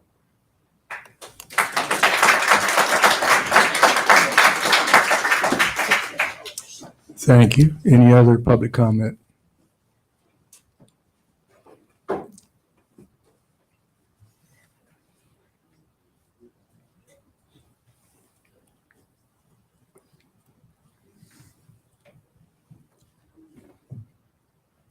Evening. Can you hear me? My name is Ashley Kyle. I am with Roth Jackson. I am Mr. Shapiro's land use attorney. Thank you for everyone's time and effort in getting us thus far. I do want to state for the record that I have been involved with a collaboration with the county with regard to the proffers for quite some time now, since August, as was previously stated. As is the county's recommendation, approving this rezoning with the proffers that we have set forth is consistent with the comprehensive plan. It's often a common misconception when there are goals listed that a comprehensive plan must meet, that the ones listed first are the ones that have to carry more weight no matter what order that they're listed in. And this project does further multiple goals, as is stated in Mr. Webb's staff report. Goals 2 and 3, promoting tourism and promoting growth, economic development, and employment. And I should say that the county, what the public has said about the county being bound to follow those goals and follow the comprehensive plan is true. They're bound to follow all of those goals, not specifically in order. That is their job. When courts look at things like rezonings, or when they look at whether or not to uphold a rezoning, they look at certain factors. And counties need to abide by state law, and the state looks at these factors. There are several. The ones that I wish to highlight would be consistency with the comprehensive plan, encourage property being encouraged for the most appropriate of uses, trends of growth or change, and the current and future requirements of the community. Those are things that the county should look at when they are deciding whether or not to accept an application for rezoning. And it's what a court will look at when, if something like this should be appealed. This is an appropriate reuse of the school. The county staff, I've had many discussions with them and with Mr. Shapiro, and it has been very documented that you have had a long, kind of storied history with this building, and you are looking for someone to do something with it. And this use is certainly an appropriate use of it. It balances the economic growth and change with keeping Cricklersville something that has been there for a long period of time, preserving an important historical structure in keeping with its character. If you do consider the alternative and the building isn't cared for, because it takes a lot of money to restore a building like this. I know someone earlier called it an eyesore the way it looks now, and Mr. Shapiro is willing to put forth the funds to make it look amazing, like make it really look attractive. And that's not an inexpensive endeavor. If you consider the alternative and the county retains the school, this deal doesn't go through. And it sits there, it's not cared for, it becomes kind of more of a dilapidated structure. It becomes more of a safety hazard and potentially more crime. We had someone speak here tonight from the Historical Society, from the Historical Society, who pointed towards vandalism and people facing homeless concerns. You could be looking at, if something isn't done to the property, that could be a detriment to the community. So it is a benefit to the public to allow it to be revitalized by Mr. Shapiro and to put forth its best and most, encourage the most appropriate use. And this is something that a court will look at should it have to. As is stated in the county staff report, the county believes this to be the best adaptive use of the building. Also, the jobs that Mr. Shapiro's project would create and the tax revenue would also be public benefits. I worked on another case recently in Woodstock. There is an apartment building, a very successful one, called Woodstock Lofts, and it used to be an old school building, very similar to the Cricklersville School. It has been renovated, and it is now an extremely successful product down there, sold out really fast. Everyone has wonderful things to say. I was representing a developer that wanted to put up apartments down there. So that's how I knew about it. So just to add to what Mr. Webb was saying about how old schools can be revitalized and really be beneficial for a community and for an economy, I've seen it. I just think that because of these public benefits, the approval of this rezoning application is a valid exercise of legislative discretion. Furthermore, you have a soil report in the packet issued by a licensed engineer who is here tonight and can answer questions that concludes that the use is compatible, or that concludes that the soil is compatible with the proposed uses, and we have also proffered, and we don't even need to proffer this, it's just required by law, that we would comply with all federal, state, and local laws regarding septic and water supply safety, including all Virginia Department of Health requirements. Furthermore, adding an alternative septic system like the one that is being planned will only improve the current drainage and conditions of the soil. Right now, just standing the way it is, it's pretty bad. Mr. Shapiro is willing to come on the property and make it better. In addition, this project is different in kind from the other large-scale event venues in the area. The county recognizes that. The county they created the mixed-use building concept, which this board adopted. into code, the county saw the need for additional mechanism to accommodate events aside from what's already available in A1. And this is the perfect opportunity to use it.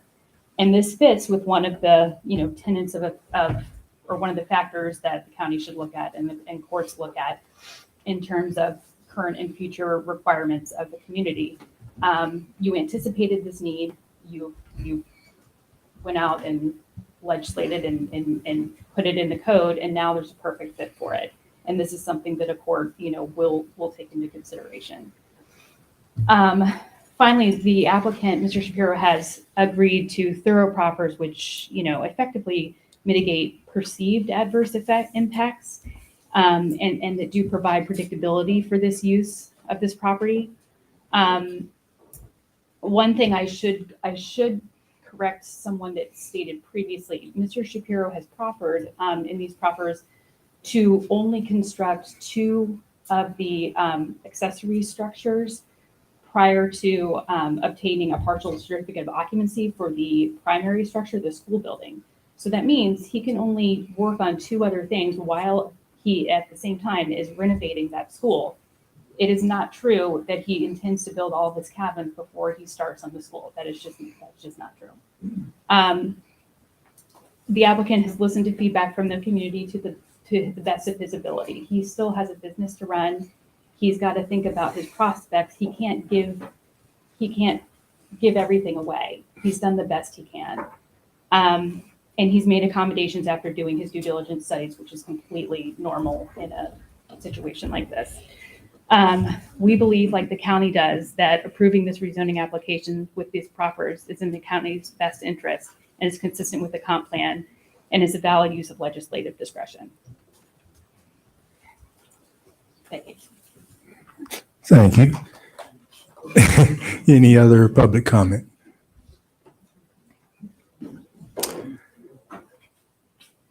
Yes, sir. My name is Waverly Yao.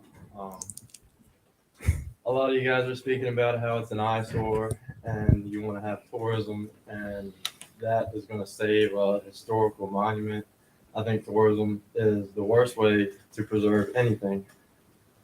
I grew up here, and since I was a kid, I've watched this town turn uglier and uglier with all these like wineries and other places like that. It's something that apparently you guys need. Tourism makes money. But as far as being an eyesore, when I see that school, I like the school. I played on that playground as a kid. I think we have all the tourism we need here, because if you flood this area with people that aren't from around here, they don't know how we operate. Where are we going to go when we want to go look at a beautiful mountain? We'll look and see all these other people in our way. They're just here to kind of busy up everything. And I like Madison the way it is. So. Thank you. Any other public comment? Yes, apparently you can go now. Okay. Thank y'all for having me once again to chat with y'all. I will say, consistent with the comments made, when I first started discussing this project with the community, I got a great deal of enthusiasm, a great deal of positive feedback, and it's driven me and helped me hang on. And I've gotten some positive feedback even from people in this room very recently, and so I want to thank you for that. A lot of things have been said.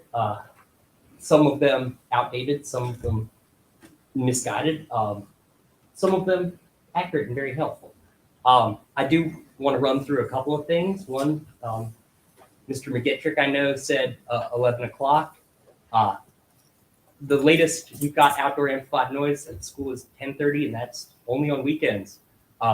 If we were behind Kriglersville Elementary School, me speaking to you right now through this microphone would have been disallowed in the proffers 3 hours ago. So, this idea that it's a wildly unregulated event venue is just not accurate.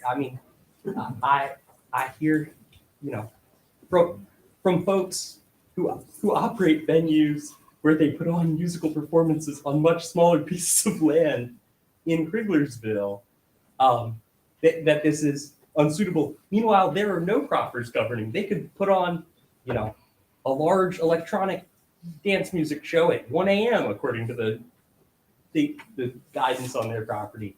We will be not an unregulated venue. We'll be the most regulated venue certainly all of Kriglersville, if not all of Madison County. I do appreciate hearing from y'all now. As talked about, we've been crafting these proffers since I think the application initially went in June. Our first 3 meetings together, nobody came. And so that did make it hard, We didn't know.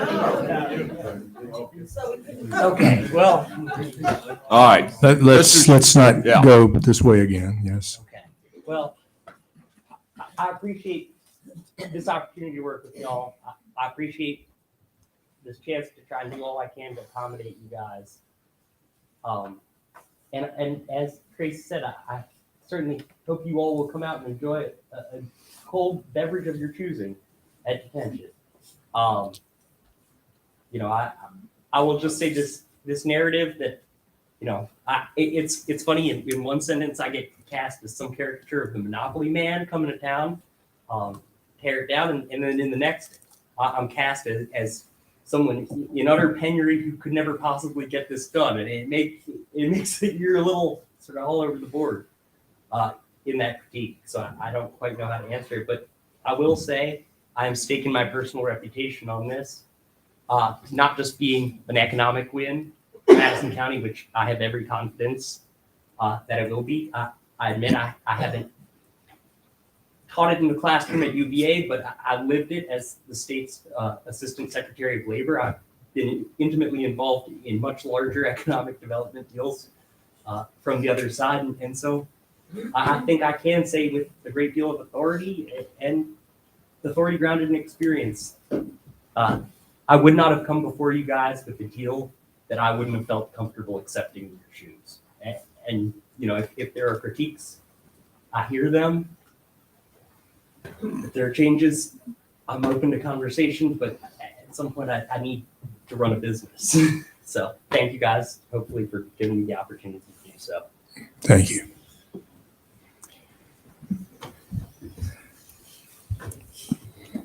Also, I don't pay Samantha to go with me. She just does that out of her kindness as my girlfriend. I'm a lawyer. I'm not his lawyer. Just a lawyer. Unrelated.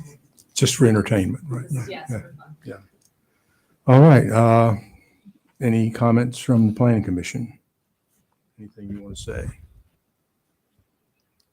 Mr. Carpenter, one little point, Yes. just, Mhm. and maybe Sean can answer it. Just one thing that stood out is on the contract. If he does not get a certificate of occupancy in 4 years, that's an option. Mhm. That is not required. Is that correct? That is correct. Right. Just want to make that point. In an earlier version of the contract, it did indicate that the county was required to repurchase the property.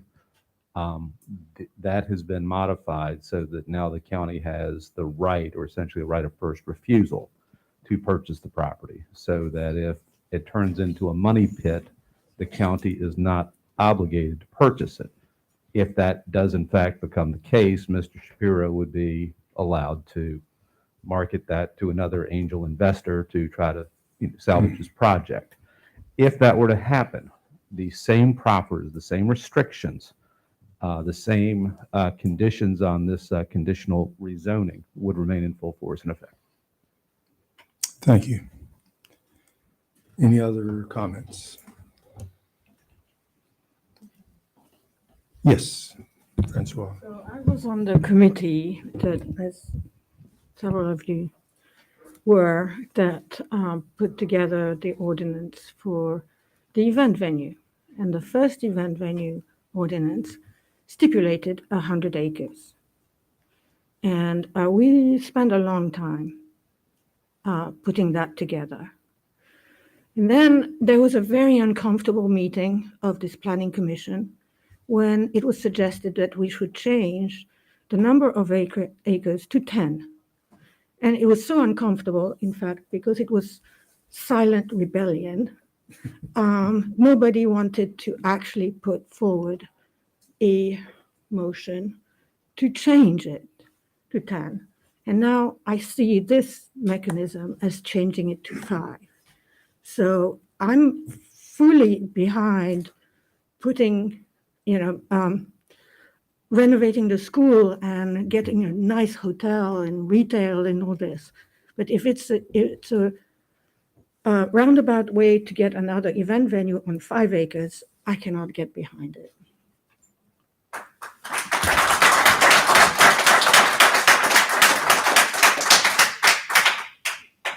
Thank you. Any other comment?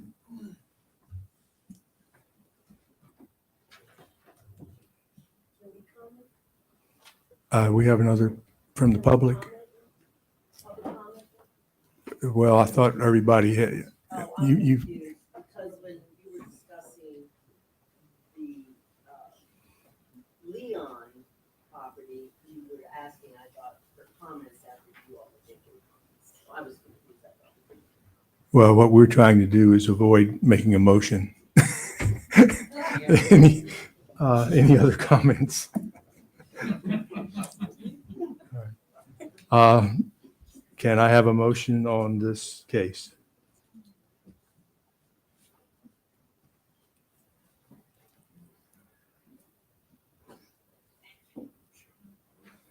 No? I'm afraid we're in the situation that I was mentioning earlier, that we feel like, I think maybe we're not quite ready to actually move on this, because there are additional conditions perhaps that need to be discussed. With what we have before us right now, I don't. Like I said, we've been working on them for I'm for not, weeks. I'm not talking about how long we've been working Yeah, on it. I would There- make a recommendation. If you don't think the conditions are there, then simply vote to deny it and move it on.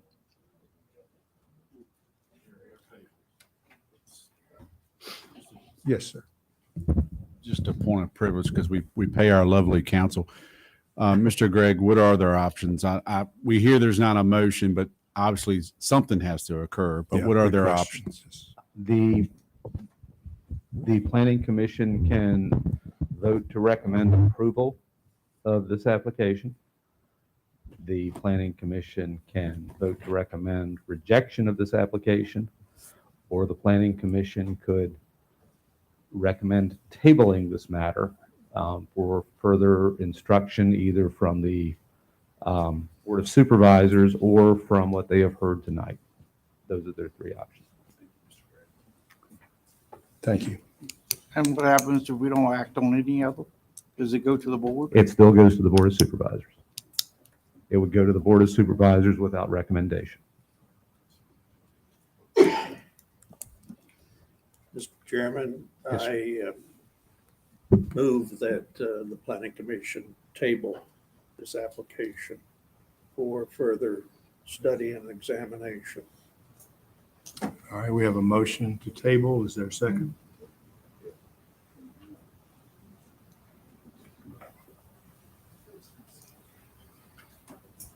If there is not a second, then that motion fails for lack of second. So if there is not a second, and just scanning the members of the Planning Commission, I don't see anyone anxious to second the motion. I think it's fair to say that the motion to table this fails. Man, what was it again? What can we do to get it to go ahead to the board? If we table it, it doesn't go there. Right, but if we do nothing, then the board can still. Well, the board can still consider it, under any circumstance. But but the planning commission can make a recommendation not to make a recommendation if they choose to do that, in which case it simply goes to the Board of Supervisors. Mr. Chairman, I make a motion that the planning commission not act on this and send it to the board of supervisors. Okay. second. Moved and seconded. All in favor, say aye. Aye. Any opposed? So the structure of that would be, the planning commission sends it to the board of supervisors without recommendation for rejection or approval. Okay. Is that the Yes. motion? Okay, Yes. thank you. It's the first time for everything. All right.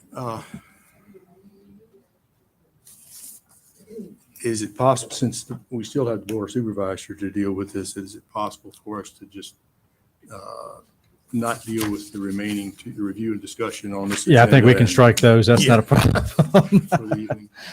All right. In that case, unless there's some other item from the planning commission, can I have a motion to adjourn the planning commission?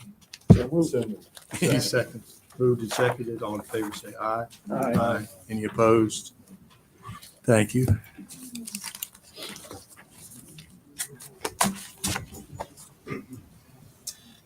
All right, I'd like to call the Board of Supervisors back to order. We're on case number RZ-10-22-25. Kruglersville Elementary School LLC has applied to rezone 5.83 acres from A1 agriculture to M1C, limited industrial with conditions. As allowed by right per Article 9-1-20 and 9-1-36 in the M1 zoning district, the applicant is seeking to utilize the parcel's existing building, the former Kruglersville School, and the former voting precinct building, for a mixture of short-term lodging units, a restaurant bar, event venue space, and retail. In addition, the applicant is seeking to construct new short-term lodging unit cabins on the property. The total number of new short-term lodging units would not exceed 11 total units, and these lodging units would be a mixture of 1 and 2 bedroom units, with 1 unit potentially containing up to 8 bedrooms. The former Kruglersville School structure has roughly 15,000 square feet of interior area and is proposed to contain up to 20 short-term lodging units. And the former voting precinct building is roughly 2,300 square feet of interior area and is proposed to be utilized as retail space. If rezoned to M1 prior to the sale of the 5.83 acre parcel of Kruglersville Elementary School LLC, Madison County Board of Supervisors would administratively subdivide a roughly 0.81 acre portion of the subject parcel as a standalone parcel under county ownership for continued use as the location of the Kruglersville Mountain Museum. The parcel's postal address of 1120 Old Blue Ridge Turnpike, Madison, Virginia, and is identified as Madison County Tax Map as 21-61. Ligon, you got anything to say? Just to make clear that the proffers have reduced those cabins to 7. That was the original ad, and at the last workshop, that was reduced. So it would not, we would be in It's line. not 11. It's Right. It's 7, one bedroom, 400 square feet. Right. It is. It's worth clarifying. Right. It is not just 7. The actual number is 9 of accessory structures. There are 7 cabins proposed, and then there is a pool house, and then what was the other one called? A bridal. That's correct. Bridal suite, I guess. And that was that's what it is. It's 9. It's not 11. It's not 7. All right. Who has questions for Ligon, our staff, Mr. Gregg, whoever you want to ask questions to? Who wants to start? Anybody? Oh, yeah, I'll start. Go ahead.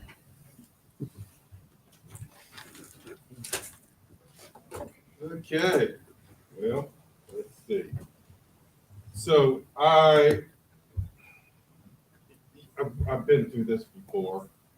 I understand how emotional these kinds of issues can be.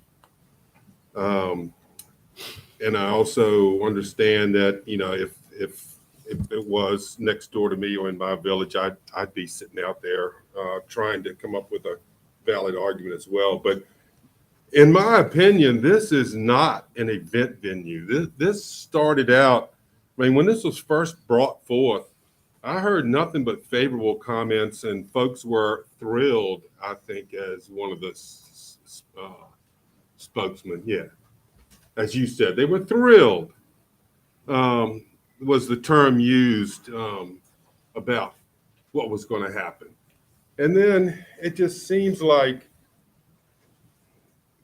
you know, through people talking about this and talking about that, and albeit a couple of things changed with the cabins and stuff in the back, which now been reduced, it just blew itself out of proportion. This is not, in my opinion, an event venue.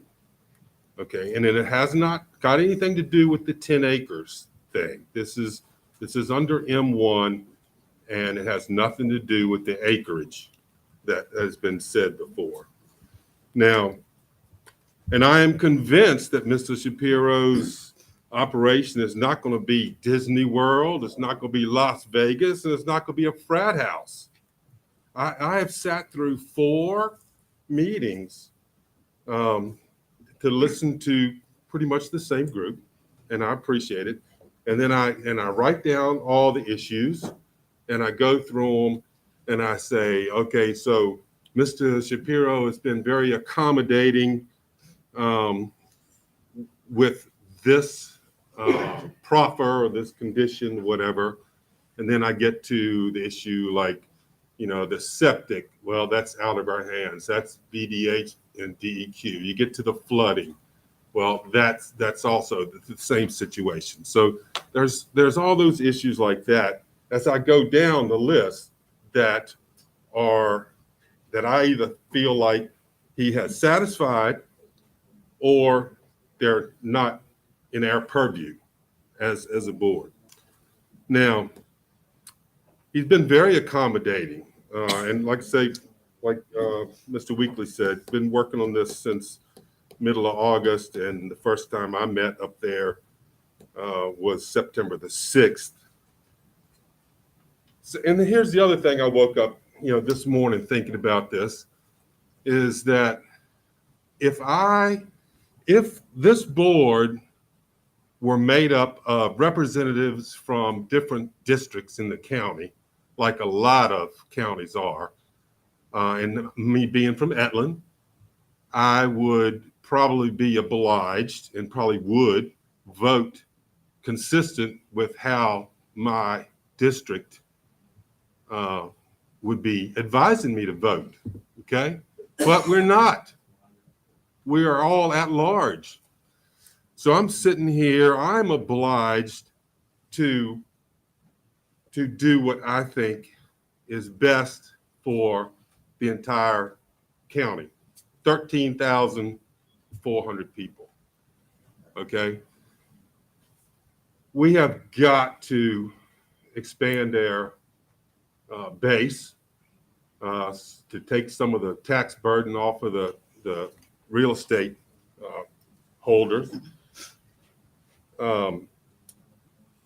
The idea that people will come into this county and spend their money and enjoy what we've got to offer and then go home without me having to put their children through school kind of intrigues me.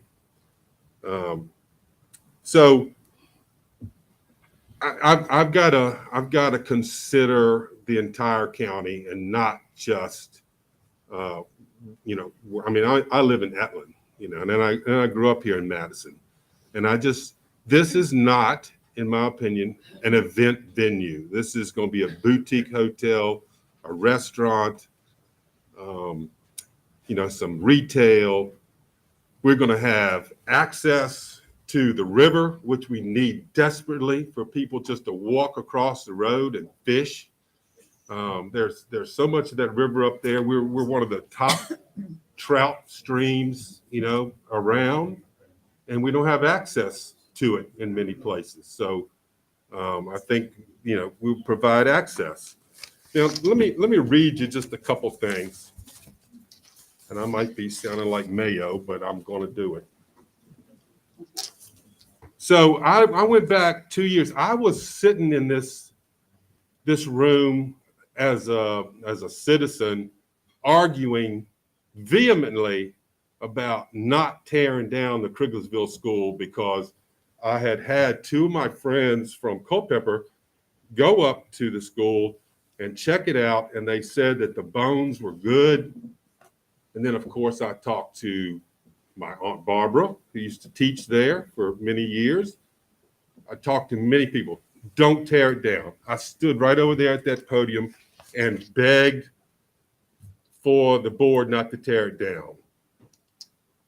Now, we're talking about $350,000 to tear it down. So the other thing that's been said is, why are we giving this away for 25 grand? Well, I'm an accountant, and in my opinion, it's 375,000. 350 that we don't have to spend, which, by the way, is 2 cents a hundred on your taxes, and 25 grand, which is in the contract. So there was enough people in here from Kriglersville that night that argued. I can't remember who. I know you were on the board, Charlotte. I think you were still there, and I think you were on the board then. There was enough blowback that you guys canceled the contract that night to tear it down and decided to save it. Okay, so here's some of the stuff I found on social media. I won't say who wrote it down, but I understand it's to be torn down in November is what I heard. That's a travesty. So many things could be done with that building, better than tearing it down. Turn it into a community center or something more constructive. I don't understand this. All the board of supervisors worried about is padding their pockets. I don't know what that means. Next one. I'm glad anyone is trying to repurpose the school instead of letting it just crumble into oblivion. A new attractive venue to bring dollars to Madison is a good thing. Too bad it wasn't kept up as much as our town is growing. It could be used for so many things. Goal 3 of our current comp plan. Now listen to this carefully. To promote sensible, orderly business, industry growth, and expanded employment opportunities. That's the goal. The implementation strategy. Develop and cultivate a Madison County government reputation for being welcoming and accommodating of appropriate businesses, industries, and make necessary changes in the county's ordinances so as to enable the county's economic development, planning, and zoning officials to effectively attract desirable businesses. So that last one is up for debate, I guess, among people sitting here, whether it's a desirable business, which I think it is. Then you got on the idea of giving it away. One of my cousins up in Atlanta told me one time that what we ought to do is hand somebody $100 and say, take the school. So we ought to pay them. But anyhow, back to the $25,000. Goal 2, promote tourism, tourist and visitor related enterprises, attractions and events, and aggressively market Madison County as an attractive place to visit. Number 7, promote and to the extent lawful and feasible, incentivize the development of tourist visitor-friendly businesses, including, for example, overnight accommodations, hotel, motels, B&Bs, Airbnb franchise, restaurants, agribusiness, wineries, breweries, distilleries, outdoor recreation outfitters, and farmers markets. Now, I'll always argue that wineries and breweries, I don't like the fact that they are by right, but they are. That's out of our hands. So anyhow, and here's another. Ongoing economic development, i.e. expansion of economic base, is essential for the future well-being of the community, in that such expansion is the key to providing additional employment opportunities and higher standards of living for a growing population. Okay? So I go on, and I go through all this stuff. And believe me, I have spent a lot of time. I wake up thinking about this. I walk down Emmett Road with my dogs thinking about this. Then I think, what is best for Madison County? And what do I feel like Mr. Shapiro's intent is? And I think that overall, it will be a good thing for Krugersville. And I think it's something that he is very much vested in. And the people in Krugersville will be very proud of this when it comes to fruition.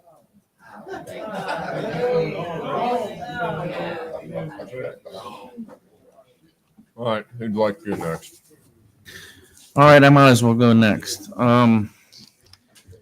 There have been a lot of things about this proposal that have put up red flags from the very beginning for me. And I'm going to start with, we had an original proposal for the renovation of the building. Okay, wonderful. And that's what we were sold on. And then it became a constant moving target. Right now, I have a contract that I got this afternoon at work. I haven't even had a chance to really look at it. I honestly don't think, if it were my money, I wouldn't try to take this project on because I don't think it's going to fly. I mean, that's just personal. But my feelings are, and the county planner does not speak for me, by the way. But I am in a situation where I think that this is something that is not feasible long-term. I'm worried about changing the historic designation on that building, and then somebody's going to get stuck with a building that's got a historic designation attached to it. I don't want the county having to buy this back, and that change was made to the contract. I don't want us stuck with liens on the property. I don't want us stuck with being obligated to buy or pay for improvements on a project that just failed. And quite frankly, I agree with the residents of Kriglersville. I would not want this next to me because sound carries. And I don't care what you do to mitigate it, it carries. I live in the country. Woodbury Forest used to sound like it was next door when they had outdoor events. They stopped it.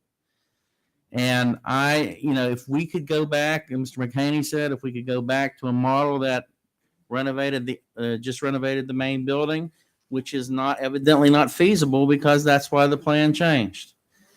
That I don't think that we should, I can't support this, and I'm going to be upfront.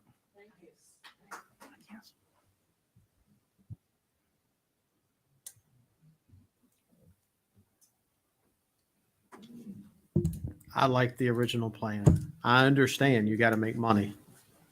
But it does affect the neighbors, and I struggle with that.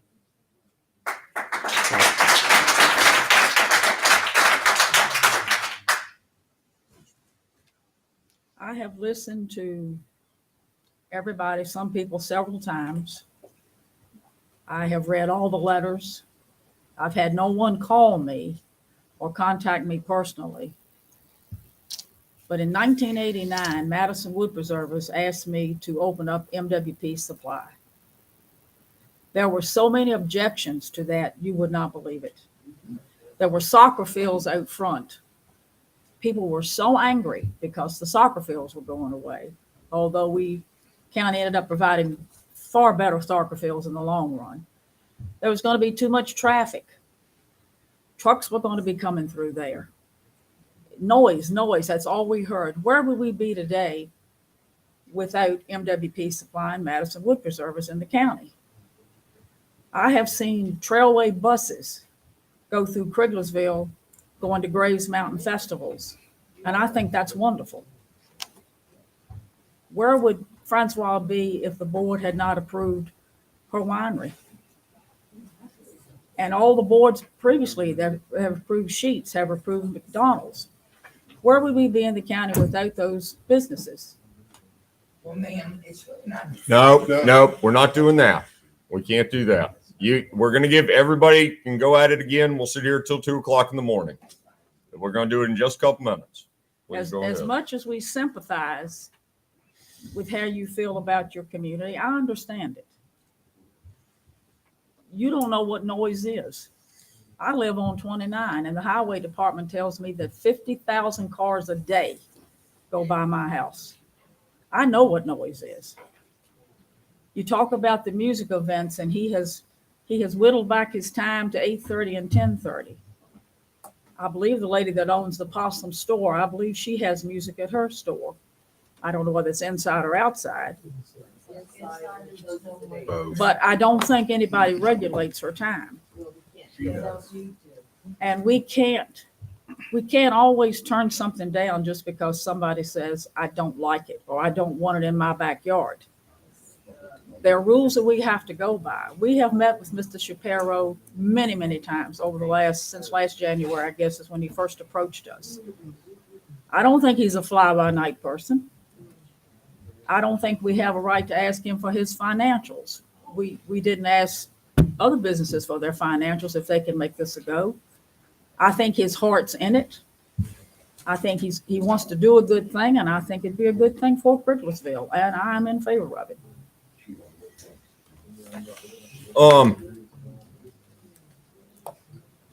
Somebody brought up tonight that Criglersville doesn't need to be revitalized. All right. It turns out everybody was enchanted with their first rendition of this, with the boutique hotel and just the restaurant and the retail. You want that, but you don't want the other side. I understand that. Call it just like it is. This is NIMBY, not in my backyard. Every person that's set up here, most of the people that have been on the planning commission have all interviewed through this board with people before me and everybody, and says we need to diversify our tax base, need to provide employment. I've seen now Cressray, we sat in the auditorium at the school till 3:30. And she's got a special use permit. Big chunk of land, understood. She has done stargazing at this point. That is it. It was just, everything's going to go just straight downhill in the Rochelle area. We saw Route 29's tasting out there at the pool place at Shelby. Had people coming and saying, kids are going to be playing in 29. No kids playing in 29. Most of y'all know what I do. I own a cattle company. I have a special use permit. Jimbo Tucker had it before that. People were in opposition saying truck drivers were going to run over kids. Talking to Jimbo, his comment is, why would truck drivers run over kids? Seems like a ridiculous argument. I understand y'all don't want this in your backyard. Understand completely. We tried a noise ordinance. Y'all think y'all are unruly. Bring in every bear hunter in Madison County and come in here and tell me about noise ordinance. It also affects agricultural animals, trying to find equipment to monitor by decibel level. Not going to work. This has been characterized as an adult fraternity house. I have all the notes from the last workshop meeting. We immediately go to the worst case scenario. The sign has been out there that every person that drives by there has looked at for the last 2 years. What did we think was happening here? We're trying to unload this property to the responsible type person. Trying to. We've had other offers. I don't know about Benny's 455. I wish I would have known about that. We can make a deal, Benny. 455. The other offers were 1 1/4 and 167. One was from a woodworking group. The other one was from the church. At that time, everybody's public comment, we went back in the minutes and read them. Not enough money. It's going to be noise. I think everybody in Madison County is wondering why we did not snatch up either of those two opportunities. The school system giving the county a school that still is, we heard Mr. Clatterbuck talk about density, and 135 was his graduating class, I don't know, a long time ago. And it's still about the same. We don't need another school. Even if it was another school, we'd have to be going through a public hearing process because we've gone past the 2-year ellipse. They would have to come and go through the exact same process. Talk about pollution, talk about septic. This fella here that hadn't even said a word that Felix has been paying all night. But we know that the septic system for this facility is probably going to cost $250,000. State of the art. Is it going to pollute the river? I've been swimming in that river since I was a little teeny kid. Didn't even know about this room. Swam in it this year. Is it going to affect farming? Probably not. Y'all have graves up there, and I'm sorry, Jimmy and Rachel. I've been trying not to, and I find it ironic that no person has brought it up. They have tens of thousands of people up there. They have been revitalizing the lodge and making it better and having more occupancy lately. Congratulations. We're all happy for you. Nobody says this. Drives right through there. I don't go to the breweries and the wineries. Girlfriend, she likes to drink. I don't. I've got better things to do. I got better things to do with my time.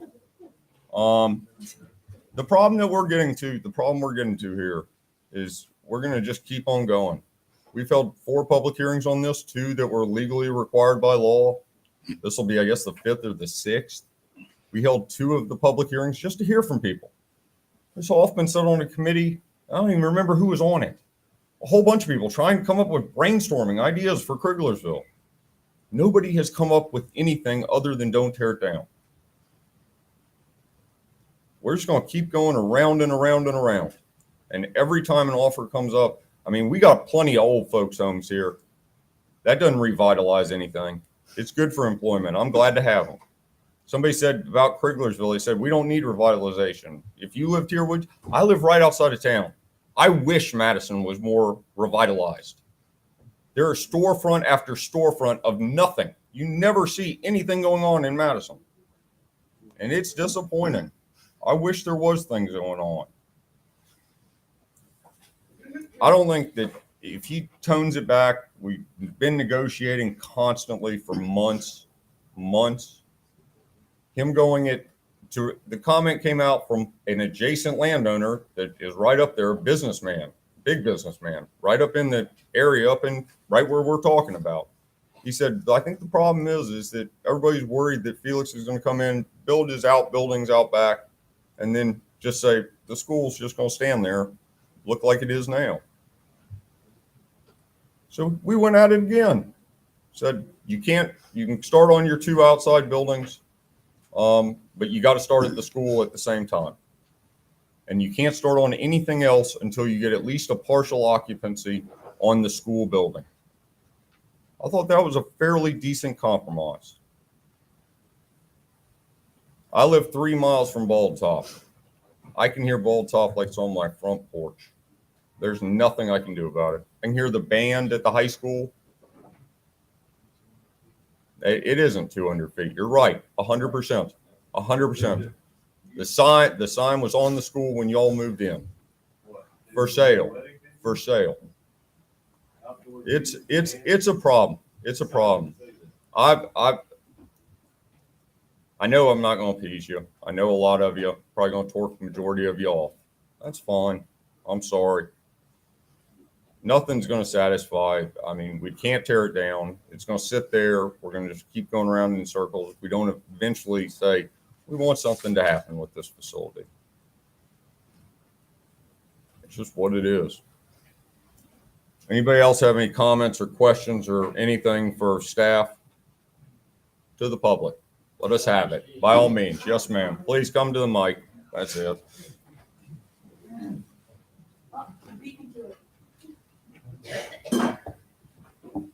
You're talking about Kriglersville School. Why come y'all didn't sell it to somebody else for this? The public told us not to.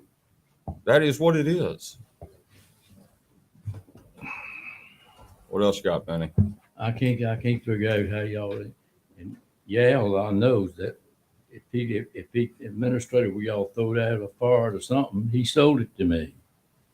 You call me. You remember you calling? I remember I talked to you at the dollar store. But but you called me on the phone twice. Now you sit down and tell that stuff. I know. I don't lie to nobody.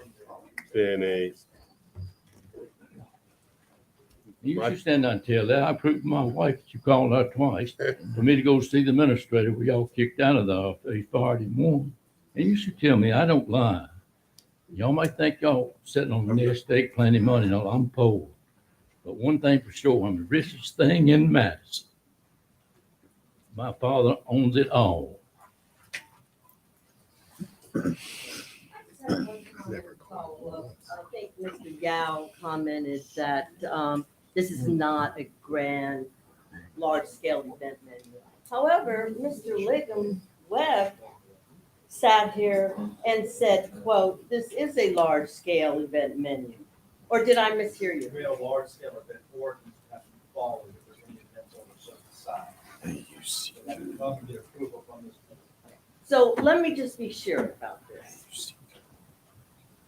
To me, it sounds like the books are cooked, that you all had already made a decision, that this was something that was agreed upon in earlier discussions, and that I really feel like everything we have said has really had no bearing. That Mr. Gal is obviously for it. Mr. Jackson seems to be for it. I'm sorry, I can't see everybody's name. Charlotte. These two gentlemen are the only two that seem to have any sense.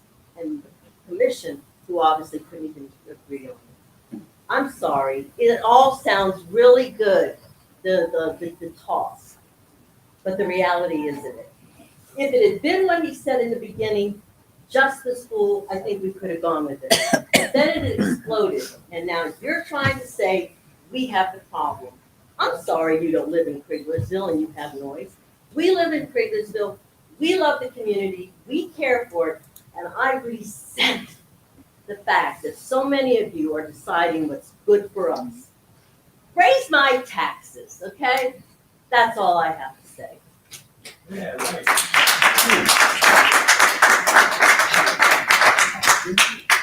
Well, actually, I'm Connie Knighton, and I've lived in this county all my life.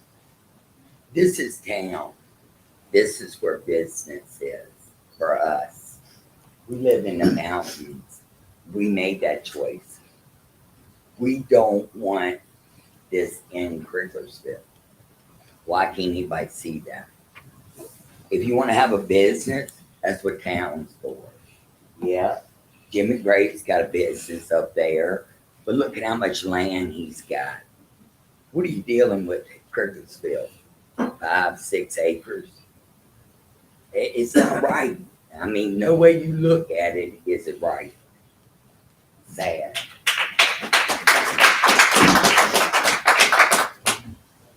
Again, Renee Balfour from Possum Store. First of all, I want to say you're comparing apples to oranges. Second of all, to make comments on what we're doing at Possums, we do 7 small venue music events a year of no more than 30 people. They start at 6:30 and they end at 8:30. So there's no comparison. We will never come close to having 500 people on our property to do amplified music. Apples to oranges, no comparison at all.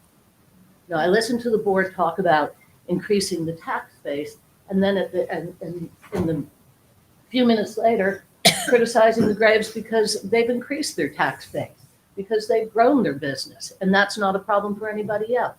Their property is how much larger than the 5 acres that Mr. Shapiro is proposing? 200 times. You know, the ordinances that are in place will allow 500 people on that property without him coming to the board for a special use permit. And in terms of not in our backyard, that notion is ridiculous. The whole community supported the school, and Mr. Shapiro pulled a bait and switch and changed his whole project. And he's only going to do 2 buildings? Which 2 buildings will those be? Why are you allowing him to start? Mr. Shapiro told me personally that he was going to start the renovation of the school 18 months in. Now he's starting it immediately? What is really going on here? What are the real answers? What are the concrete answers? Where is the proof that he has the ability to see this project through and that we don't just end up again with an empty school? I think the things you are considering are your reasons behind it are misguided, and this community at least deserves the opportunity to look at more detailed studies. Yes, that's wonderful. He did a septic study. How about the citizens of Kriglersville do their own septic study? Allow us the opportunity to find the information that we need. You know, the school has sat empty for how long? And yet now you're gonna push it through. You can't allow the citizens 3 months to come up with alternatives. It's not worth it to this community to make allowances there. I don't understand this. I don't understand this. And quite frankly, maybe the school needs to be torn down. I've read a report that the foundation is compromised, the roof is compromised, the heating system is compromised. And without the change in the floodplain, renovation of the school cannot happen. Mr. Webb, you told me at one point that I needed to get a permit to put up a mailbox because I'm in a floodplain. Yeah, you did. And yet we're going to put in this. How can you say it's not a large event venue? That it's not an event venue at all? They themselves are describing it as an event venue. I think at the very least, the board should table this. There's no harm in tabling it. There's no harm in getting adequate information. There's no harm in providing the citizens of Kriglersville with all the documents that they have legally requested. Thank you.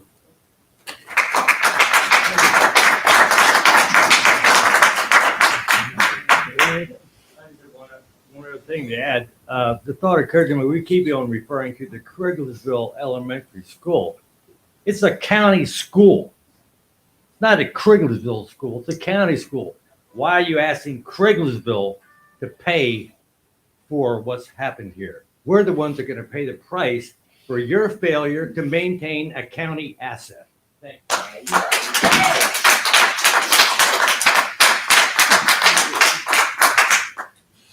Yes, sir.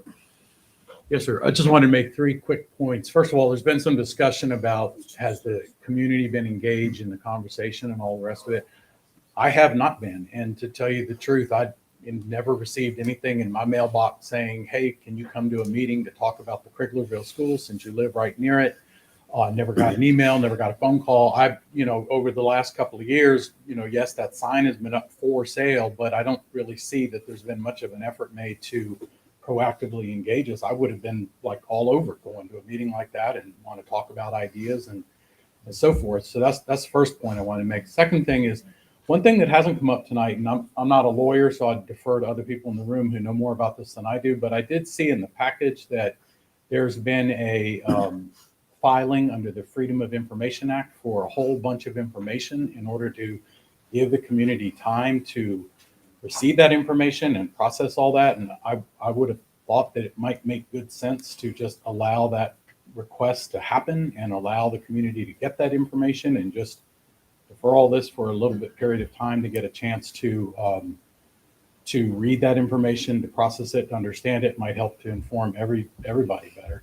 And then the third point I just want to clarify with Mr. Yao is, if I understood you right, you said categorically this is not an event venue. And if that is your view, I'm wondering if the county would entertain adding to the conditions that this cannot be used as an event venue. Mr. Yao has said it will not be.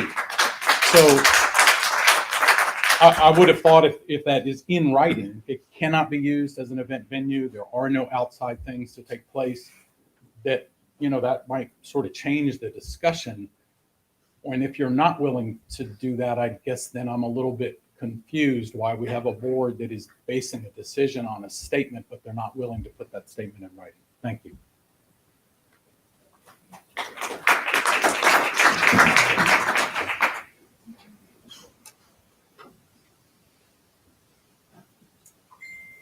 I'm Ellen Early, and I'd like to add to what Renee said. Would it be impossible to try to come to a compromise on this? I've got some good ideas what to do with the school. I mean, he's got good ideas inside. Why can't we tear out that back wall that Marty's talking about and make it a patio, sort of like what Ball Top has done, so people can take their drinks outside, they can listen to music that's going to be inside. You can put all your cabins and everything up, but just have the amplified music inside. And I think it would be backed by the community. I think the community would come and support it if you put in something like this. But, you know, I'd love to discuss it with Mr. Shapiro.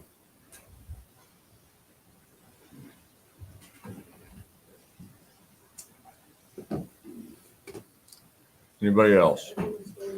Yes, ma'am. I thought I heard that we were supposed to receive letters in the mail to local people that about the meeting here or about anything that's going on. Was I misinformed about that? Mr. Greg, Ligon, Sent out about 40 letters.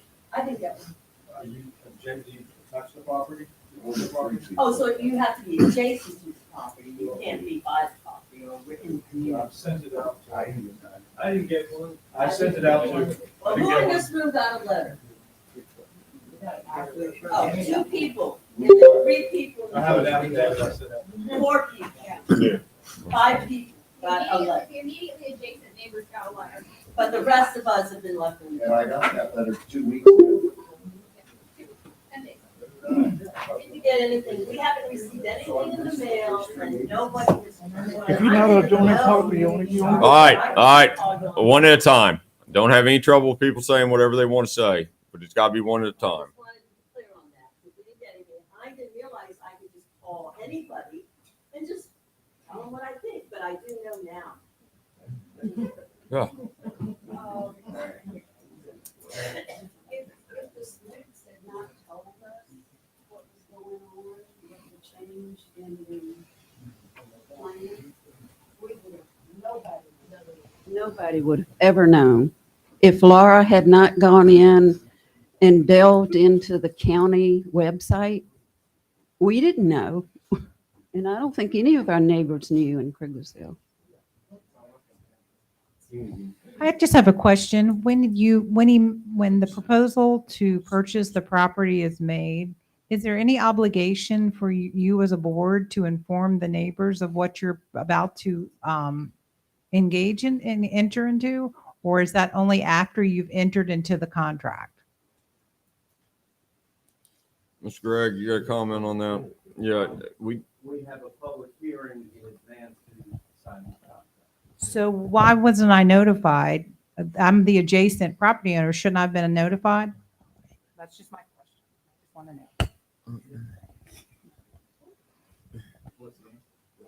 I don't know. I don't know where do you live, Miss Quinn? Do you touch the property? Yes. I don't know about the public hearing. She got a letter though recently, I'd assume, right, Miss Quinn? And we have held multiple public hearings on this because of the sale of it. We've done this 2 years back. We've done it multiple times. I mean, there's a hearing, there's an ad in the paper, it's on our website, but I'm not aware that you have to send an ad to Jason. Typically with something like that, you do not, there's not a requirement to send it to adjacent landowners. That's kind of a different part of the code with, land transactions. It's advertised as a public hearing.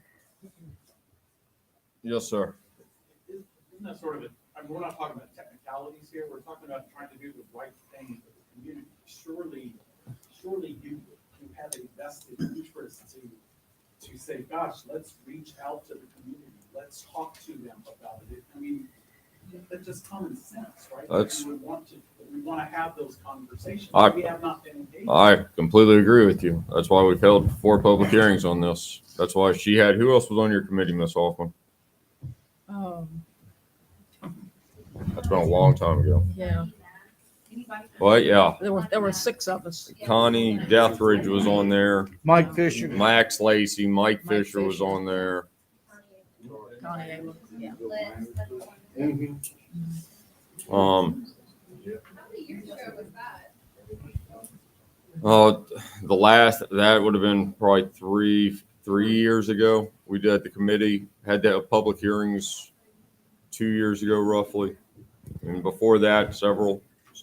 Pete, when you were on the board, how'd this go? we had public hearings just like y'all have done now and never got anywhere with it.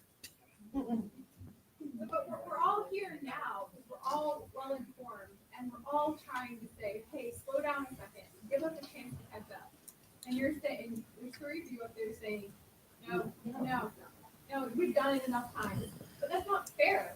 We're finally all here, because it took a while for all of us. It was summertime, we're on vacation. Now was we're COVID. up. I mean, Mm-mm. and now we're all here, and you guys are, oh, too bad, you missed your chance. You didn't even know it until 2 weeks ago. They just found out, Peter just found out. Did I touch his property? You do. I'm a property owner joining the school. I asked him to shoot me up. What is the harm in slowing down the process? All right, I'll ask you. Come back, he gets rid of the music. Let's just say the music outside or the cabins. In 2 weeks, a month from now, everybody's going to be in here and they're going to be, yeah, this is a good idea for Kriglersville. No, I think that the Freedom of Information Act is the problem. We want to see those septic plans. We want to see where he plans to put cabins over top of a proposed septic field.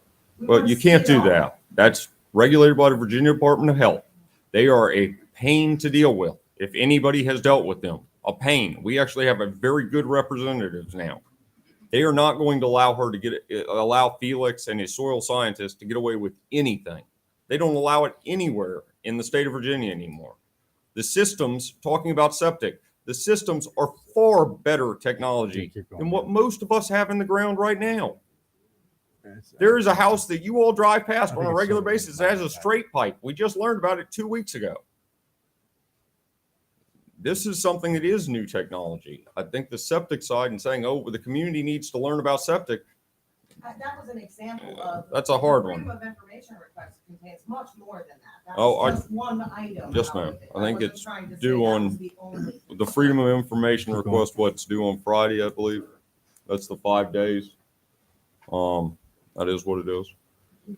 But I can just tell you pretty much everything outside of emails is right there. And it's been, you're right. Yeah. Yeah. I mean, but I mean, saying everything All is right. pretty much right on, right in that packet. All right. In the flood and the damage around the school in the flood, and that is not in the package. And I'd like to know why that's not up there in the package. Why are those photographs not there? I inadvertently left it out. I mean, it's a picture of some floodwaters around the school. I mean, yeah, I mean, yeah, right. All right. All right. Are we going, anybody else have public comment? Yes, sir. Why can't you tear down the school? Some of that's a couple pennies for people's real estate. I mean, what's wrong with that? There's Why a- can't you tear it down? Because there was They more. want a nice field there, the baseball field. There were more people here than right now telling us not to tear down the school. No, that's not the way it works. You have 13,000 other residents. That's not the way it works. We do. We have 13,200 and some odd residents. We're not by districts. We're one of the only counties in the state that does not operate by districts.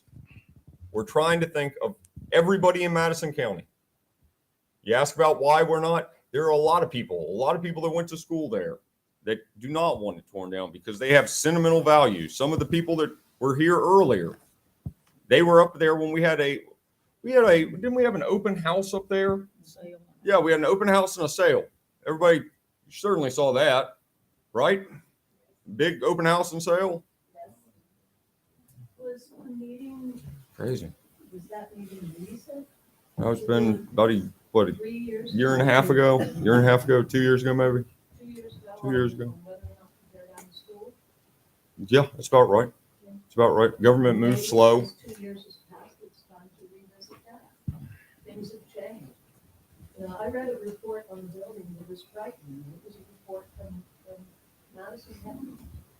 And if the floodplain change is denied, how is anybody going to renovate the school?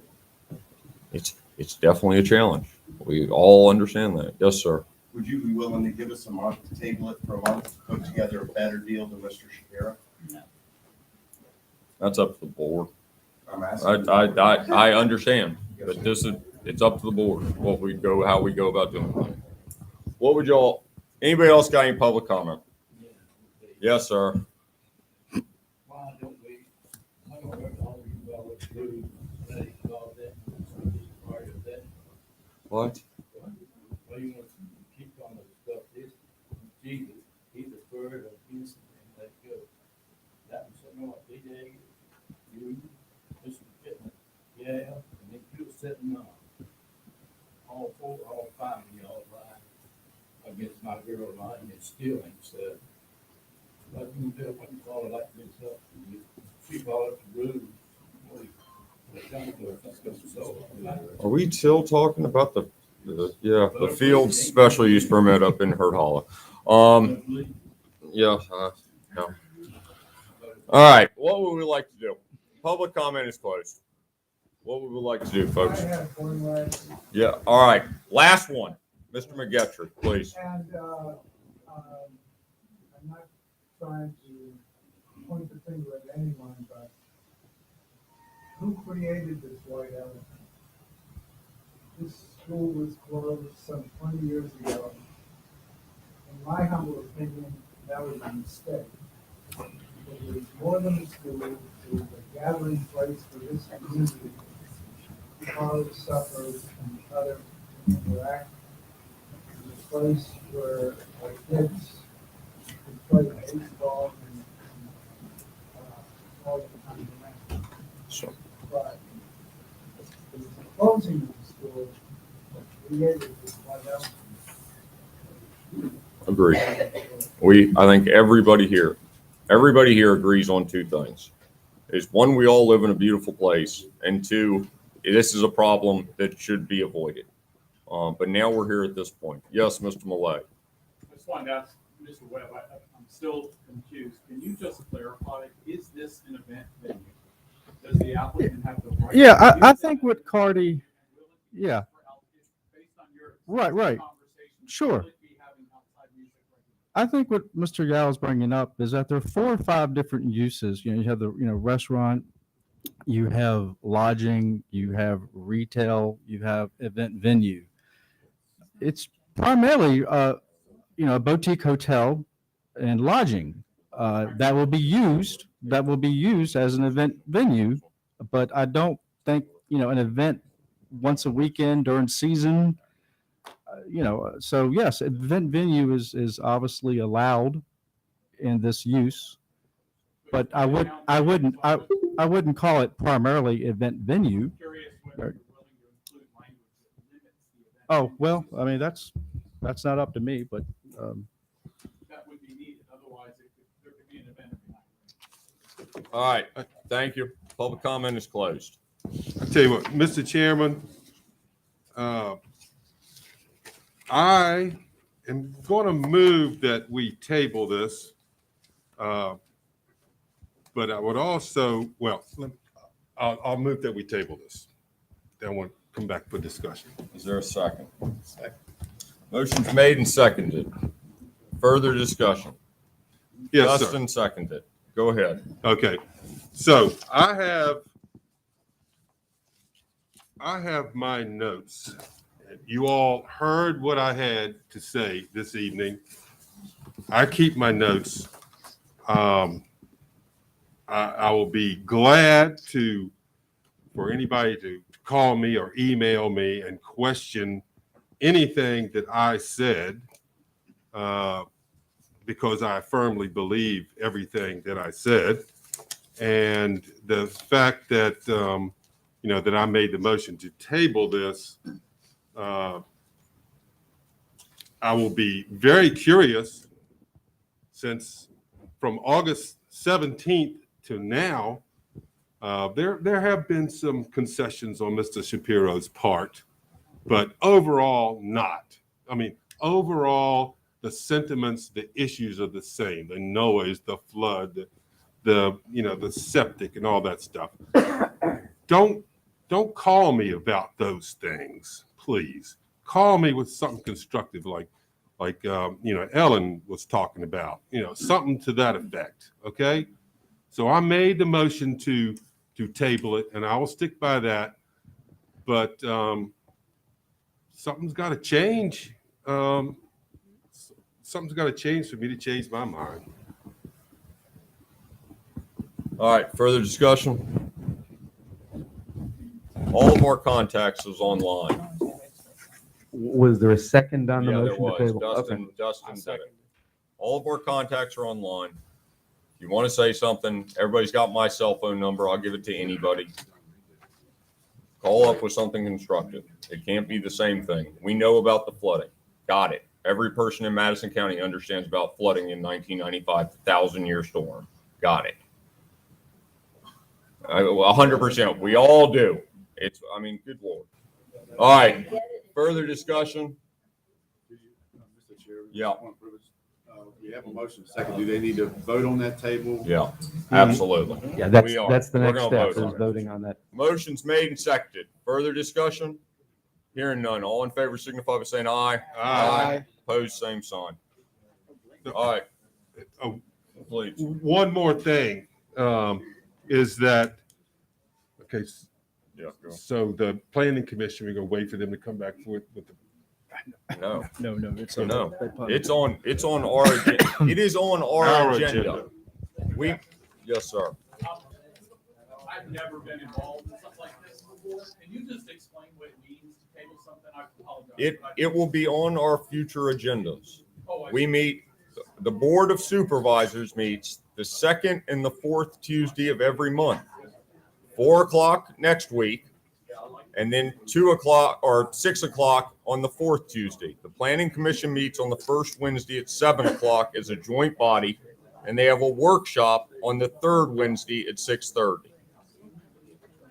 It will be on our agenda this upcoming Tuesday. Yes, next week. Next Tuesday. Our next meeting.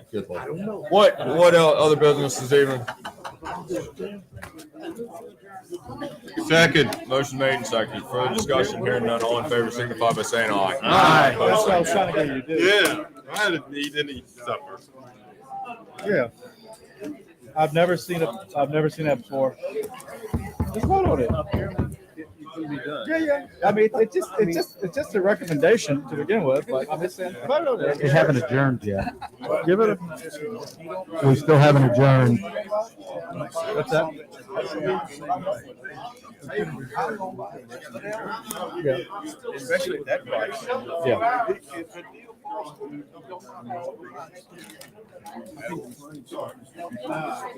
What's that? Mr. Jackson. I'm gonna call you and make a You're date, not- and I'll come in. Listen, you're not the You're not staff. getting my point. You're not the staff. You're not This is getting not- my point. I'm just telling you. We've worked on this for. He has adjourned. You have not made one comment until tonight that you didn't have clear. This is not how it works anywhere else.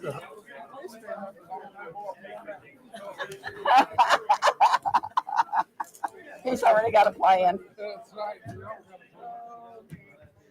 You know, everybody has a, hey, you know what's so sad about this? I taught Coopersdale. I came here. Scared to death. Been in a big city. Didn't know what I was doing.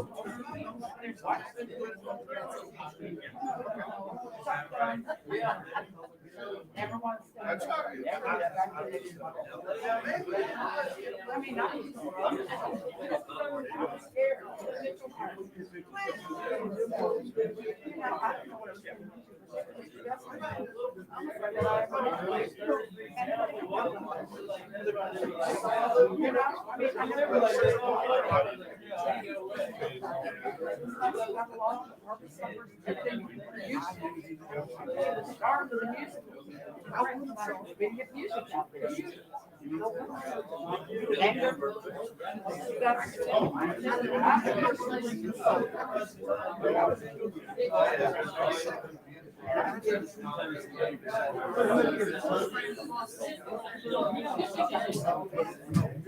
This conference is no longer being recorded.